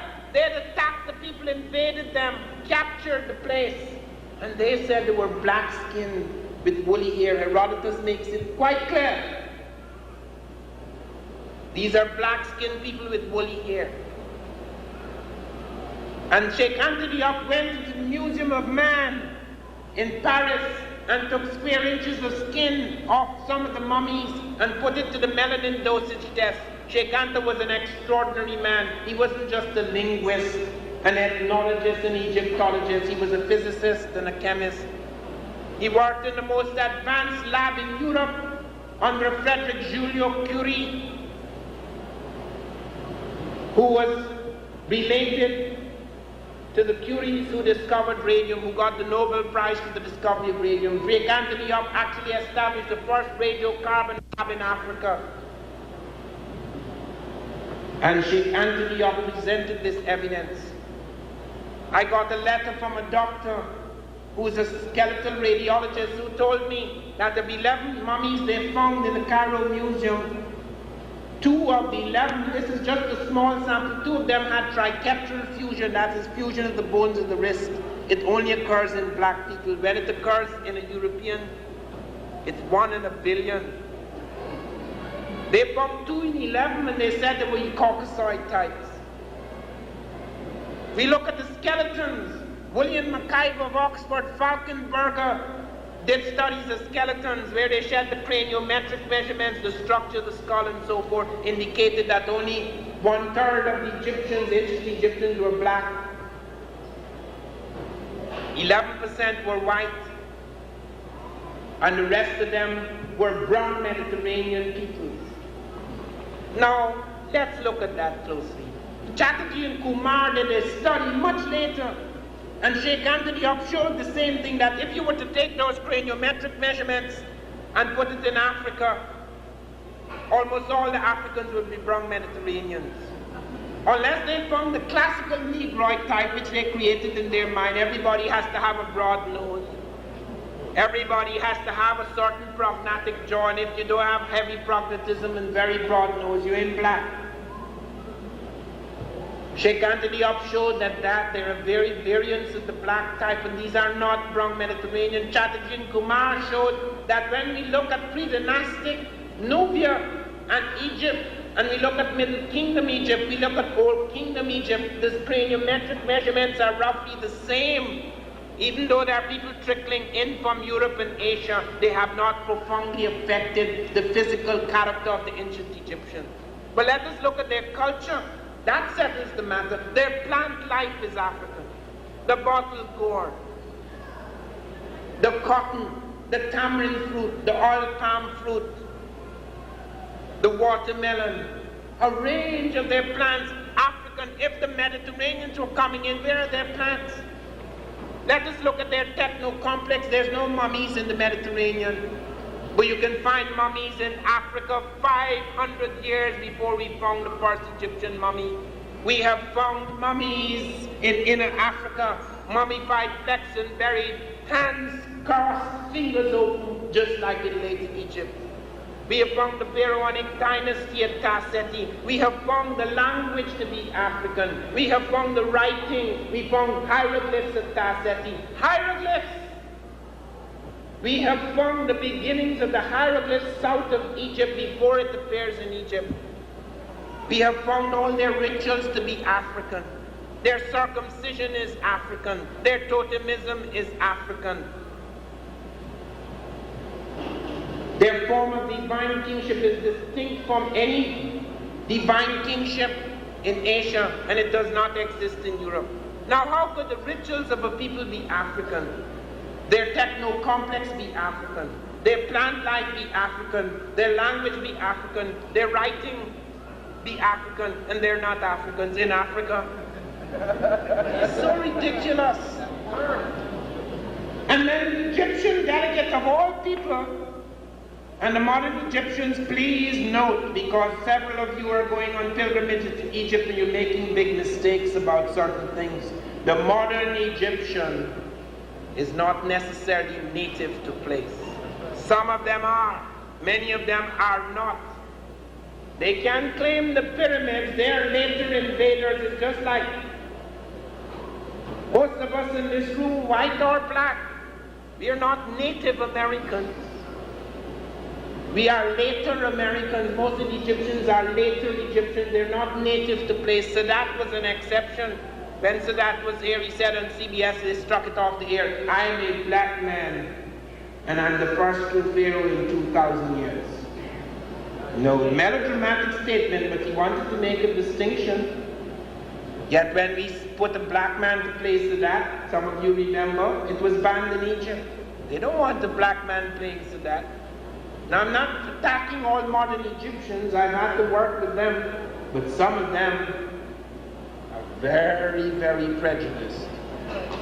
They would not want to be associated in that way. They'll tell you things like, ancient Egyptian heritage is neither white nor black. Now, it is true, and let us say this if it needs to be said. To distinguish the world as a place of people of color and people without color, the colors of human beings are superficial things. They have become less so here in America because of savage, brutal things which have not passed. We have been separated in that way. It is not entirely our fault. But while that may be true, we have got to go back deliberately and consciously to pick out and select that which is African, because we're always put out into the cold. We're always told nonsense about how it only became so because everybody was mixed up in it. Like in biblical archaeology, we're being told about Egypt is multiracial. Egypt did become multiracial. We're not talking about the late period, when the trickling and invasions of people changed the racial and cultural character of the people. We're talking about the early period when the pyramids were built. We have found the evolution of the pyramid in Africa. We have found the mound with its little steps, and then developing interior rooms which become more complex before we see the final pyramid in Egypt.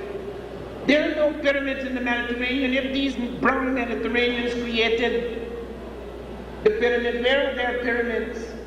We have found no mummies in the Mediterranean. Where are their mummies? We have not found their plant life in the Mediterranean. Where are their plant life? So if they are the inspiration of ancient Egyptian civilization, how come it all comes out of Africa? It doesn't make sense. And why is it so important? Why is there such a fight? Do you know why? Because Egypt was to have the profoundest effect on Europe. When the Greeks invaded Egypt, all of their scholars went and sat at the foot of African teachers, even as I, out of my shattered world today, must go to Europe for my miseducation.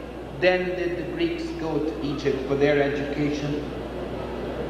Thales of Miletus, Democritus, Pythagoras, Eudoxus, Anaximander, Anaximenes, Heraclitus. There are so many of them. St. Clement of Alexandria tells us that if you were to write a book of 1,000 pages, you could not put down the names of all the Greeks who went to Africa to study. And even those who did not go claimed they went because it was prestigious. And those early Europeans did not develop any great prejudice against Africans. Let me tell you that. They revered blackness. They took Isis, the black goddess, the wife and sister of Osiris. She was worshipped throughout Europe.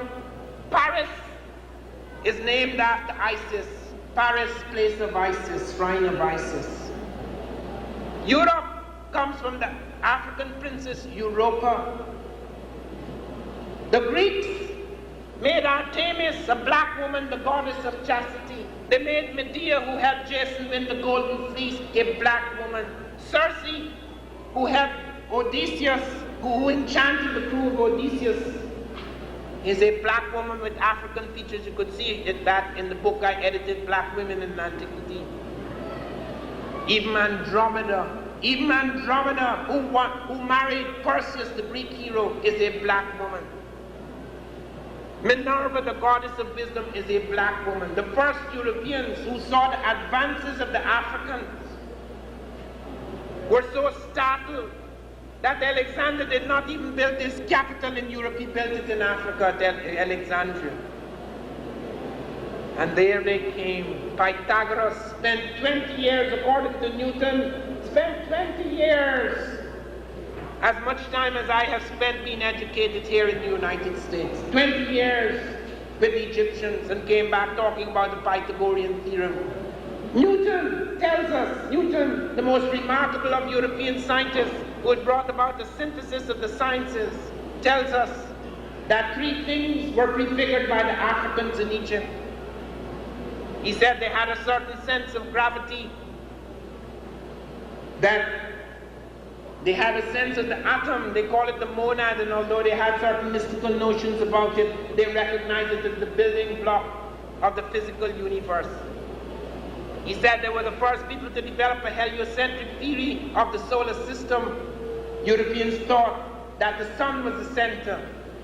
They thought that the earth was the center. It is the Egyptians who knew that the sun was the center. And there were so many other things. I cannot go on and on, but let me point to one thing before I leave Egypt, and I begin to conclude in talking about the Moors as I come to my conclusion. Let me point to the fact. Theophilo Benga in this book gives us a vision through text translated from the early Africans, a vision of God and of the universe, which is unique. Only among Africans does it appear. It does not appear in Europe.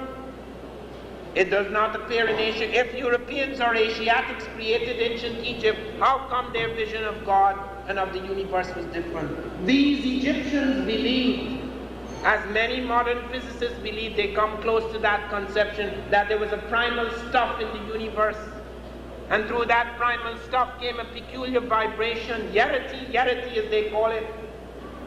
They call God the same thing that the Dogon call God. Some of the Bantu call God. The Egyptians have the same name. If it's Mediterranean, how come they do not have that name? And they believe that this primal stuff slowly grew to consciousness, and then there came this incredible consciousness of all things, God, who then reconstituted the primal stuff of the universe and set the present universe on its course. They believed of a universe before this universe. That's unique. It may not be true because no man will ever know what is the morning of time. We believe with this Hubble telescope we will come close to staring into the eye of God, the beginning of times. But whether we do or we do not, in terms of its modernity, in terms of its uniqueness, in terms of its complexity, only in Africa, among the Dogon and among some of the Bantu, you can find parallels with this. So how could all of this be African, and these people, the majority at least, are not African? But let me come to the last period, the Moors. After the greatness and glory of Greece and Rome had faded, Europe fell into a dark age. It went into decline. It went behind the great powers in Africa and Asia. And then came something worse than AIDS, the Black Death.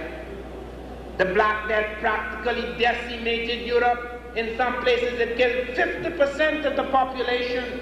As we go out in the morning to empty garbage, in every European home, in some places, they had to empty a body every morning. And then came an invasion from outside. The Africans and the Arabs invaded Europe. They ran into Spain, they took it over. They ran into Portugal, they took it over. They took over Sicily. They got a small part of France right up to Tarascon. And they introduced something unusual into Europe and to a great part of Africa. They introduced 4 Muslim dynasties into Europe: the Umayyad dynasty, the Abbasid dynasty, the Almoravid dynasty, and the Almohade dynasty, the last 2 of which were formed on the Senegal River. And they went into Europe. And they brought so much. Europe had 2 universities. Europe was 99% illiterate, as was the rest of the world. Only a small group of people read and wrote. And they introduced 17 universities into Europe. Everything that could be translated in the known world and the past world. Out of Egypt, out of China, out of India, out of Persia, out of Arabia, out of Timbuktu and other places, centers of learning in Africa, it was all brought up, translated into Arabic, which, by the way, as a script, was created by a black African Abul Aswan, according to the diaries of Ibn Khaldun. And this was brought up into Europe. They brought lemon into Europe for the first time. They brought strawberries for the first time. They brought ginger for the first time. They brought the cotton industry into Europe. They brought windmills for the first time into Europe. They brought crankshafts. They brought worm and pinion gears operated hydraulically. They brought new concepts in trigonometry. They brought algebra. They brought eyeglasses. The first people to cut eyeglasses in Europe were the Moors. They brought new concepts in agriculture. They brought lighting. There was not a single street, there was not a single city in Europe that was lighted. Not London, not Paris. But where the Moors were in Cordova, you could walk for miles by the flash of lamps. The finest silk in the world was produced in Murcia, where the Moors were. The finest blades in the world were cut at Toledo, where the Moors were. The finest sashes in the world were in Almeria, where the Moors were. The finest leather in the world was in Morocco, where the Moors were. The finest carpets were made in Tulala, where the Moors were. And they brought so much. They only insisted, it is true, that every people suffer from an invasion, but they did not take away the language of the Europeans. They did not take away their legal system. They did not take away their humanity. They did not totally take away their status. They merely insisted that they should have some say in the election of bishops, and since at that time the church was more powerful than the state in some places, it was a reasonable request. They brought public libraries into Europe. There was not a single public library in Europe, only private libraries owned by small groups who read and wrote. They introduced public baths into Europe. They introduced public markets into Europe. They introduced air conditioning into Europe. Air conditioning perfumed by flowers, mind you. They introduced hot and cold water systems into Europe, as in parts of North Africa. You could have ran water from the mountain in lead pipes into the cities. They introduced so many things. And as I told Congress, when Columbus sailed, the Latin sails on the ships of Columbus and Vespucci were Arab Latin sails which Arabs and Africans were using on the Indian Ocean. The Africans were not new to water. The longest trade, the longest sea traffic lanes in the world were the Niger and the Nile. They were not new to water, and it wasn't just inland stream. The Chinese report, according to Doivendak, that Africans were bringing elephants to the court of China 2 centuries before Columbus. You can't take elephants to China in a dugout.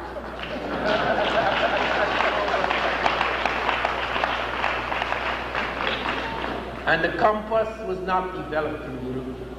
And the number system, let me close on this. The numbers we use today is not European. 0, 1, 2, 3, 4, 5, 6, 7, 8, 9, which the world uses to count. Europe did not have ciphers. This is how the Romans counted. 1 is 1, 2 is 1, 1, 3 is 1, 1, 1, 4 is 1, V, 5 is V. Then they start all over again. V1, V11, V111. You can't do higher mathematics in that. When Fibonacci in 1205 discovered the number system with ciphers in India, Europeans would not accept it.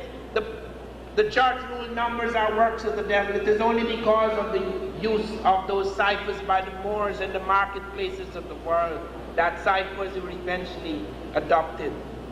They call it Arabic numerals, but we found it came out from India. We do not know if the Indians got it from elsewhere. We can't swear about that. And the gun is not European. Gunpowder technology was taken out of China by the Moors, and the first evidence we have of the use of the gun is the Moors attacking India. Europeans took that and it became the source of great tragedy for other countries. So I want to say this. This was on the edge of the Renaissance. the edge of the Industrial Revolution, so that in the great sciences of the world do not for a moment believe that we were excluded, and do not for a moment believe that today we are totally out of it. I have been in Bell Labs, the largest research facility in the world, private research facility in the world. I've been at NASA. I'm one of the people who was sent to Kennedy Space Center to witness the blast off of the first black into space. I have met the black space scientists. One of them piloted a spaceship, Colonel Gregory. He also commanded the ship that took the most delicate reconnaissance satellite into space. I met people like Gillum IV, a black man who was in charge of our space program when we produced the shuttle. He saw it from babyhood to blast off the most advanced machine in the world. Our leading technical astronaut today is a black man. He is the man who redesigned the cockpit, the brain of the space shuttle, Colonel Gregory. We were responsible for major revolutions in the science of this country. Who revolutionized the food transport industry? A black man, Frederick Jones. Who revolutionized the whaling industry in the world? A black man, Lewis Temple. Who revolutionized the creation of the sugarcane industry? Who made sugar crystals for the first time? A black man, Norbert Ridley. Who revolutionized the shoe industry? Who created the first machine to mass produce shoes? A black man, Jan Manselega. Who revolutionized the communications industry, the light guide, cables industry? Who was the first man to put those cables on the ocean to write a guidebook for the world? A black man, Al Richardson. Who prevented the laser alarm that showed us when the cables broke and twisted? A black man, Richardson. Who gave us the mathematics that enabled us to understand glass for the first time, that we could stretch it from 4-foot rods for 6 miles, so that we could create hair-thin strands of glass through which we could send pulses of information coded on pulses of laser light flying at the speed of light. A black man, North Nova. Who is the man who put these light guide cables for the first time onto the streets in this country in Chicago? A black man. Who manufactured the tools, all the tools that made it possible for us to do this? A black man. Who is the leading woman at NASA, who has taught us how to deal with sonic boom factor so that we could fly several times the speed of sound by the end of this century without creating sonic boom explosion? A black woman, Dr. Christine Darby. Let us therefore, and I want to close now, let us therefore remember, not only did we not do what they thought we didn't do, we did so many things before the Holocaust, but in spite of the Holocaust, we have not been destroyed. We brought light into the world. It is true Edison pioneered the electric light, but it was a black man, Louis Latimer, who invented the carbon filament that made light cheap, practical, and universal. He was the man who lit New York. He was the man who was flown to London to light London when it was the most powerful city in Europe. We have lit the world, not only in the past, but we have the capacity even now, with this new illumination that our history gives us, to light the world and light our lives again. Thank you.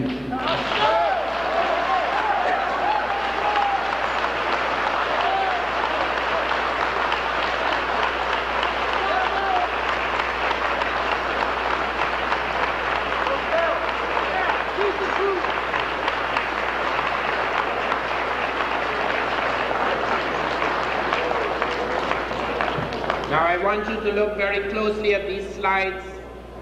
Okay, we'll just spend another 15 minutes in which I will point out certain slides to you. Some of them go beyond the lecture.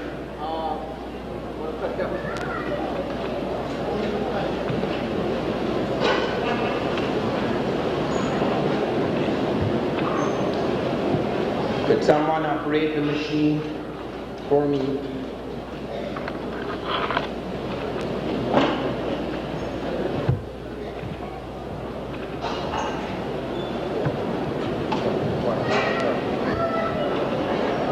Could you alter?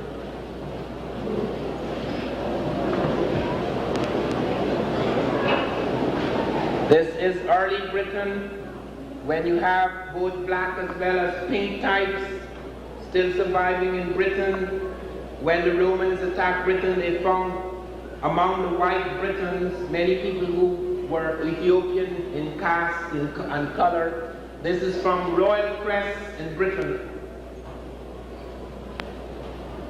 Here is another from Great Britain. Here is a black knight and his fair lady. This is very early Britain. This is from Crete, Malone, Crete, where Schliemann and Evans in separate excavations established that the vast majority of the Cretans were black. These people were to have quite an impact on early Greece, even before the Greeks attacked. Long before the Greeks attacked the Egyptians and were later affected by the Egyptians. This is a war scene from early Crete. This is about 5,000 years ago.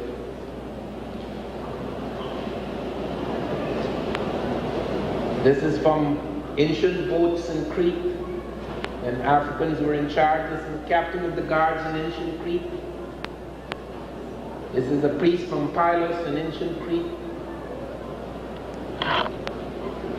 This is a stag hunt in ancient Crete.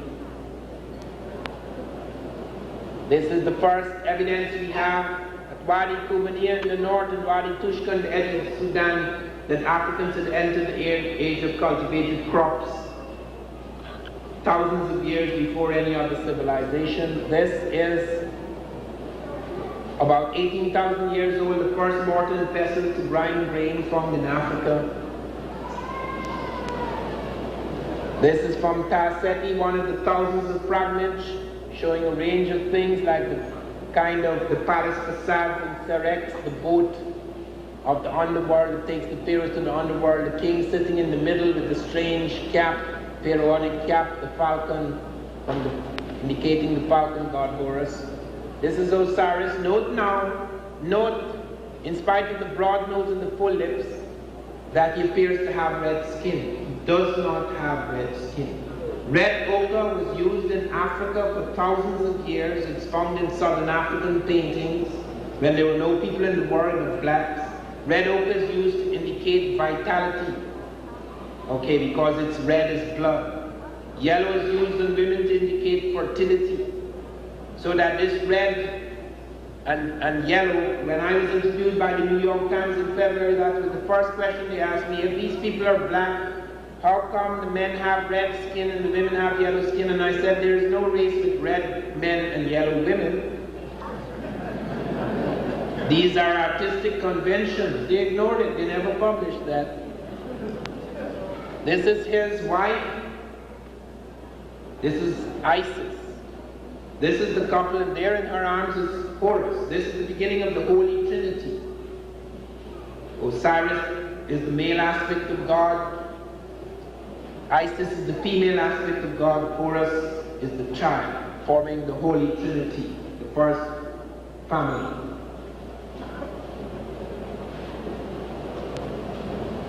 This is her again in Egypt. This is her in Spain. Because the Black Madonna, she was the prototype of the Black Madonna. It was to touch a great number of countries across Europe. Even the lunatic Caligula, the Roman lunatic Caligula, had a shrine to Isis. And you would never guess who this is. This is Pope Miltiades. Pope Miltiades, the Black Pope of Rome. This is a painting more than 1,000 years old. It was in St. Peter's Basilica. It's probably now in the Vatican. This man was the Pope of Rome between 311 to 314 AD. He was the Pope at the same time that Constantine, the emperor, was converted to Christianity and stopped the persecution of the Christians and gave back the property of the church back to the Pope.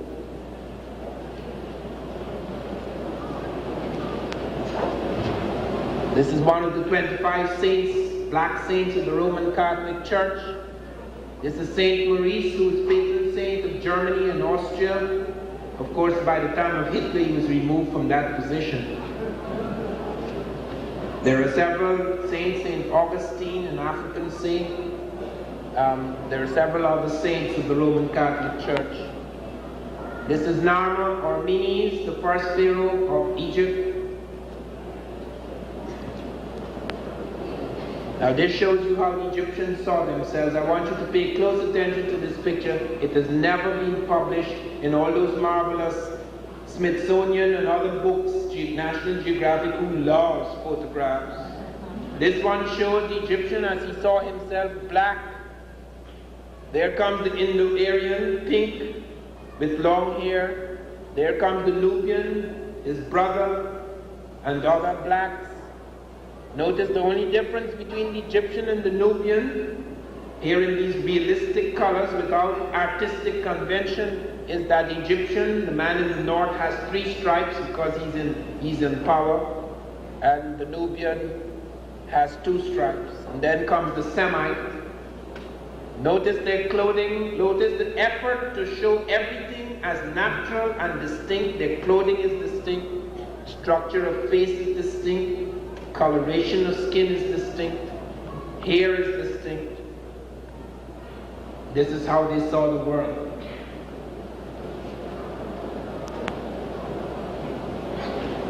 This is Zoza, who was the pharaoh. You will notice that most of the noses are smashed. He was the pharaoh when the first pyramid of hewn stone, not the Great Pyramid, the first pyramid of hewn stone was built. And it was built by Imhotep. This black man, the multi-genius of the ancient world, was worshipped by both Europeans and Africans. Europeans know him as Imhotep, Africans know him as Imhotep. He was the prime minister of Egypt under Zoza. He was the chief architect who built the world's first pyramid of hewn stone. He was also a doctor. He's known as the father of medicine, not Hippocrates. Hippocrates, by the way, thought that the brain was a gland.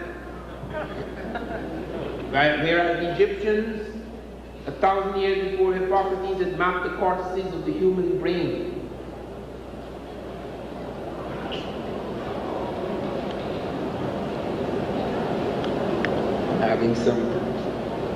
Having some problems here getting this operating. This is Egyptian women making perfume about 5,000 years ago. This is Mentuhotep. This is now the Middle Kingdom.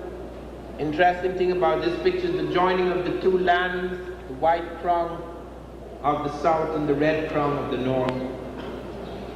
This is Kafir or Sheprin, who people believe is the model for the Sphinx.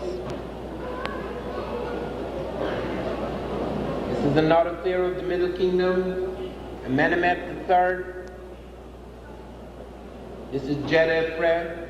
Notice always the noses have to be put back together again. Middle Kingdom. This is Sesostris III. He led armies in many places. He conquered 110 cities in Asia. He's also possibly responsible for blacks appearing in Russia. The Russians found, about 40 to 50 years ago, the Russians found the whole village in the Caucasus in the heart of Russia composed purely of black people. They wondered where they came from. We do believe it had something to do with Sesostris, the movement of Sesostris' army. This is Akhenaten, son of a Nubian woman, Tai. He was responsible for the religious reformation. He insisted that there was only one God. Perhaps he did not understand that the reason why several gods were worshipped is that they saw the other gods or semi-deities as netters or attributes of the main god. It's very difficult to talk to God, who is the universe. That is why we choose saints or semi-deities or prophets in order to talk to God. But he made an attack on Amon and insisted it should be replaced by Aton. And some people believe that Moses was born at this time and that he was affected by the teachings of Akhenaten. This is Tut, his brother, and this is the mother of them both, Queen Tai, the Nubian woman. Look at the dishonesty of the New York Times. New York Times knows quite clearly that this is the Nubian woman. There's no dispute about her like Nefertiti. Nefertiti presents us with problems because we found two Nefertitis. We found the Berlin bust, which may or may not be a fake, which has a cast of feature that is not necessarily Africoid. We've also found her in her temple, where her face looks Africoid, but is made to come very close to that of the face of Akhenaten, and some people believe that her face was so structured to suit that of the pharaoh who married her, and that it is quite possible that the foreigner at that time could have entered the royal family. That has nothing to do with the ethnicity of the Egyptians. Napoleon married a mulatto from the Caribbean. That didn't make the French mulattoes. So I mean, that is a ridiculous argument. Here is Queen Tai, who at the age of 13 married her pharaoh, who was 51.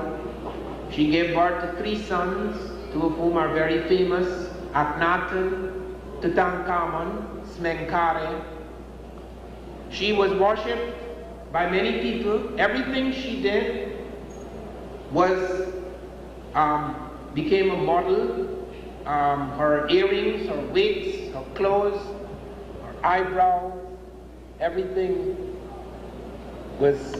became a model for ladies of both lands. When her husband aged, she took power. When her son Tutankhamun was too young to rule, she became queen regent. When Akhenaten became so involved with the religious reformation, she protected the motherland. This is her granddaughter. This is the last of the great sun kings of the ancient world, Taharqa. He, at the age of 21, entered the battlefield of Jerusalem to protect the Jews from the attack of the Syrians. The Jews, as you know, were largely black in Egypt in early times. They became mixed with other peoples. So you have the Semitic type, and today the type that is most numerous among the Jews are the European Jews, but the early Jews are largely black types. And even though there is a charge, most of references in the Bible are anti-Egypt, by the way, because the Jews who wrote the Bible complained of the way they were persecuted by the Egyptians. This was not the persecution of a race, since they're not a race, it was the persecution of a sect. And therefore they harbored certain feelings of resentment against the Egyptians. So that you have lots of negative references about Egypt, but nevertheless they retained a love-hate relationship with Egypt. Jesus, as you know, grew up in a village of Malatia near Heliopolis in Egypt, and we find him first in the Bible when he's a grown boy at the age of 12 among the Egyptian priests. What happened to him in the 18 years before his appearance, his return to Palestine to preach his ministry, we do not know. Some people claim, however, he was completely Egyptian. This we cannot prove. However, Taharqa was called upon by the Jews to protect them, and he entered the battlefield and protected the Jews against the charge of the Asiatics under Sennacherib. The Bible reports that the blacks were victorious in this victory. The Ethiopians were victorious in this victory. Victorious in this encounter with the Syrians. Here is Taharqa again. When I was doing the decade before Columbus, I had difficulty finding a black Taharqa in Britain. The leading British historian who commented on Taharqa, Arkell, said that it is impossible that Taharqa could have been a Negro. He may have only had 1 drop of Negro in his vein. This is the drop.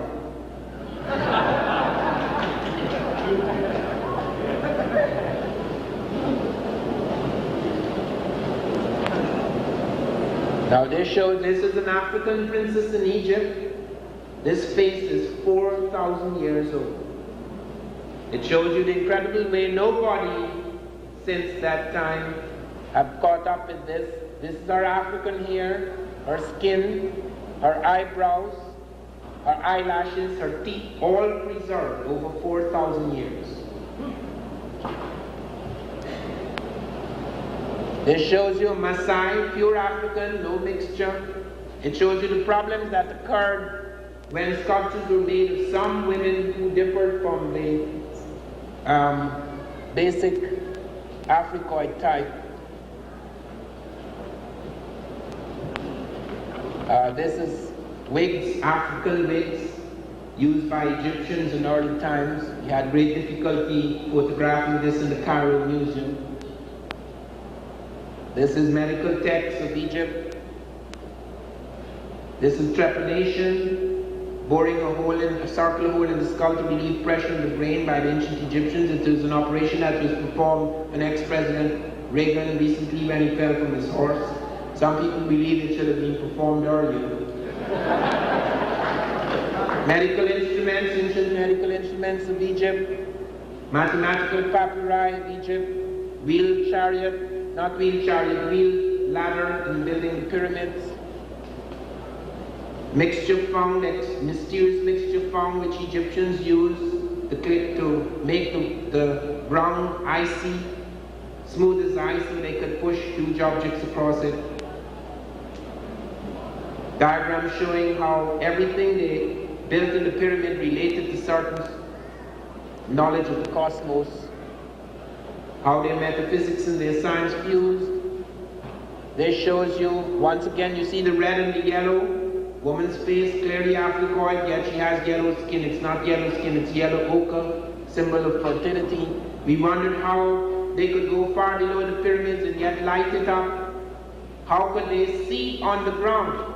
There was no electricity, there's no evidence of lamps or candles, and then we found that they had ventilator shafts that were aligned to certain stars and the sun, and that they had metallic mirrors and they could ricochet the light on the ground. First steam engine, 300 BC. First glider, 300 BC. NASA informed me of this. This is the Carthaginian period, where after the victory by Hannibal against Rome, coins were struck showing the African elephants and African types. This is the iron furnace that turned out to be a steel smelting furnace. This is the plotting of Sirius B by the Dogon. That was the astronomical observatory at Namaratunga in Kenya. This is the plotting of Sirius B by the Dogon up to the year 1990. This is the Caesarean section observed among the Banyura surgeons. This is from Zimbabwe, largest stone city in the world, 800 years old. Conical tower where you could see from the top of this tower any figure in the valley 30 miles beneath. I'm going to rush over this. These are ships used 1,000 years before Christ by Africans in the Indian Ocean, the Swahili people. This is a boat used 1,000 years before Christ, recreated by Africans in 1969, crossed the Atlantic using current power,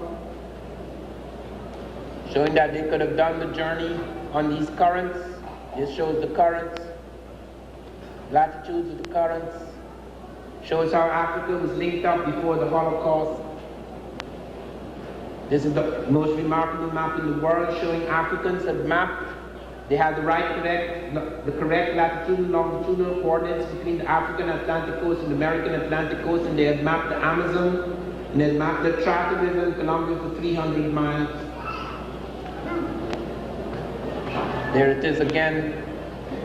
This is several blacks were adopted by royal families in Europe.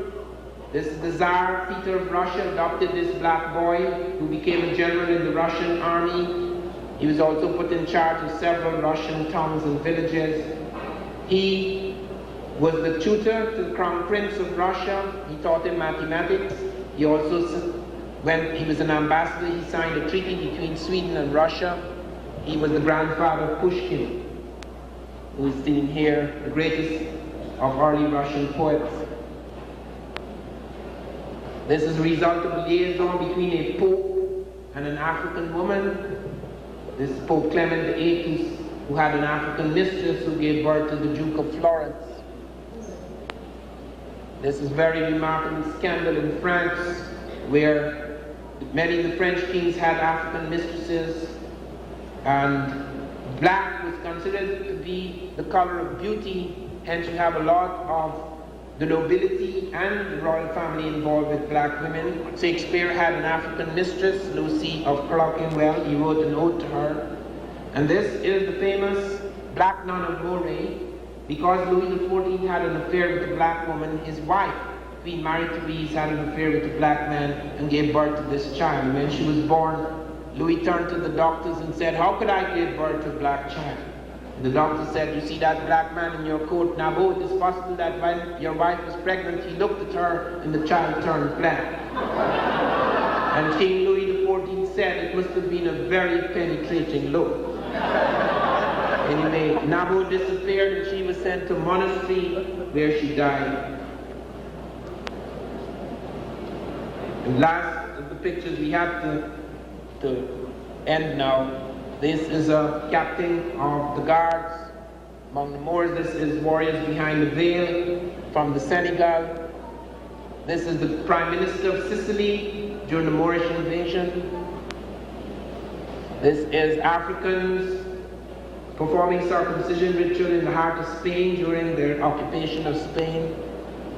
This is an African dignitary arriving in the heart of Spain, road being cleared for him. These are African noblemen playing chess in 12th century Spain. This shows you the interior complexity of African cities. This is from Leo Africanus, whose book was read by Shakespeare and gave him a lot of notions for building Othello. This white man was the richest man in Italy, Gonzaga's family. He married a black woman whom you see up in the ceiling. That is his daughter, and this is his son. He is Othello. He married a white woman whom he murdered on Christmas Day and left a novel by Cincio. Shakespeare picked up the plot, hence we had Othello. This is Laurence Olivier blackening up for the part. And this is Paul Robeson playing the true part. Thank you. And Blacks in Science. He is professor of Black Studies at Rutgers University. Please let's warmly welcome Dr. Ivan Van Sertima.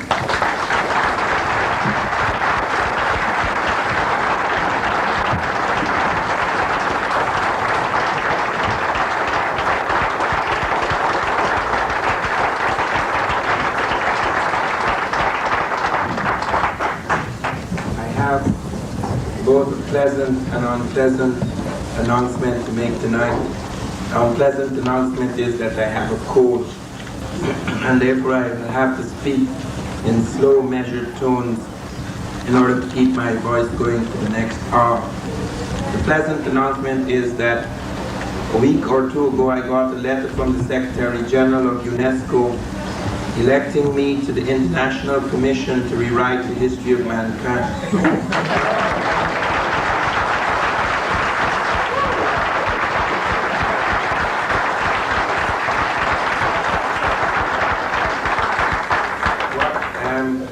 In this letter, he mentioned that Sheikh Anta Diop had earmarked me as a man of great competence and experience, and in the light of his death, the death of Sheikh Anta Diop, I am being elected to the International Commission, and he'd asked me to pay very close attention. There will be 7 major volumes on the scientific and cultural history of mankind, and that I'm to pay very close attention to all the sections dealing with African people.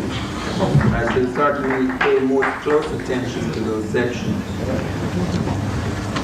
Now, I had announced that I would be speaking on the Moors, but the Moor one broods on the influence and impact of Africa on Europe. The Moor one is aware that while you may concentrate on the Moors in a talk, you have to give a sense of the whole thing. You have to give a sense of the impact, the movement of the African into Europe over a much longer period of time.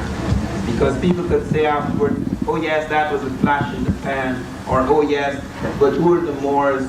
There was an African presence among the Moors, yes, but that was not of any great significance. European civilization was already formed, it had its own independent base, and even if they did have an impact, that was late in the day, too late to make much of a difference. Well, it wasn't too late in the day.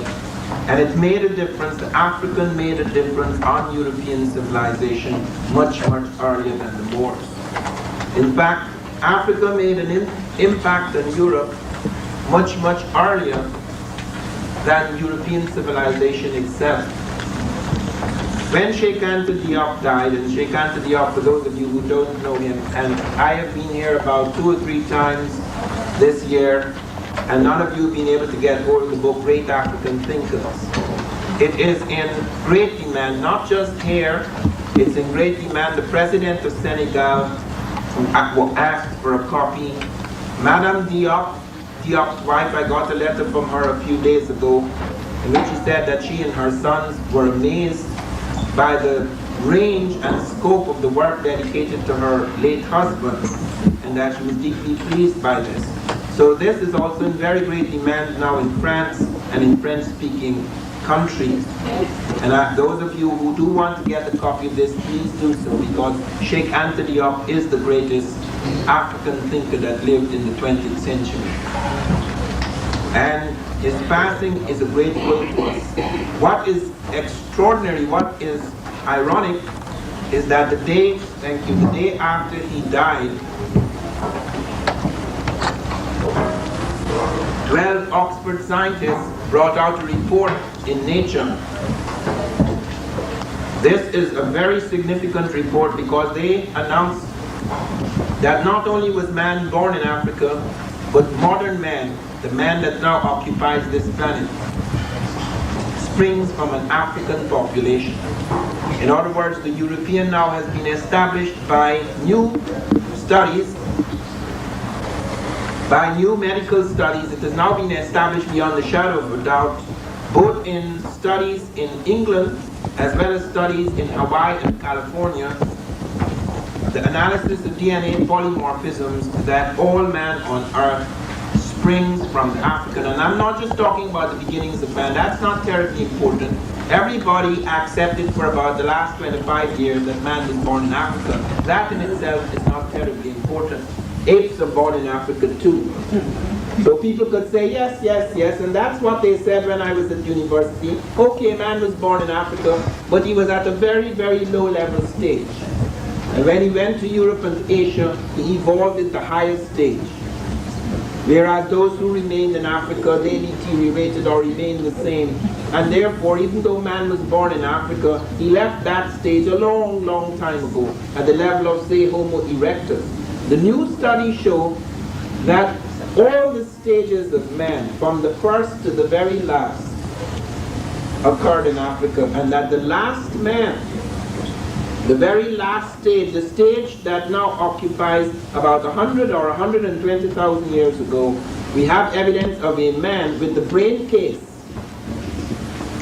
the sophisticated brain that we have now on this planet is in that African man who left last. He spread over the rest of the African continent, and he also spread out into Europe, and he spread out into Asia. Many people may ask, how did he spread out into Europe and Asia?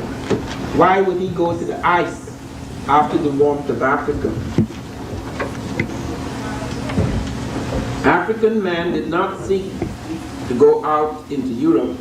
He went out because from where he originated, in Eastern and Southern Africa, where he found the last modern man, and in fact, in Hawaii and California, the University of Berkeley, it was announced that all human beings on this planet spring from a black woman that was in Africa about 120,000 years ago. So that after the Australopithecus bocide, Australopithecus gracile, Homo erectus, Homo habilis, Homo this and Homo that, then came Neanderthal man, then comes the final man, which is Grimaldi man. Grimaldi man emerges in Europe. There are no Europeans in Europe. Now these are not studies by blacks, so nobody could say they are grinding a racial axe. These are the most conservative, these are people who have no respect, who had no respect for black history. These are the people making their announcements because their machines, their new eyes, their new windows on the world tell them beyond the shadow of a doubt. In an irrefutable way, there is no longer speculation on this matter. This is not theory now. This is what the study of DNA polymorphisms are saying. They have clues, molecular clues. Just like how you could check out the atom, they've now found something that goes beyond anything we knew before that tells us that modern man has an African ancestor. And this occurred, as I say, about 120,000 years ago, and it spreads out.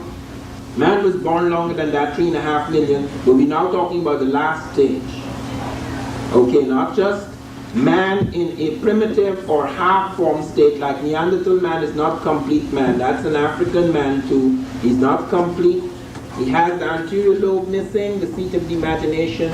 And then comes this man I'm speaking about, Homo sapiens sapiens. Neanderthal man, which precedes this final man, is known as Homo sapiens. But the last man is known as Homo sapiens sapiens. This is the man that is now in this room, whether he be white, black, or Asian. That man moved into Europe because from that point he started to migrate outwards. People were still at the hunting and gathering stage, and as they occupied certain territory and they exhausted their resources, they migrated, they moved forward, they spread out. So Africans spread out into Europe. Europe is only 20 miles from Africa. At its closest border, the southernmost border of Europe touches the northernmost border of Africa, is about 20 miles distant. So it was very easy to spread out into Europe. And then they also spread out into Asia. Asia at that time did not, it was joined by a landmass to Africa, and they spread out into parts of Western Asia. So you find the black man in all the early civilizations of the world. You find even in China, we have the dynasty of the Shang. I don't want to talk about China today, but I must mention this as we're talking about early civilizations and the spread of the black man. We find the Shang dynasty, when it was defeated by the Chu said that the Shang people were very, very black. These were black, and we also find the first emperor in China being called a black man. You find this even among early traditions of the Japanese, where they speak of the samurai, the most revered type in Japan. It says, in order to be a samurai, you must have a bit of black blood. I wish Nakasone remembered that. But in Europe, we have something unusual occurring.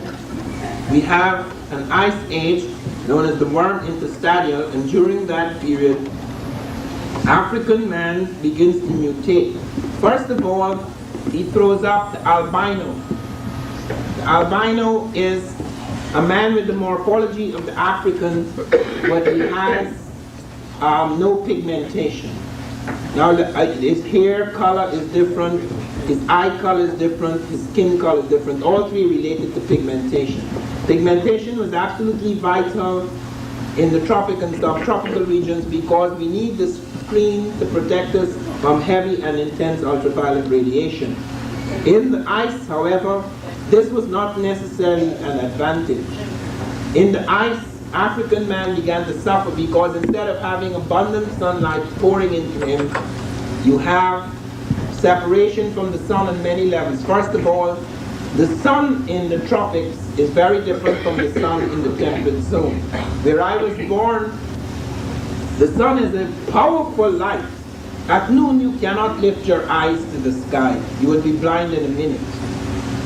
We automatically walk with a slight movement downwards of the head between 12 and 2, because you cannot raise your eyes to the sky.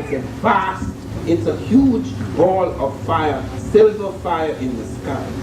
I was born in the center of the world. So it is not like the sky, it's not like the light you have here. And so separation from that light, and then further separation in caves, then separation by having to cover himself in ice with animal skins most of the year in order to protect himself from the cold. All of these things led to problems with mineralization of the bones. Certain things could not be sustained in the ice. Hence you find the albino type becoming a mutation that is advantageous and selective. So that you have that turning into the Cro-Magnon type. Slight morphological changes then begin to occur over 10,000 years, where you have contraction of features in the ice. Ice tends to contract, heat tends to expand. So you have expansive features among sun people and contracted features among ice people. So that accounts for the narrowing of the nose, the slight differences in jaw structure, etc., which you would get in extreme ice forms. This is not the case today. In other words, a black cannot turn into white or a white turn into black. Okay? Because those are extreme conditions over a long period of time.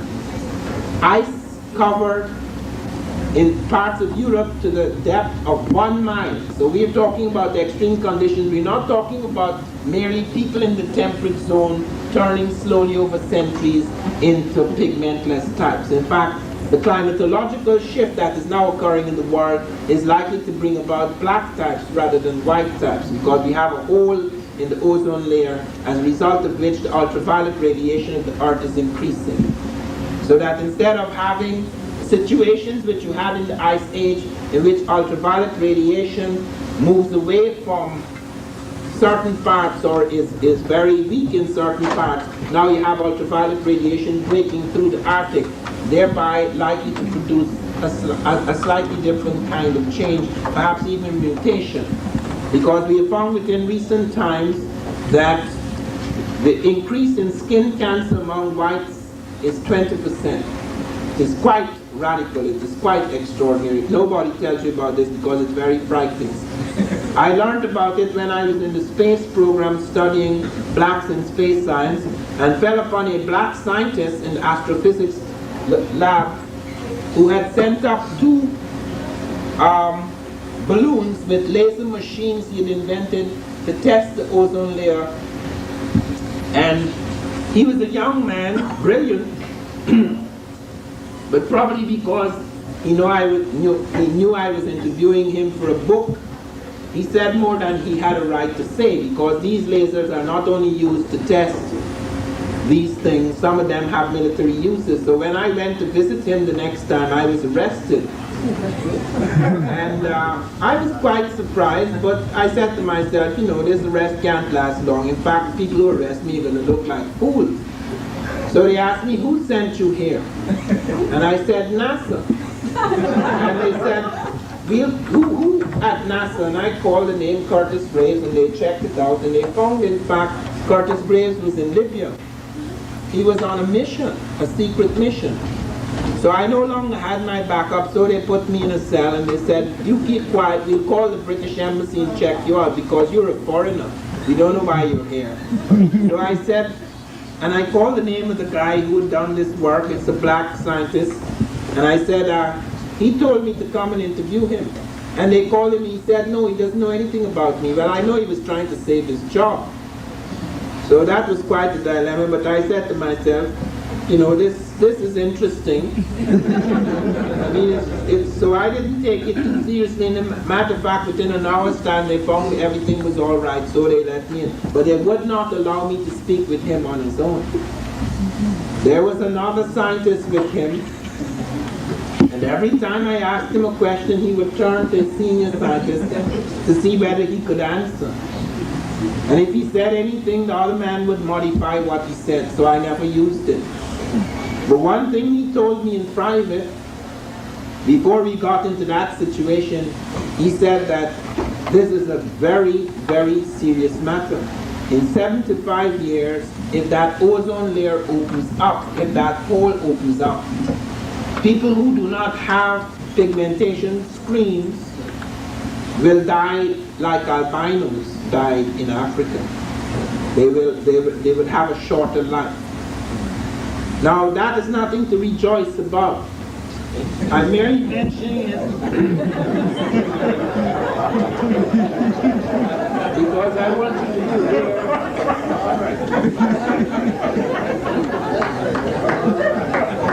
be here. that nature has an odd way of going through various sequences.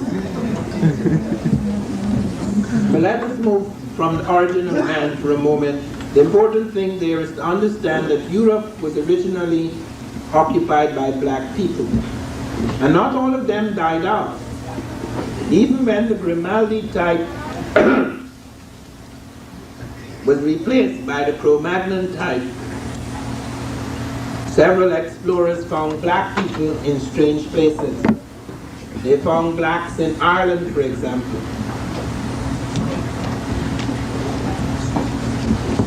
Blacks controlled Tory Island in Ireland. We have a black king in Ireland at one stage called Gorman. We find blacks among the Vikings. We found powerful Vikings like Thorhall the Hunter, Thorstein, who were regarded as tall black giants. They were much taller than the ordinary Swede.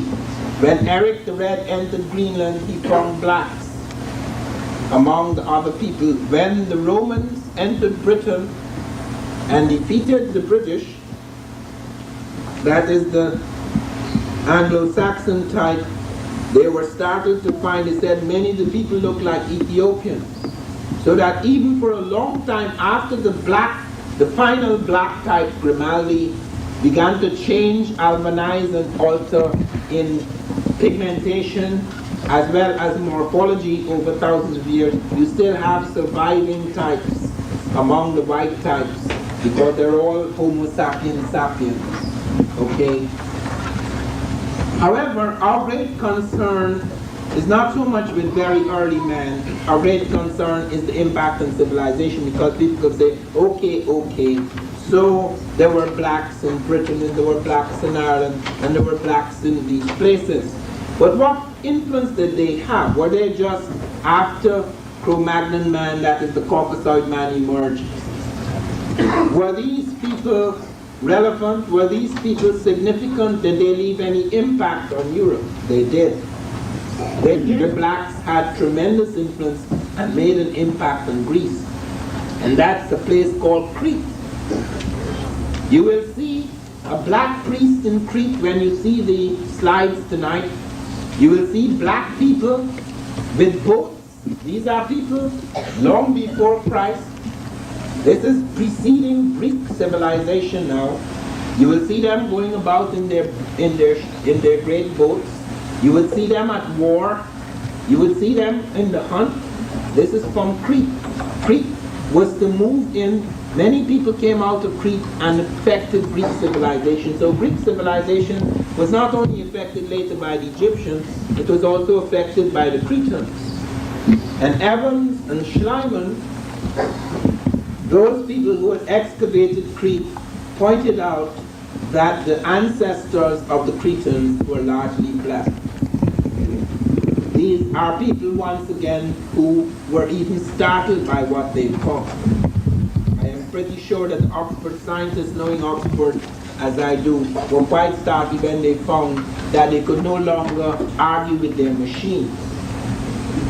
The impact of Egypt on Greece is something that has been dealt with many times by many people. Let me just point to three aspects. One of them is absolutely new. This startles even me. And I thought I had known enough about it not to be surprised. But to my great surprise, in December of last year, I received a letter from a young black mathematician in Philadelphia, Ted Irwin. Ted Irwin presented to me the Xerox of something he'd taken from a book called Mathematical Recreations. In 1932, a Dutch scientist, a Dutch mathematician, Dr. Keerder, discovered something astonishing. They found on the sarcophagus of an Egyptian in the step pyramid at Saqqara, built by the black genius Imhotep, they discovered a stone. People had looked at this stone many times, but they had not noticed that it was, how significant it was, because on this stone were snakes, formed things in the form of snakes, and there was a harp player, etc. And they did not take this as very important. They did not understand what it was. After he began to look at it, and you will get a chance to see it tonight, it's our last slide. What did you think he discovered? He discovered that all the decimal numbers we're using today, which some of us call Arabic numerals, and some of us, even myself, thought to be Hindu numerals that the Arabs had brought into Europe during the Moorish civilization, had actually been created 2,900 years before Christ by the Egyptians. The decimal numbers 0, 1, 2, 3, 4, 5, 6, 7, 8, 9. All those had been created by the blacks in Egypt 2,900 BC. But we never suspected this because the general Egyptians were using other ciphers. This was held by a secret society of Egyptians in Hotep, and a few people knew about it. And there is no question about the date. And do you know, although that was discovered about 60 years ago, nearly 60 years ago, announced in 1932, nobody said a word about it. It's right there in this book. It's sitting on page 311. There is absolutely no question about it. It's more than 1,000 years before the Hindu picked it up and Thutmose III had carried this over into Asia when Thutmose conquered 110 cities in Asia. And there was never a word about it. That is one of the astonishing things that we are discovering now. That when Sheikh Diop was taking skins off the mummies in the Museum of Man, Diop told me when I was in England in '85, Diop said, do you know that when I was taking off the skin to study it in my lab, I discovered other people had already taken off skin? Yet nobody had said a word. In other words, some people had actually found out what he was to find out later, but they never said a word about it. It is very important. That is the reason why we have to be very educated about these things.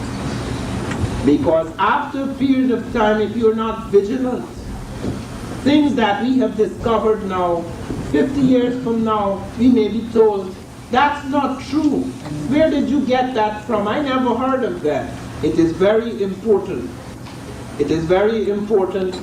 Now, I have to get close to the mic, I understand. It is very important that this knowledge, which is not just being hooted about in words, this knowledge is now captured in journals, it's captured in books. Every year, since 1979, after I finished They Came Before Columbus, I have edited 1 or 2 books a year. I am now on my 14th book, which comes out on June 30th.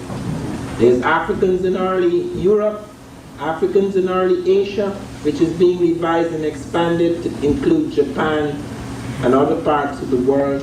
There's Africans in early America, which comes out in June. There is there is Egypt Revisited. There's Nile Valley Civilizations. There is Great African Thinkers. There are books on African presence in the art of the Americas. There's a whole range of books. Black women in antiquity, etc. You are not to go without these things. It is not enough to make hollow boasts or outlandish statements about what blacks did in history. It is important that you should know the facts. If some of you learned the Bible by heart, most of our mothers or grandmothers or grandfathers learned the Bible by heart. Why shouldn't we learn our history by heart? There are certain people among us, and I needn't name them. You ask them about anything in their history, they will recite you page, chapter, and verse. We have to learn to do that, because that is a protection, a tremendous protection against the loss of our past. The loss of that past, the inability to present and project it in such a way as to give us a certain strength during the years of our fragmentation and disunity and loss. Those are the things that kept us away from this kind of internal strength that we are now beginning to recover and revive. The Egyptians gave us the calendar. The first people to invent the 365 and a quarter day year were the Egyptians. It went up into Europe. They were the first people to cut the year into 365 and a quarter days. They dealt with the quarter differently. After 1,460 years, they created a leap year. Around 300 BC, when the Greeks came in, they changed that. You have also the Africans creating the exact calculation of the year into 12 months of 30 days each. They had 5 festival days. December the 25th, which we now celebrate as the day of the Christ, Africans created that day. They were the first people to celebrate December the 25th as the day of the Christ.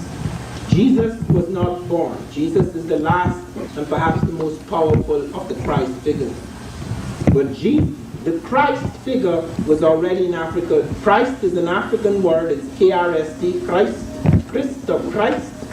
That's an Egyptian word meaning the anointed one, the revered one.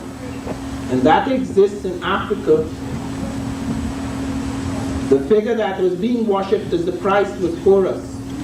Horus, the mother of Horus was Isis. We have found, Bruce Williams, Keith Seal discovered that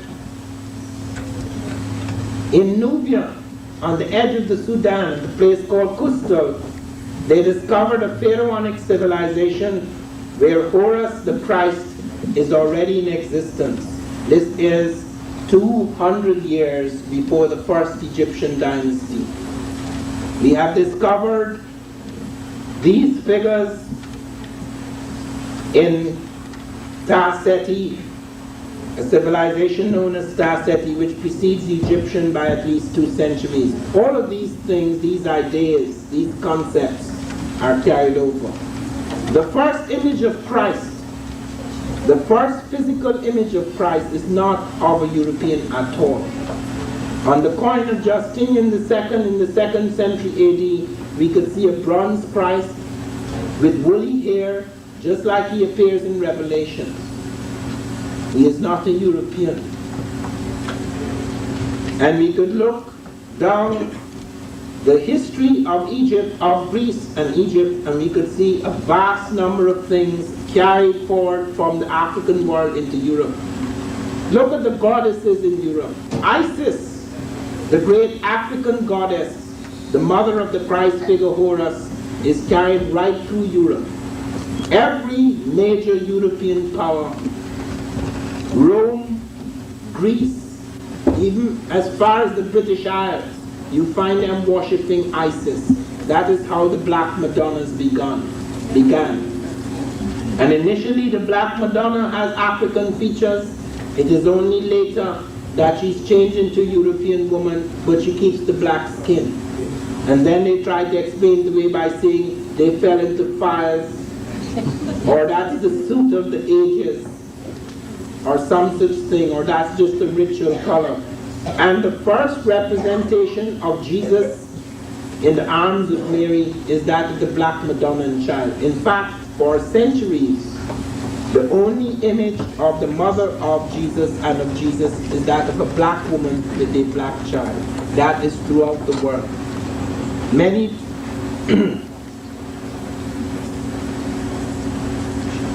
many queens, many princesses coming out of the Ethiopian world were carried into the European world. We find, for example, I have to pause for a moment. We have Andromeda, who had Jason win the Golden Fleece. Andromeda is one of the great figures in the pantheon of the Greeks. Andromeda marries Perseus. This is a black woman. She's represented as a black woman in Greece. Medea is represented as a black woman. Andromeda, married Perseus. Medea helped Jason win the Golden Fleece. Both are represented as black women. Circe appears in the Odyssey as a black. She's on the Greek vases as a black woman. She's the one who tempted the crew of Odysseus. Artemis, the goddess of chastity, appears as a black woman. Minerva, the goddess of wisdom, appears as a black woman. These are actual black women in the world who turn into mythical figures in the European world. Even Zeus, the great god Zeus, comes out of that world of the black and is taken into Europe. Those are the gods and goddesses they worship. Professor Scobie, who is here tonight, and to whom the book African Presence in Early Europe is dedicated,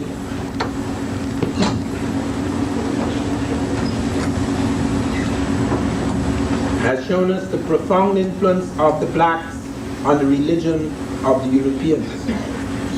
There were 3 black popes in Rome. There's Pope Victor, Pope Gelasius, and there is Pope Miltiades. Let me speak of Pope Miltiades and you will see his face in the slide. Pope Miltiades is a very important pope. He reigned between 311 and 314 AD. He's tremendously important because during his reign, the Roman Emperor Constantine became converted to Christianity. The Christians were being fed to the lions. The Christians were persecuted. Their property had been seized. But it is when the black man, Miltiades, was Pope of Rome, that the Romans were converted, at least their emperor, and the property of the church was given back to the black Miltiades. The Pope knows that. The Catholics know that. They had his picture in the Sistine Chapel. Where is it now? They represent him as a white man, just as they represent Christ as having blue eyes and blonde hair. As Reverend Daughtry was saying on his tape just before this lecture began, what profound psychological impact it would have had on the world if Christ was represented as he was first represented. If that mother and child was seen as he was seen then, he was seen here today, it would have made a tremendous difference. We could not have been treated the way we were treated. And we could not have grown to think of ourselves the way we have grown to think of ourselves.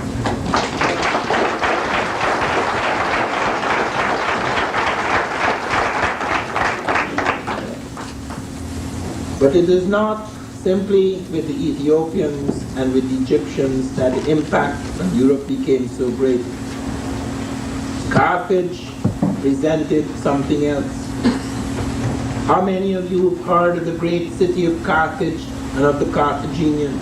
It is true that there are certain stages in Carthaginian history when whites were in power. There's a Greek Carthage, there's a Roman Carthage. We're not speaking of those later periods. We speak of the period in which the greatest of them all, the greatest of the Carthaginians, was in power, Hannibal. They have been back to the graves of Carthage during the time of Hannibal. They have made a study of what Carthage was like in the time of Hannibal. Do you know what they found? They found in the graves, when they dug the graves, Gazelle and others, they found that the predominant type, 95% of the people, not just the common people, but the ruling class is African. They compare it with the so-called Phoenician type in Lebanon, in Tyre, in Sidon, in those cities. In Byblos, they look in the graves and they find it's a different type. It is African. And don't tell me you can't tell what an African is. Sometimes in the graves, looking at skeletons, where populations have become mixed, you can get confused. But here, the brow ridge, the nasal ridge, the canine foci, the whole thing, the structure, everything shows clearly you're dealing with an African. And it doesn't end there. You could say, all right, perhaps we made a mistake. The coin struck by the Romans after they were defeated by the great armies of Hannibal shows Africans on one side and elephants on the other. Do you know how they deal with that one? They say the people on the back of the elephants were riding the elephants. On the back of the coin, in other words, to celebrate, they're celebrating the riders, the elephant riders. In that time, only kings and gods and goddesses were on coins. But suddenly, because a black appears, he's not a god, obviously, because he's black. He's not a king, obviously, because he's black. Hence, he must have been the rider of the elephant. That is one of the great victories and one of the greatest strategies. You cannot become a general anywhere in the world without studying the strategies of Hannibal.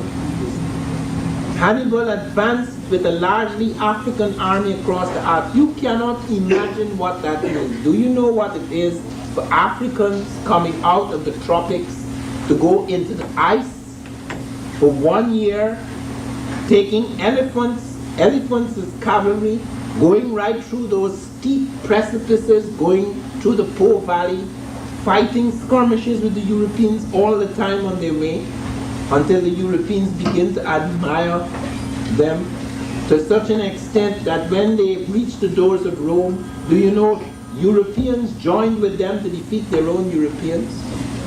You know why? Because the Romans to them were not just white people. They joined with the blacks to defeat their own whites because Rome was an imperial power. Some of them wanted to escape the imperialism of Rome. And hence they were prepared when they saw for the first time someone could successfully challenge Rome. They joined with Hannibal. Hannibal sent an army forward. This is where the Romans, the greatest European power, owning the whole world, having control over the greater part of the known world. There were only two powers fighting over the Mediterranean: the black and Phoenician power known as Carthage, and the white power known as Rome. And they thought for a moment that this was what the army was. So the Romans advanced. Hannibal's army then retreated swiftly, and the Romans thought it was a quick victory. But Hannibal had not really committed his army. He committed a part of the army to trick the Romans into advancing. So the Romans, instead of stopping and saying, well, why are these people running away from us without a fight? The Romans ran straight ahead, and he had two pincer movements. And as the Romans advanced, the pincer movements closed in. And when the Romans realized they were in a trap, they sounded the retreat. And as they retreated, they saw the elephants at the back. So they had the pincer movements on the side. The retreating army then began to advance, and the elephants came on that side, and they were caught in a trap. 55,000 Romans died on that day. That was the end of the Roman army. The Africans dealt a blow to the greatest European power that they took 10 years to recover from. That's the Battle of Cannae. It's very important to note that what defeated the Africans was treachery. Other Africans in Africa, an ambitious African, Scipio Nasica, trained at the same academy, military academy, as Hannibal, he did him in. Because Hannibal called on his brother Hasdrubal to come and bring reinforcements up into Europe so he could sustain the ground he had won. But Hasdrubal was murdered, and he was not able to sustain that ground. It is not only the coins that were struck, it is not only the skeletons in the graves, but studies have been done of culture. They found the pick. The first use of the pick is in Carthage. Well, what is the European doing with the pick? If these are not Africans, if these are other types, what are they doing with the pick? They looked at their hairstyles, they looked at their veils, they looked at their food, they looked at their desserts, they looked at their decorations, they looked at their jewelry, they looked at their custom, they looked at their ritual, they looked at their language. African, African, African, dominant African. Yet they say they're not sure. This is unbelievable, absolutely unbelievable. It's like at the United Nations. That was the one thing that the Secretary General of UNESCO said in his letter to me. There have been great complaints. That's why they're revising the history. There have been great complaints that Africa's been left out of the writing of its own history. There have been great complaints that this is a Eurocentric history. But I am very happy they have a chance to revise it. That is the beginning of something new. I shall certainly make full use of all that I know to help rewrite that history.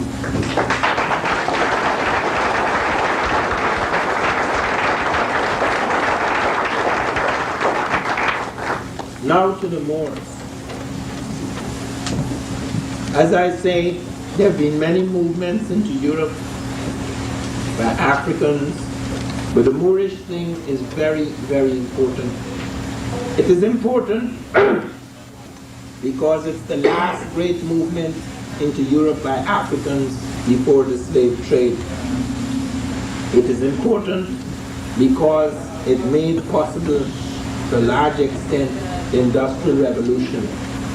Many of us are not aware of the impact on the Industrial Revolution made by the Africans and the Arabs and the Asiatic types who were touched by the Muslim invasion and also brought their genius up into Europe. What we consider European technology, European civilization, is really world civilization, in which we have a major part, in which we have played a very major role. In 711 AD, the attack was made against Europe. But we cannot begin in 711 AD, we have to begin with Muhammad. Arabia was originally a black country. It did not remain so. In the time of Muhammad, it was not a black country. 10% of it was black. Other peoples had come in, Asiatics to a large extent. The so-called Semitic type, though it's difficult to define what Semitic means. But nevertheless, Asians had entered, different type. The Arabian type was different from the African type. Black blood, yes, but nevertheless different. Okay, let me use the word Arabian so that you don't get confused with the word Arab. Because Arab is not a race, okay? You have black Arabs, you have blue-eyed Arabs. It's just like the Jew. There are black Jews, and in fact, in the early stages, they're nothing but black Jews. When the Jews left Egypt, they were speaking Egyptian. You can't live in a country, a small minority, for 400 and something years and come out of it speaking anything else.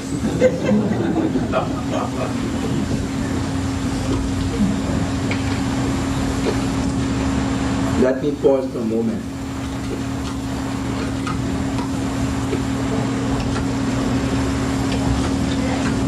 One is not trying, bear in mind, to run down the Jews because we are part of that. We have been pushed out of that legacy, but in fact, the further you go back into early Jewish history, you find a lot of blacks. The Jews were not a race. They were persecuted by the Egyptians, also our people, because it was a sect that at one stage was so very different from most of the other people around it, that like most sects that are different from the general thing, it's persecuted. It wasn't persecuted because it was a race. The Jews left Egypt, but they were to come back to Egypt in many ways. Jesus was educated in Egypt.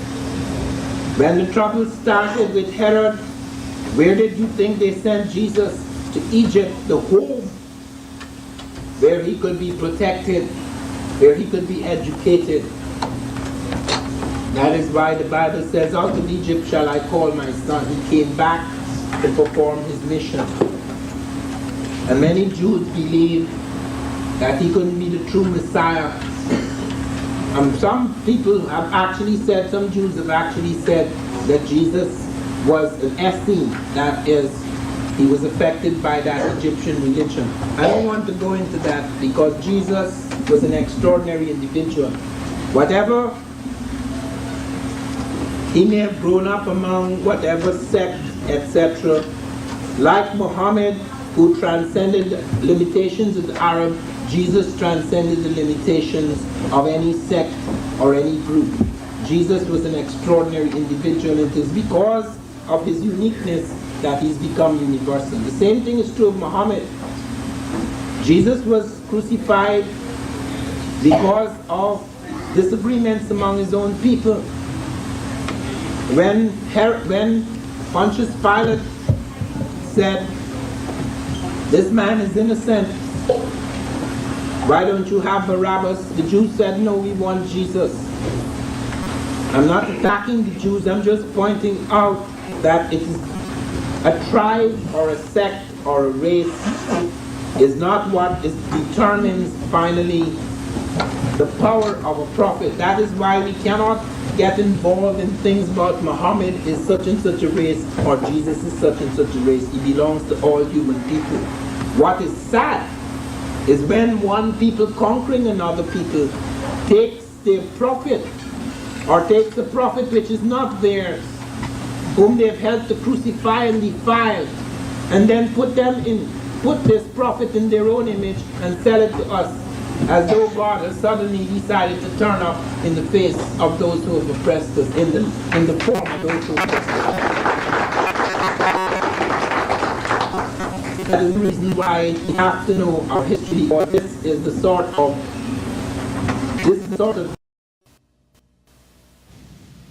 The very first major civilization in the Americas is known as Olmec civilization. This civilization occurs in the Gulf Coast of Mexico. When we speak of Mexico, however, you must get it very clear in your mind that we're not speaking of the shrunken Mexico of today. We speak of Mexico when it was the very core and heartland of Native American civilizations. A Mexico that included parts of Colorado, parts of Texas, parts of California, going right up to La Plata in Canada. This civilization, known as Olmec, was to touch all other civilizations in America. The Maya, the Toltec, the Aztec, etc. It was even to stretch right out into South America. What is very unusual about this civilization was that not only was it the mother of American civilizations, but it contained elements that were not just native to America, but was a fusion between the Native American and people coming from outside. The most significant of those outsiders were the Africans. We have very clear evidence in stone heads, in terracottas that are clay sculptures, as well as skulls and skeletons of an African physical type entering that native population, somewhere between 948 and 680 BC. How do we know the date? It is because on one of the platforms in the holy center and capital of the Olmec world, a place called Abenta, we were able to date the stone heads because they were rooted in a wooden platform where the Americans worshipped, and we got this dating of 948 to 680 BC. Now, several people have wondered what kind of Africans these were. Who were these outsiders? These were largely Egypto-Nubian types. At least that type was in command. Because what we do find in the evidence is that not merely the presence of this physical type, which is African, but the presence of cultural elements, which we will talk about in this program, which are clearly of Egypto-Nubian origin. And the question arises, why do we include Egypt among classically African civilizations?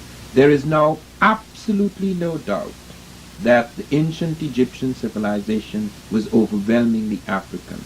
They have found the kingdom of Ta-Seti in the Nile Valley, where all the major elements, political and religious elements, spring out of the south of Egypt, spring out of the Nubian world at Kustal in Nubia, where we have about a dozen black kings reigning before the first Egyptian dynasty. Even the hieroglyphs, the writing system of the Egyptians, we find it have their roots in the Sudan, so that as the Africans move up from Nubia, they go into Egypt. So that we find the African not only in the evening of Egyptian civilization, but in its very dawn. And we find them also in the noon dynasties. This is very important because it's important to understand that the Egyptian thing, the Egyptian miracle, was not only to touch Europe, not only to touch Asia, but was to stretch out to America as well.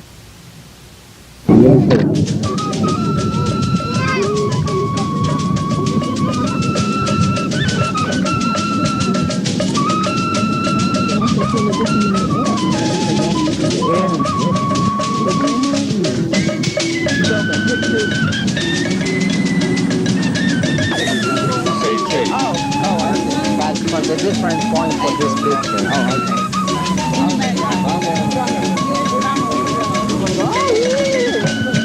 Go right ahead.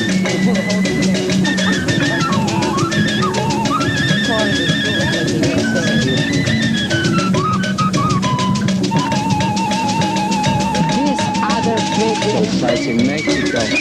This is the best example of the samurai that they practice in the ceremonial center. That's why they usually less constructed in Mexico and Yankee time. Typical separate construction. Most of the buildings that we can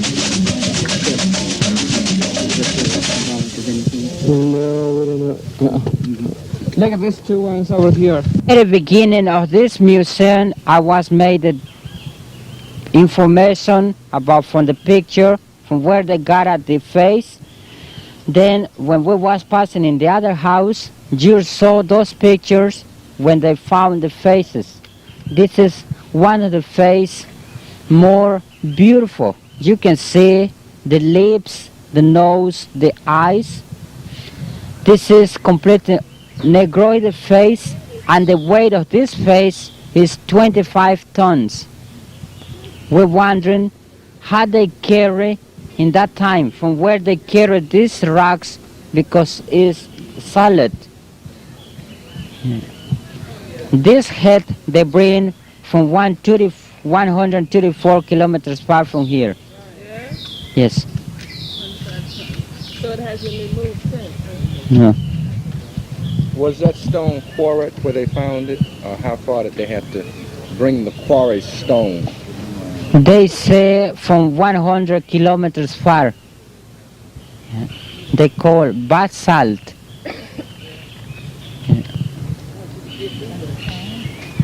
Basalt.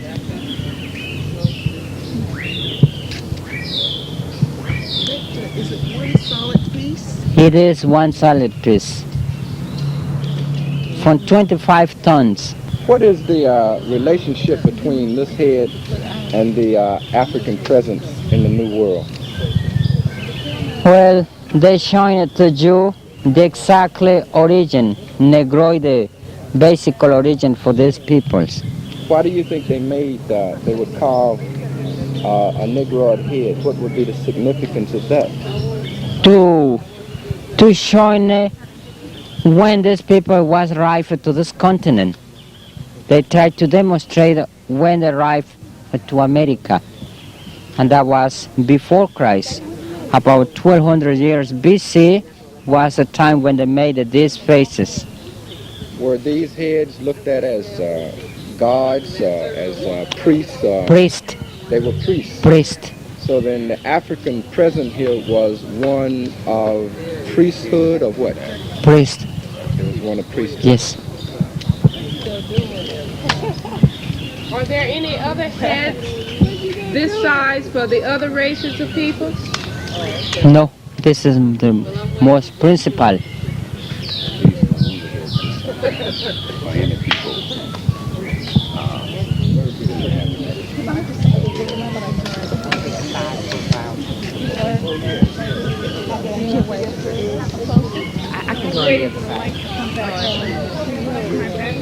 Dr. Van Sertima, can you make a comment on this? I was asking him the significance of this in terms of the importance in the society of these heads, and he was saying that these were represented priest class. Yes, this is the priest king class, because it would appear that these people were among the ruling elite of the Olmec. And these heads were revered. In fact, on one of them you have a flat top and you have an altar where people worshipped. And there is another one in which you have a sort of eustachian tube that runs from the ear through the mouth, so that the priest could stand at the back of the head and talk to the people. It was a kind of oracular thing, you know, the sort of oracle. This is one of the great heads. And one of the things that you should note too, which many people do not note, is the way that thing falls along the ear. And also note the markings, the way it is cut, the way it is eroded on top, because the top of the helmet is also very important to note. The things right on the brow, the way these are formed, because this is the way in which even on top, I don't know how we can get on top there, but there's something quite interesting on the very top of the head. There are certain striations on the top of the head that are also significant. Sorry. Okay, like this.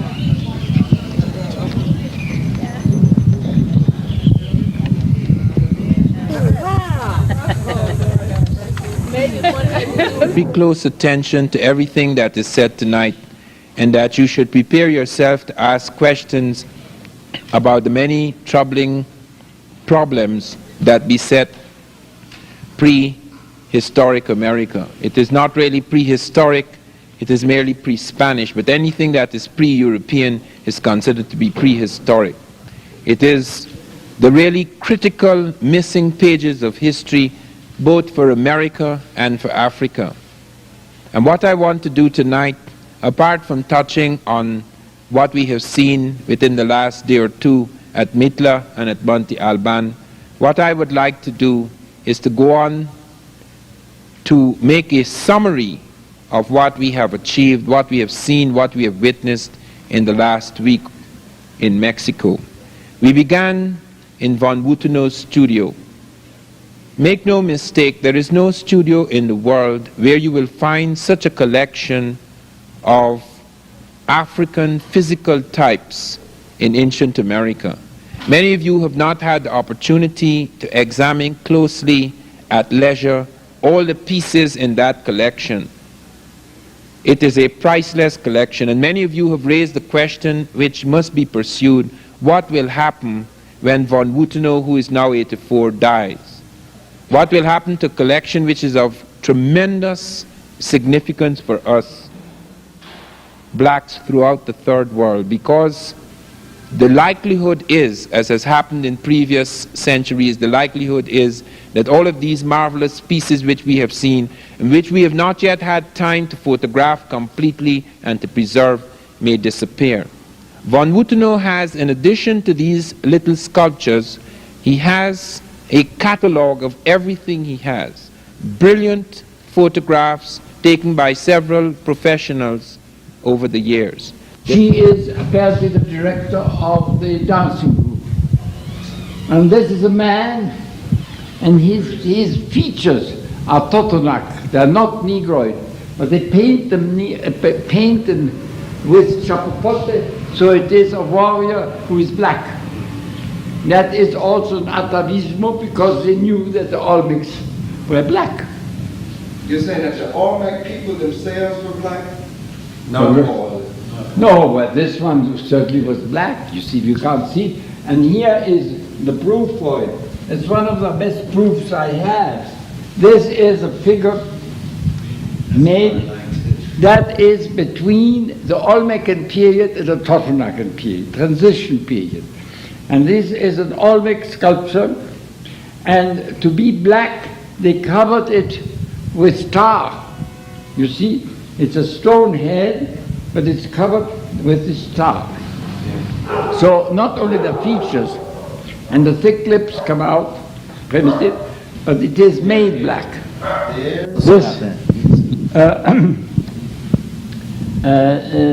This piece was put on the cover of Revista in Mexico in March, and shows you that another colossal Olmec head was found in Mexico, which has not been, in my opinion, I don't know where it is, it's never exhibited. I wonder if they really have excavated it. Of course, you see these, there is the item that the people in Tabasco is one of the provinces here, I mean one of the states, is a state, just as Louisiana is a state. And the people in Tabasco don't want it to disappear from their place to Mexico City. And there are frictions between the Instituto de Antropología and the state, you see. And that's why I don't know if they've done in the state something about it. In any case, it has not been shown up here in Mexico City. But it is 100% Negroid features, and I wish we could get it out and get some. To the choice of archaeological sites to link all that we have seen together as a single piece. This is one of the most difficult things to do in Mexico. There's a vast amount of confusion, even among the guides who are supposed to have mastered the material in their own area. There's a vast amount of confusion about dates, about the occupation of sites, about the nature of influences, about what the various things we have seen mean. Some of these things cannot yet be explained. Some of these things people can only guess at. But what we are certain of, what we are absolutely certain of, is that the Olmec civilization, which is the mother of all American civilizations, is not a single-stranded civilization. It does not belong to one race. It does not belong to what we conceive of as the Native American who came across the Bering Straits. There obviously were other influences, and among those influences was the African, specifically the Egypto-Nubian of the Mediterranean. When we look in von Wuthenau's studio, we see quite a number of heads, most of them pre-classic. By pre-classic is meant periods between, say, about 1000 BC going right down to about 600 BC. This is a significant phase in Olmec civilization. There are several phases of the Olmec.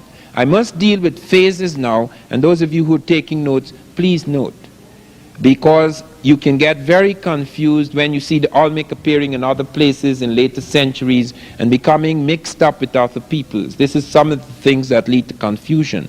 We must understand that in the capitals of the Olmec world, in the Olmec morning or the morning of that Olmec world, you have people coming into the site, occupying these sites as early as 1200 BC at La Venta, the holy capital, as early as 1500 BC at San Lorenzo. Those dates have nothing to do with the actual sculptures, the actual monuments, etc. People walk into a site and start to occupy it because they find there is land there, they can plow the fields, they can grow crops, they can eat, etc. They don't just walk in today and tomorrow they start building colossal sculptures and massive ceremonial platforms and pyramids, etc. So when people come into a site, has nothing to do with when the flowering, the high point, the climax of the civilization occurs.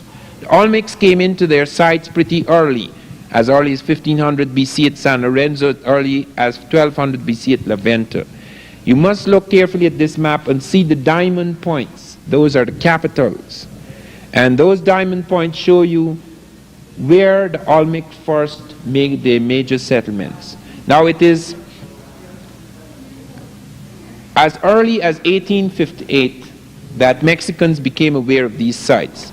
Remember that just like in Egypt, a great civilization flourished and then died, and then people forgot all about it.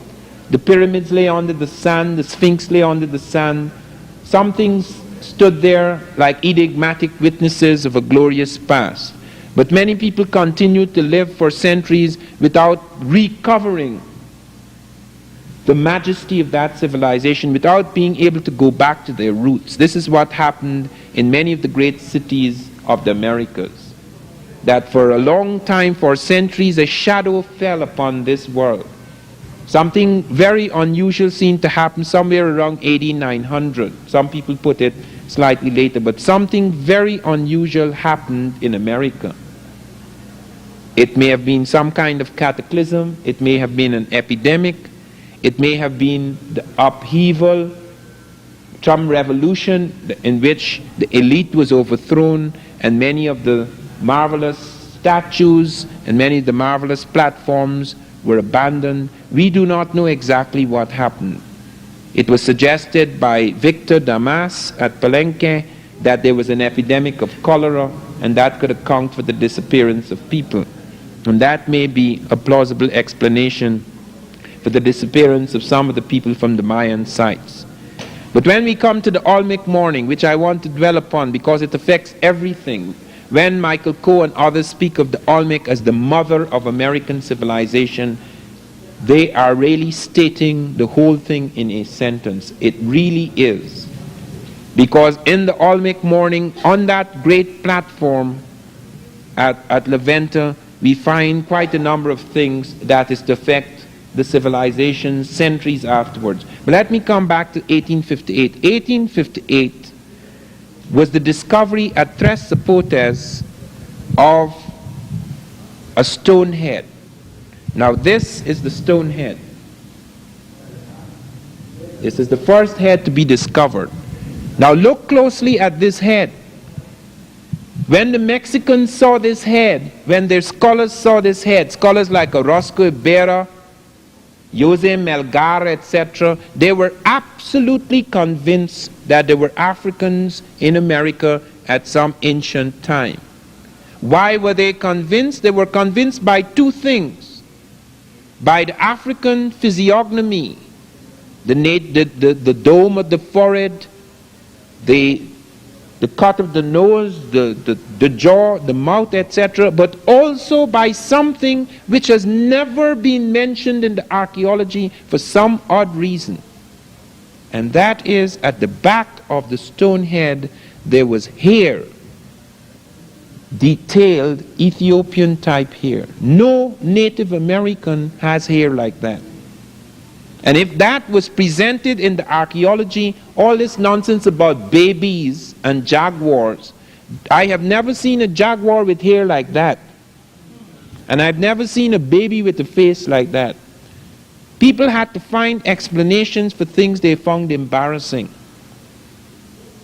It is similar to the discovery of the great civilization of Ta-Seti, the kingdom rather of Ta-Seti in the Nile Valley, which precedes the Egyptian.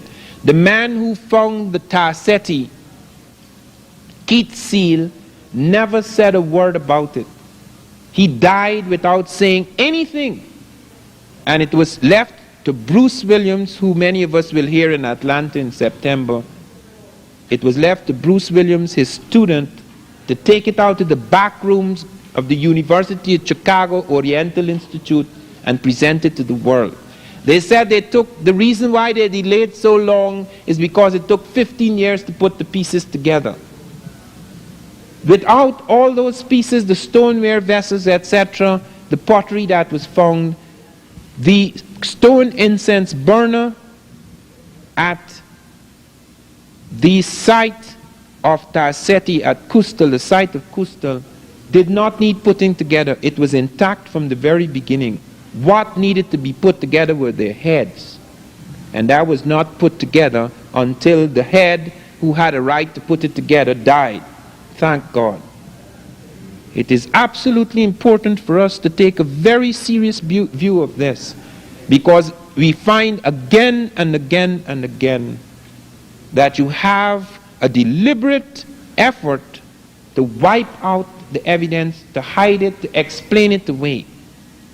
Why is it that this photograph, even now, I am not permitted to use that until 1985, because it involves a whole series of things.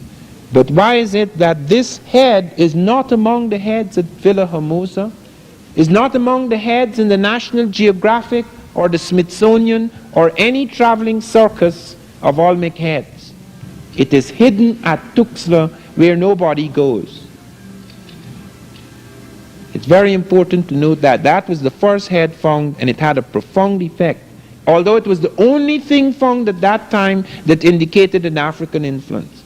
It was left to the expeditions of 1938 and 1939, expeditions carried out jointly by the Smithsonian Institute, the University of California, and the National Geographic, before they found more of these stone heads.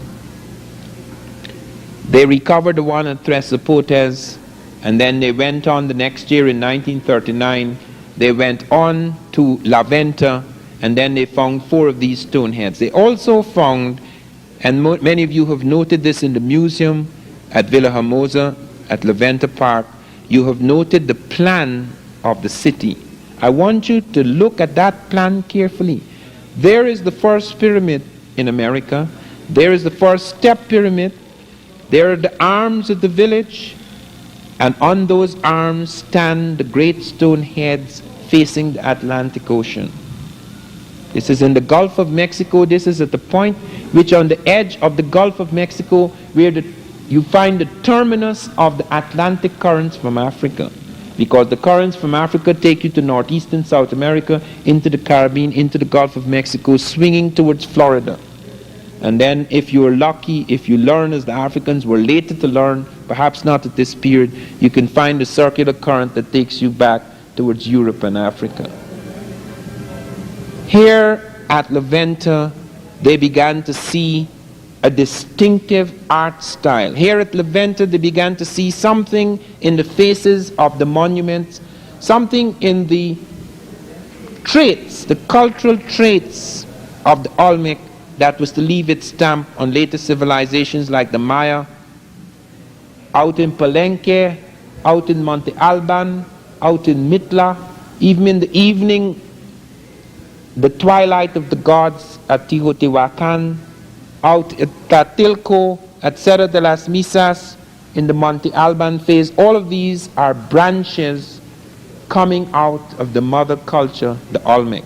And there's something very distinctive. Here, for the first time at La Venta, are the pyramids. Here, for the very first time, is found the sarcophagus, like in Egypt. Here, for the very first time, are monumental stelae and sculptures of colossal proportions. Here, for the very first time, are the great priest kings. Here, for the very first time, are enormous ceremonial temples and altars built to the gods. Some things must be said about the stone heads which you must note. There is one of them that has a tube running from the ear out of the mouth, which was featured as an oracle, and it has a flat top which functioned as an altar. This is very important because it is that kind of oracular thing that was found in Egypto-Nubian the period. In order for the priest kings of the Egyptians to hold the world together, which was being torn apart. The Bible describes Egypt at that time like it describes the great factions and frictions in Egypt at that time. They speak of it as some sort of a torn nation. And in order to pull it together, they had to find once again the power of religion. Religion is responsible for the extraordinary vitality that built the temples and the pyramids and the great tombs of both Egypt and America. Note that. People do not do those extraordinary things. Only giants could do those things. Man becomes a giant when he develops a peculiar kind of focus, when there's a crystallization of his psychic energy. In civilizations that are highly fragmented, that have lost all their certitudes and cannot find again any kind of certitude and focus and power, the tremendous capacity to have the consciousness to operate as a giant is lost. Only giants can build those things. It has nothing to do with size, because the American is small in size. It has nothing to do with machines, because the Egyptian machines were crude compared to the machines we have today. It has to do with a peculiar kind of consciousness which made it possible for one to do things so monumental that even we now, with our great machines, cannot attempt to do what the Africans did.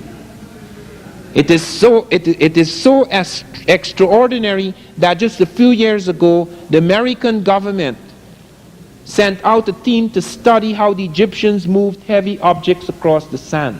And in spite of all of our technology, when one of the great nuclear things with nuclear reactors were being moved across the deserts of at Gary, they used the identical method the ancient Egyptians used. This is the high technology of the 20th century, looking for a method that was the most practical and efficient method for moving a heavy object across the sands. So you're not dealing here with primitives, in spite of the ancient nature, in spite of the time, the prehistoric time of these cultures and civilizations. You're dealing with highly sophisticated people, a state of mind, a consciousness that made it possible for this extraordinary leap to occur. And the peculiar thing about the Olmec is that that leap occurs with all the Egyptian elements in it. It had its own native elements. It had its jaguar. The jaguar is not Egyptian. Nobody in Egypt or Nubia has a jaguar that they worship. There's a little cat cult in Nubia which I noted, but it's not equivalent at all to the great jaguar which prowled the swamps of the Olmec. Why then suddenly they start with things which are duplicated nowhere else in the world in such a complex, in such a combination, in such an arbitrary combination? The stelae with the hieroglyphs, the monumental sculpture, the sarcophagus, the pyramids, the step and the true pyramid, and all of these elements, even including, as I have shown, the bird and the serpent on the crown of the Egyptians and the Olmec, and all of the monarchic traits, a whole series of monarchic traits that distinguish royalty in the Olmec world and in the Egyptian world. Clearly, we have evidence of some kind of body of people who came into the Olmec world at that time. And there is a reason for this, because people have asked, okay, fine. All right, people can cross the Atlantic, fine. You have proven they have boats, fine. But why did they come here? The Egyptians have no business in the Atlantic, which is true. The Egyptians have no business in the Atlantic. The Atlantic is very, very far from Egypt. And Egyptian ships have no right in the Atlantic circa 800 BC. The reason why they are in the Atlantic at all, in the North Atlantic, is because of an unusual situation that is occurring in the Mediterranean at that point in time. It is very important, therefore, not only to study what was happening in Mesoamerica, but to study what was happening at that point in time in Egypt and Nubia. What you have is a war going on between Africa and Asia. The Asiatics are attacking everyone in the Mediterranean. They have smashed the Hittites. They have taken iron smelting process from the Hittites. They have smashed the Phoenicians. They have made vassals of the Phoenicians, who have always been servants of the Egyptians and the Nubians. 50% of the Egypto-Nubian navies are Phoenician. These are people who Sheikh Anta Diop claims were once black, who, like the Arabs who were once totally black in Saudi Arabia, became mixed with Asiatics, and you get this what you call the Semitic type. So that you have a mixed type Phoenician, which it gets black again as it enters North Africa and begins to intermingle once again with black people, until by the time of Hannibal, the Phoenician or Punic type is African.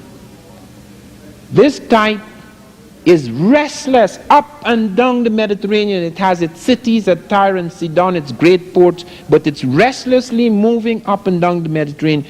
And because the Asiatics block the seaports, to the Indian Ocean, blocked the seaports to the Pacific, and we do have evidence of the Egyptians in the Pacific. We have Egyptian script found in Hawaii. These guys are ranging far out. Nothing stops the Egyptian. Wherever you go, you find him. I have found him in Spain. They have Egyptian villages in Spain, where Barifel has shown the cartouches of the Libyan kings around 1000 BC are found at Almunecar, Spain. And that runs right through the Spanish mention in their early chronicles that Taharqa, the Nubian general who is later to become the king of Nubia and Egypt, enters Spain with a garrison, so that the Africans are already in Europe. They're invading. They come in with a garrison into Spain, and then they retreat back because they have their own problems at home. So that we have evidence of movements in the direction west of the Mediterranean towards Africa, towards that part of Africa. And more fleets were driven, both military as well as commercial fleets were driven west of the Mediterranean, because tin was needed for the bronze armies, because this was the late Bronze Age. Copper was needed in Cyprus, tin was needed. They went right up into the British Isles and the North Atlantic searching for tin. And around 600 BC, we have the Phoenicians going from Ezion Geber and going right down and coming right across Africa, right round Africa, right back into the Mediterranean. The Europeans did not go into the Atlantic because the Europeans were terrified of the Atlantic. The Europeans spoke of the Straits of Gibraltar as if there were monsters in the sea. They did not attempt any movement in that area. But the Phoenicians did, and they were very much tied up, as I say, with African navies. That is the reason why many of the great heads have military helmets. Not all of them do, but they're distinguished by military helmets. They are a warrior dynasty, because this is a period of war. For nearly 200 years, the world is in a state of war, as we are. Since the 1930s right up to the 1980s, every major army in the world has been ready to fight. We are in that state in which both the Africans and the Asiatics were. We cannot relinquish that state in this century until there actually is a war, which God forbid. But we cannot relinquish that state. All armies are armed to the teeth in the 20th century world.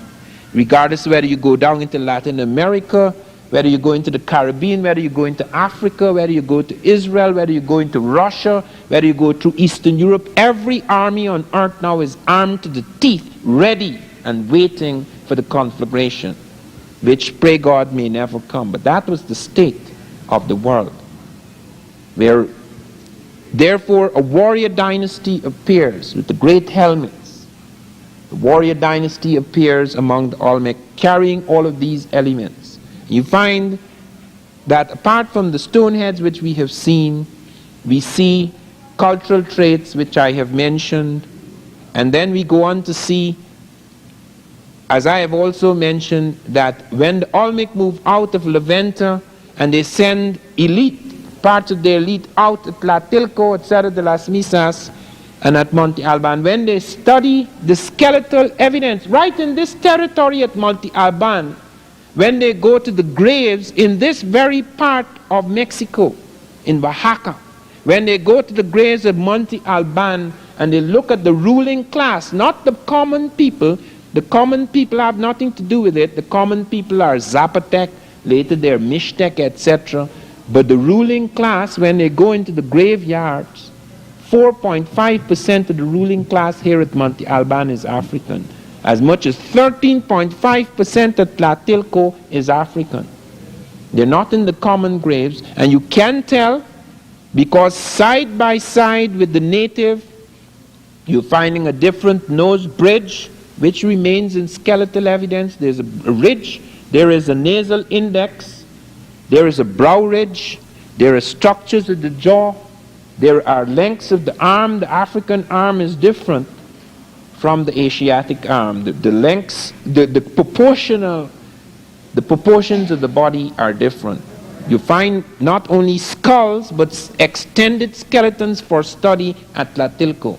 And Wierzyński, making allowance for all the blending and mixing of things, still comes out with the conservative estimate of 13.5. We even have graves where you have an African male lying beside a Native American female, indicating that you're having mixings and meltings into different kind of population in some places.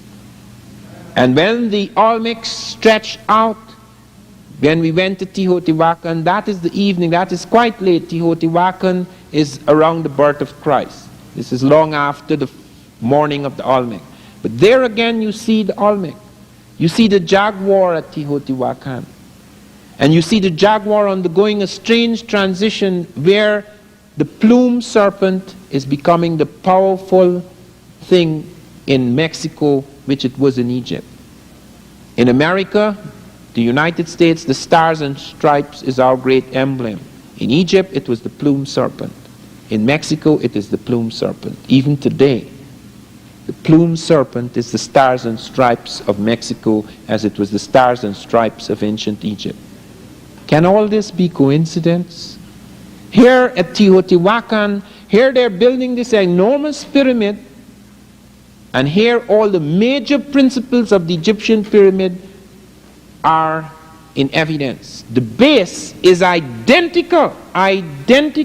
Some people had said it was 1 meter off, but now they find that the meter mistake is what they calculate for error in the reconstruction of the site. Because all those sites, that pyramid was buried under the ground, they did not see it. Many of these things that we're seeing today were not visible in Mexico 30 years ago or 40 years ago. People only started digging those things up out under the earth. This was not standing here looking at the Mexican. They had to find those things again. They found some levels and then they had to dig deeper and deeper and deeper. The story is still largely untold. Victor Damas has pointed out at Palenque, which was called Palque, that they have 400 temples in the jungles. They haven't started digging yet. They don't have the money. And as you know, with archaeologists, they have their political reasons for digging. Look at La Venta. That's the most important site. Nobody can go to La Venta unless he is an archaeologist sent out by the government. The oil fields are there. They don't allow anybody to come into La Venta. That's on the big shroud. They're doing a lot of excavation. They're finding things. Not a word about what they're finding. We go to Palenque. Palenque is only partly dug up. You see the great tomb and temple. They say it's the only burial found in a pyramid. That is not true. It is the only complete man found in a tomb at the bottom of a pyramid in America. But there mentioned many pyramids in the Americas in which you have urns, 1 or 2 sarcophagi, skeletons, all sorts of things found in the hollow of the pyramids. So that it is evidence that they were not only used as temples but as tombs. People have said that there is a distinction to be drawn between the American pyramids and the Egyptian pyramids. That American pyramids are stepped, whereas the Egyptian pyramids are conical. That American pyramids are used only as temples, whereas the Egyptian pyramids are used as tombs. This is not true. The Egyptians began building the step pyramid, which you find at La Venta. When the great black genius Imhotep began building pyramids, he did not build a conical pyramid, he built a step pyramid. There are many step pyramids, not very many, but they're still surviving out of the 60 pyramids that survived, the 60 major pyramids in a complex in Egypto-Nubia. There are several of them that are step pyramids, just like in America. Then the Egyptians started filling in the steps, so that when you x-ray some of the pyramids, you can still see the steps, although you don't see it with the naked eye. If you x-ray some of them, you can see the steps, because the step is built at the core, because it more easily solves the problem of the ratio of run to rise in the building of that enormous thing. It's called the second of the pyramid in mathematics. So that it makes it easier to build a conical pyramid by putting the steps and then filling it up. It is true that as an idea or a concept moves from one continent to another, regardless of the nature of the influence, however profound, since natives are building it, not Africans, and Africans couldn't build Teotihuacan. Africans influenced the building. To build Teotihuacan must have taken more than 1 million people. There weren't 1 million Africans in America. So that you have native labor, that is people who are living here are building, but the ideas, the engineering, even before they started to build, these guys worked it out like Washington, D.C. They have grid patterns, they have quadrants, they plan the whole city even before they start to put down the first brick. Obviously, you're not dealing with guys who had never entered urban worlds before, because there was no urban complex in all America. Levanta was a great ceremonial city, yes, but real urban life begins at Teotihuacan. So here are these peasants going to sit down one day and say, let us build a city and let us work out all the structures exactly as the city could be worked out, so that all of these lines are drawn in a certain way. That is exactly what happened. Only an elite who had the intimacy and familiarity with such structures could actually sit down and plan it out before they even start to lift the first brick.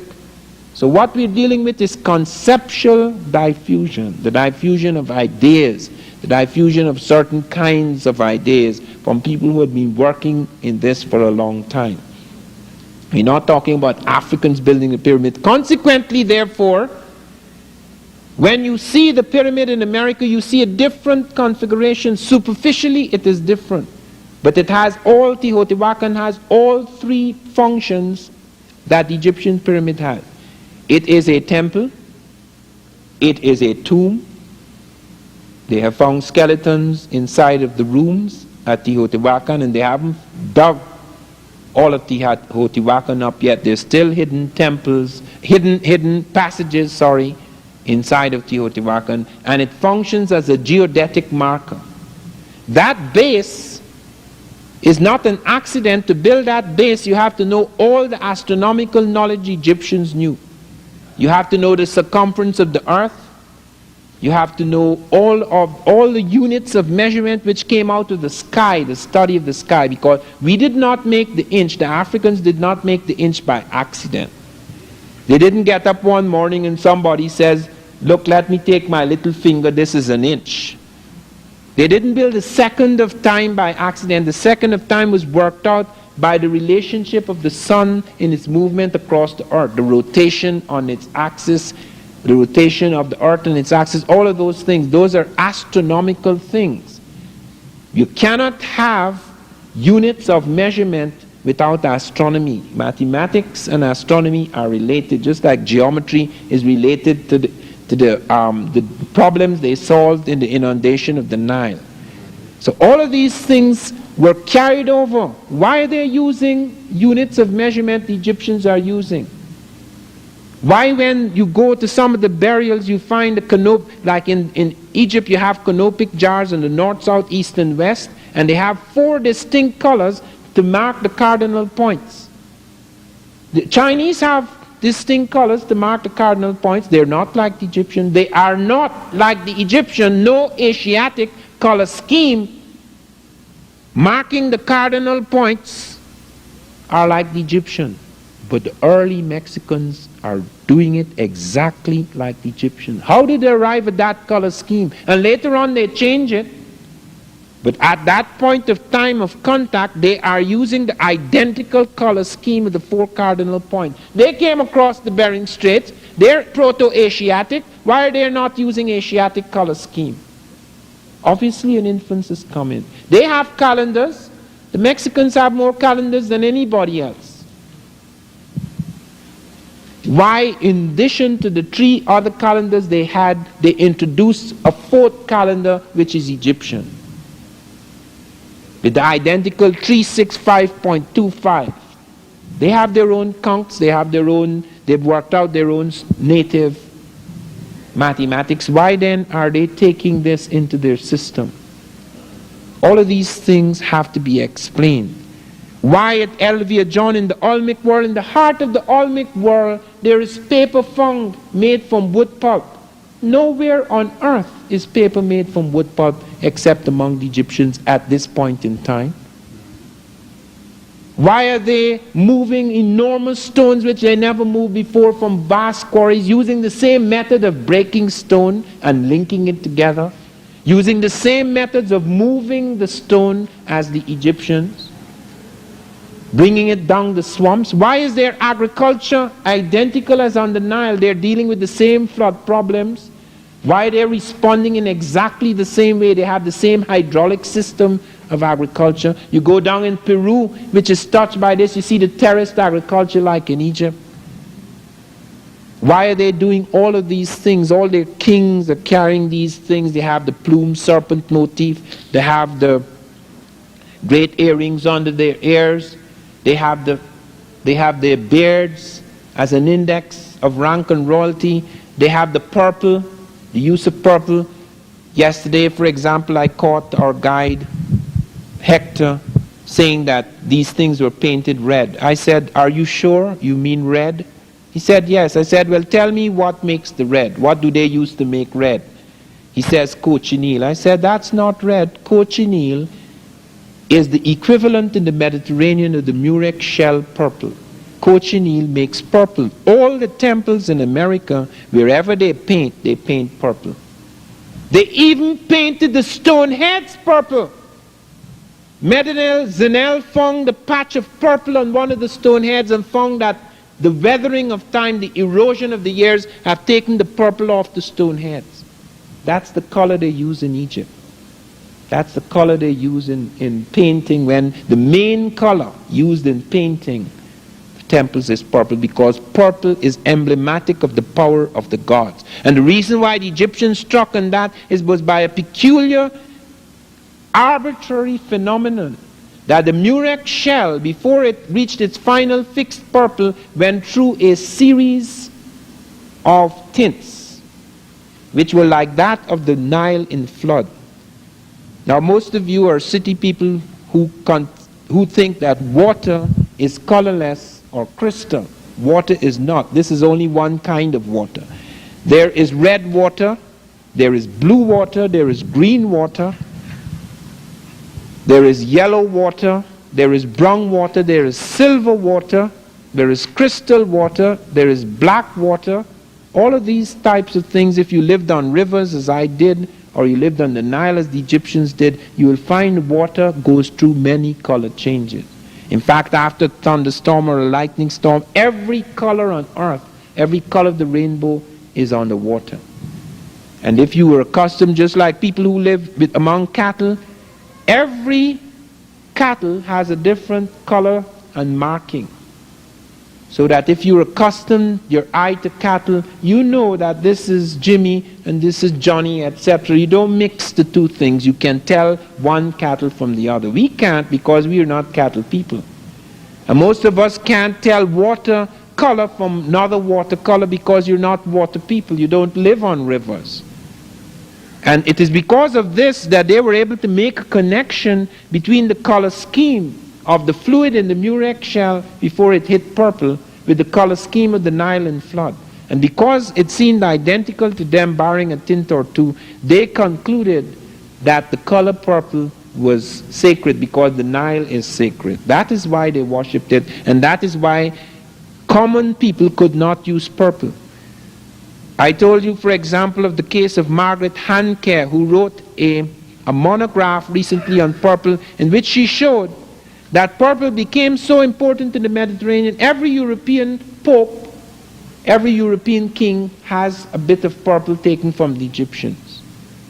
They then took up purple. The Phoenicians ran up and down the Mediterranean with Tyrian purple. They destroyed all the ports that had the Murex shell until the Murex shell was exhausted. And some people say that the Phoenicians came over here with the Africans searching for purple cochineal, which is American. Nowhere on earth is cochineal found. It has been found stamped on caves in North Africa. It doesn't belong to Africa. Barry Fell and his colleagues found cochineal, and it's been analyzed and examined, and they found it on some caves in North Africa. And the cost of purple was so great that 1 ell or yard of purple could be sold for nearly $1 million at a certain point in time. Only kings could buy purple. It was not the common people. All of these are things that seem to link up the old world with the new. The Olmec then go on, not only touching Teotihuacan, they seem to go on to touch other places. We saw Mitla yesterday. Mitla does not have very much to offer us because Mitla is almost razed to the ground. You saw the savagery with which the Spanish struck Mitla, so that our friend could tell us that 70% of the population were destroyed by the Europeans. 70% were destroyed by the Europeans within a matter of 50 years. And you find their temples razed to the ground. And I raised with him the question of something, the question which intrigues us is that there is a secret passageway at Mitla which has not been found since the 16th century, which was found by some of the Dominican priests, where they found an enormous burial and they closed it up, and it was never found again. There are lots of secrets at Mitla, but there again you find Olmec elite coming in, and then the Zapotecan and other people operating at Mitla. At Monte Alban, we have something very extraordinary occurring. Monte Alban seems to be evidence of an Olmec elite which landed in the place, and as building began in new ceremonial centers, they were sacrificed. They were overthrown, it seems, by the people, the Zapotec, the people who were in that area. What evidence do we have that these are not dancers? Because at first they said they were dancers, and recently they started this nonsense about hospital, that how these are sick people, that's why they look so strange. You note those people. First of all, their eyes are closed. They have a distorted pose and posture, and they're in a strange state, and their loins have been cut out in some cases. You can actually see the castration occurring. Now, I do not know of any sickness that causes people's testicles to fall out, because that is what they're presenting as a new theory now. This is a hospital at Monte Alban. That is why you have these figures. Do you know, we only saw a few of them, 140 of those types have been found at Monte Alban. And they indicate this extraordinary sacrifice that was made of ruling types. And for the first time, note, they said that at La Venta, we were not dealing with real people, we were dealing with babies and jaguars. Now they say at Monte Alban, these people have Olmecoid features. How can they have Olmecoid features when they're not? There's no such thing as Olmecoid features, because they say that the reason why these people have these peculiar kinds of faces at La Venta and those places is not because they're real people looking like that, but because they're representing the baby type or they're representing the jaguar type. Now they say they have Olmecoid features. What are Olmecoid features? The Afro-Asiatic, the strange face that begins in the Olmec world that touches Monte Alban. There is the revolt. Now that is not a happy note on which to end. Obviously, all great civilizations reach a certain point when they're either invaded from outside, they're struck by some tremendous cataclysm, or they become arrogant like the Aztec in later days, or the Europeans as they are becoming now, or have been for quite a while, but they're becoming more and more arrogant to a point where they may bring about, they may generate within their system a revolt that makes it impossible for them to operate with the kind of certitude with which they operate now. Most of you are filled with a sense of hopelessness when you think of the European giant the tremendous shadow that he's thrown over the world. But let me tell you that changes have already begun to occur in the 20th century. When I was a boy, one of the things that was told to me repeatedly, and which I believed, is that the sun would never set on the British Empire. There was absolutely no way when I was growing up that anyone could be mad enough to imagine that Africa or the Caribbean would become independent. Now, I'm not saying they're independent, it's a paper independence, but it is a step in that direction. There is a measure of independence and movement away from the metropolitan power. It seemed utterly impossible for such a thing to occur in the world. The imperialist powers of France and England and Germany were so powerful that we did not for a moment believe that anything could happen. But there lay at the heart of the system certain contradictions that eventually exploded, so that the European himself, without the help of the African, began to destroy himself. After the war in Europe, it was impossible for European powers to maintain their hold in Africa and the Caribbean. Riots broke out everywhere. And the more riots that broke out in Africa, the more riots broke out elsewhere. I remember the only time I heard of anything about Africans that made me feel proud and that made me feel that I could identify with them was during the Mau Mau Rebellion, when the radio, which we listened to as if it were the Bible, the BBC, said that the British Army was closing in on an African who was the right-hand man to Kenyatta. I can't remember his name now, but Dedan Kimathi ran 40 miles on his toes to escape the pincer movement of the whole British Army in Kenya and jumped away from them. That was the first time in my life that I heard of an African different from what I had heard of in Tarzan. That is the first time I began to think that perhaps we were dealing with something else other than what I had been told. It was just a flicker. It was to come later, for example, when books started suddenly to arrive from Russia in English about the revolutions in Africa, and they tried to seize these books, but they couldn't find them. We passed them on fast. So the tide and the movement began and could not be stopped, because suddenly, with almost a religious fervor, peoples all over the world began to become conscious of themselves as having the power to change things. That was all. They did not have guns, they did not have bombs. Everything was against them, but they had a new moral force.